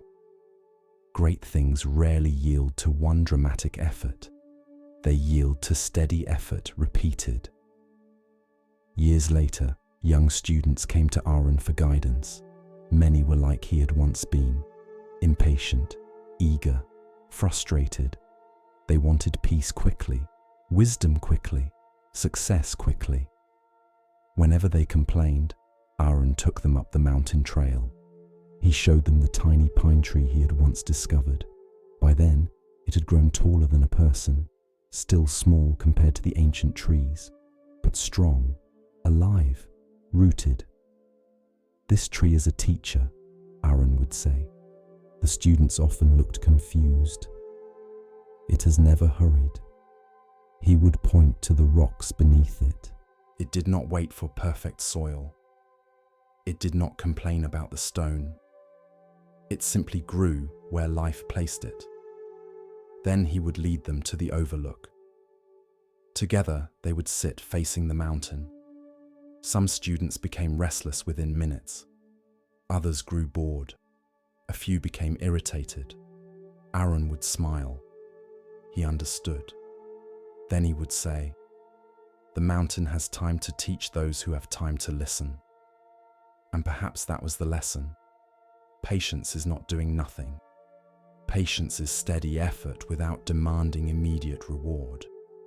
Patience is trusting that small actions matter, even when results are not yet visible.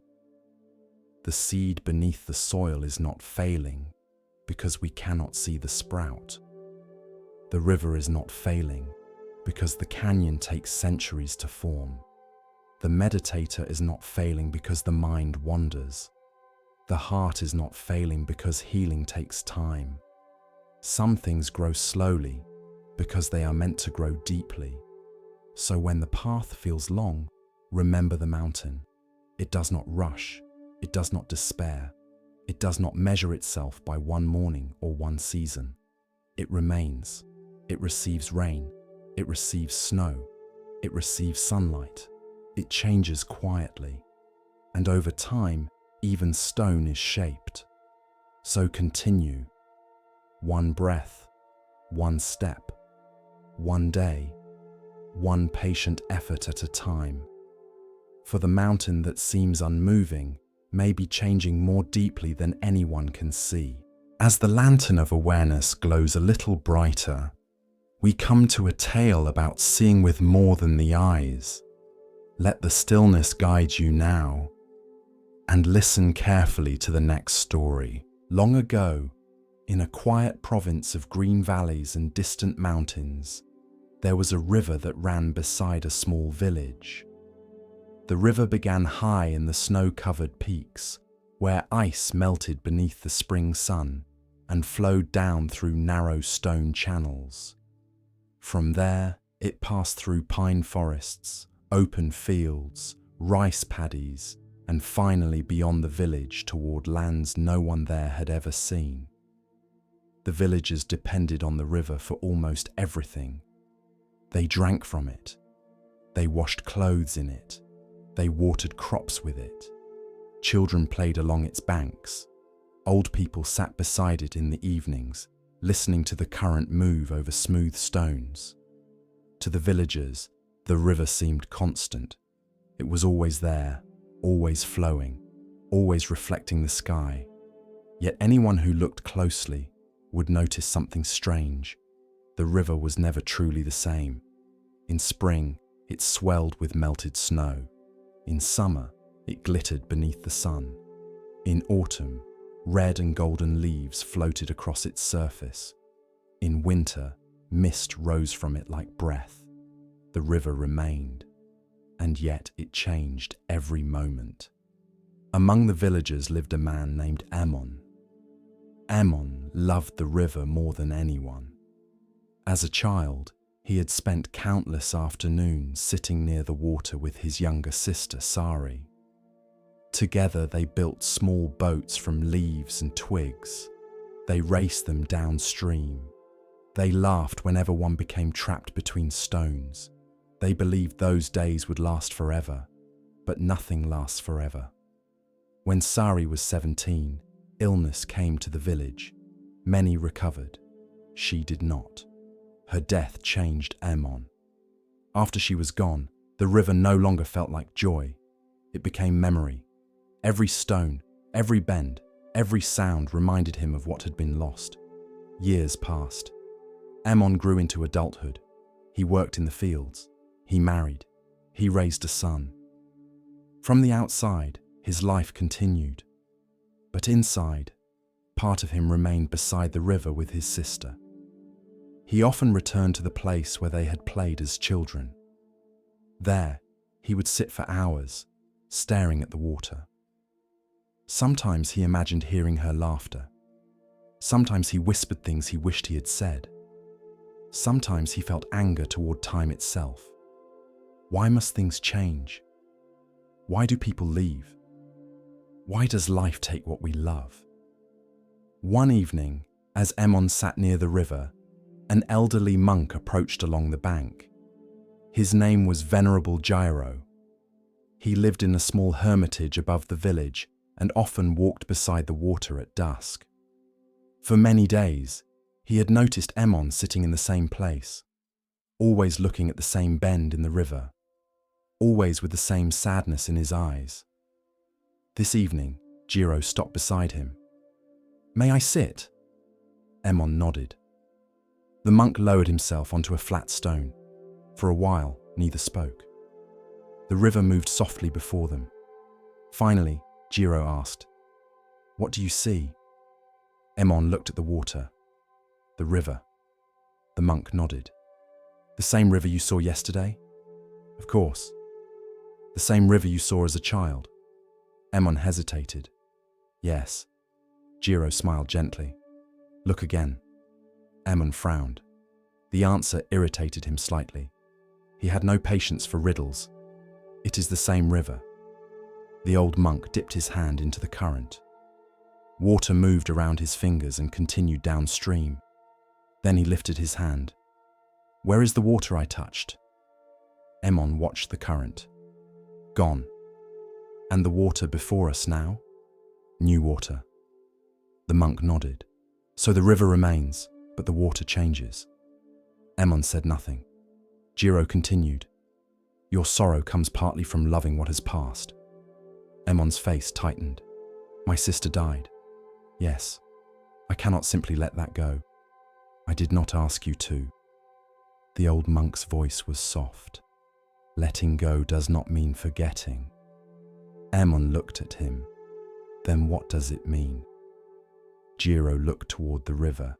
"It means learning to love without demanding that life stop flowing." The words entered Ammon slowly, but they did not comfort him yet. Over the following weeks, the monk and Ammon often met beside the river. Sometimes they spoke, sometimes they sat in silence. Gyro never told him to stop grieving. He never said sorrow was wrong. Instead, he invited Ammon to watch the river carefully, at dawn, at noon, at sunset, after rain, during mist, under moonlight. Gradually, Ammon began noticing changes he had ignored for years. The river's color shifted with the sky. Its sound changed with the season. Its depth changed after storms. Its banks changed as roots grew and stones moved. Even the place where he sat was not exactly the same. Grass had spread. A tree branch had fallen. Moss had grown along the stones. Everything was changing. Quietly. Constantly. Without asking permission.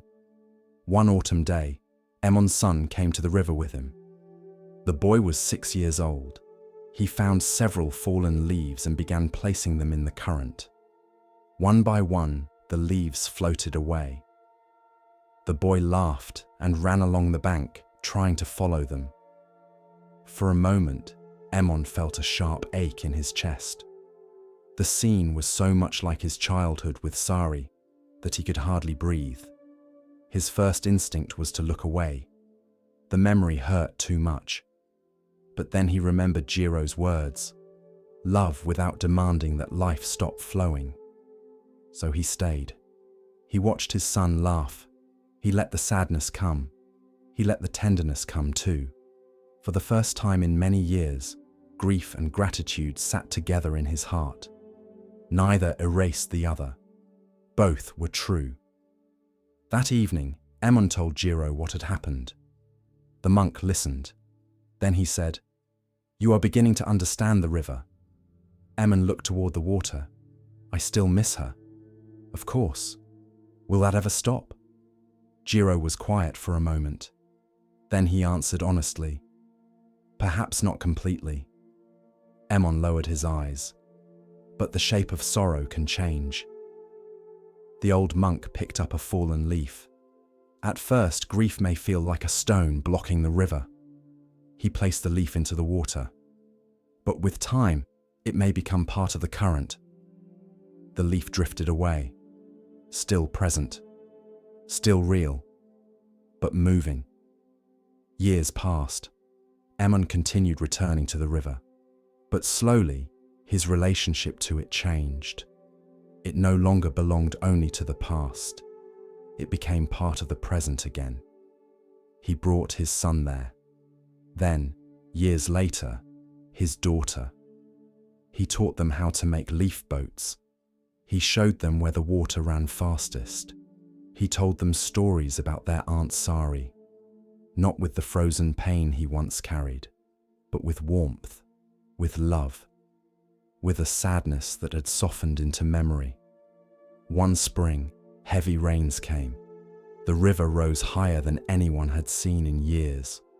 Water flooded several fields. A footbridge washed away. Villagers worked together to protect homes and repair damage. Emon labored beside them. During the storm, he realized something. The river that nourished the village could also destroy. The river that carried childhood memories could also carry away bridges. The river was not gentle or cruel. It was simply flowing according to causes and conditions. Rainfall, snowmelt, wind, stone, earth, season. Everything shaped it, just as everything shaped human life. Joy, loss, love, fear, aging, change. No single moment stood alone. After the flood, the riverbank looked different. The old sitting place where Emon had grieved for years was gone. The water had carved away part of the shore. At first, he felt a familiar sadness. Then, unexpectedly, he smiled. Even the place where he had mourned had changed. Life had not preserved it for him, and perhaps it was not meant to. That evening, he found Jiro at the hermitage. The monk was older now. His steps had slowed. His voice had grown softer. Emon bowed and said, "The river took my place." Jiro smiled. "And what did it give you?" Emon thought carefully. "A new bank." The old monk nodded. "Yes. Sometimes the teaching arrived as words, sometimes as water." Years continued passing. Emon became an elder of the village. Younger people often came to him when they suffered losses. A farmer whose harvest failed. A mother whose child moved away. A young man whose marriage ended. An old woman afraid of death. Emon never rushed her grief. He never offered easy comfort. Instead, he often walked with them to the river. There he would ask, "Is this the same river as yesterday?" Most answered yes. Then he would ask them to watch. The current, the light, the leaves, the stones, the endless movement. Eventually some would understand. Not immediately, but slowly, the way all deep truths are understood. One evening, a young woman named Mira came to him weeping. Her husband had died unexpectedly. "I cannot bear it," she said. "I want everything to be as it was." Aemon listened quietly. He remembered that feeling, the desperate wish that time could reverse, that life could freeze at the moment before loss. He led her to the river. They sat together at dusk. The water reflected violet clouds. For a long while, Mira cried. Aemon said nothing. When her tears softened, he spoke. I once thought the river was cruel because it would not stop. Mira looked at him. Was it? No. He watched the current move. It was teaching me that love must learn how to flow. She did not answer, but her breathing slowed. The river continued. Years later, when Venerable Jiro was nearing death, Aemon visited him daily. The old monk lay near the window of his hermitage, where he could hear the river below. One afternoon, Aemon sat beside him. I am afraid to lose you, he admitted. Jiro smiled faintly. Good. Aemon laughed softly through his sadness. Good. It means you have loved. The old monk's breathing was slow. Do not make grief your enemy. He turned his eyes toward the sound of water. Only do not build a dam around it. A few days later, Jiro passed away. The village mourned him deeply. Aemon walked alone to the river. He knelt at the bank and placed a flower into the current. It floated away, just as the leaves had floated away, just as childhood had floated away, just as every moment eventually moved beyond reach. But now Aemon did not try to hold it. He bowed, not to death, not to loss, but to the great movement of life. Many seasons passed. Aemon grew old. His hair turned white. His hands became thin. His children had children of their own. The village changed. New houses appeared. Old ones disappeared. People were born. People died. Fields shifted. Trees grew and fell. The river remained. And yet, always, it changed. One winter morning, Aemon's granddaughter found him sitting by the water. She was a curious child with bright eyes. She sat beside him and asked, Grandfather, is this the same river you saw when you were little? Aemon smiled. He had once answered that question too quickly. Now he took his time. Yes, he said, and no. The child frowned. That does not make sense. He laughed gently. No, not at first. Then he dipped his hand into the current. The river has a name. It has a path. It has banks. In that way, it is the same. He lifted his wet hand. But the water is always changing. The light is changing. The stones are changing. And we are changing too. His granddaughter watched the river carefully. Then she asked, Is changing sad? Aemon looked across the water. Sometimes, often, beautifully, painfully, mercifully. But he answered simply, It can be. Then he added, But without change, nothing could grow. The girl thought about this. No flowers? No flowers? No babies? No babies?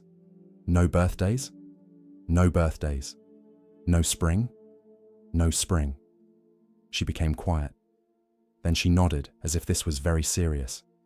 And perhaps it was. That evening, Aemon remained beside the river after she left. The sun lowered behind the mountains. The water turned gold. He thought of Sari, of his parents, of Jiro, of his younger self, of all the versions of life that had appeared, stayed briefly, and moved on. For a long time, he had believed impermanence was only loss. Now he understood it was also possibility. Because things change, wounds can soften. Because things change, children grow. Because things change, sorrow can become wisdom. Because things change, winter becomes spring. Because things change, a grieving young man can become a gentle old one. The river whispered over the stones, never holding the same water, never stopping, never clinging, never refusing its nature. And perhaps that is the lesson. everything flows. Youth flows into age, joy flows into memory, grief flows into understanding. Moments arrive, shine briefly, and pass. We suffer when we demand that the river become a pond, when we try to freeze what was never meant to be frozen, when we ask life to remain unchanged so that our hearts will never ache. But life is movement. The river teaches this without words. It does not keep yesterday's water. It does not mourn the bend it has already passed. It does not rush ahead in fear of the sea. It simply flows. So when change comes, as it always does, remember the river. Let yourself grieve. Let yourself love. Let yourself remember. But do not demand that life stop moving, for the same current that carries things away also carries new things toward us. And if we learn to sit beside it with an open heart, we may discover that impermanence is not only the reason we suffer, it is also the reason healing is possible. In the hush of understanding, Zen offers us another glimpse of what it means to recognize worth not by weight or shine, but by presence. Here starts the next story,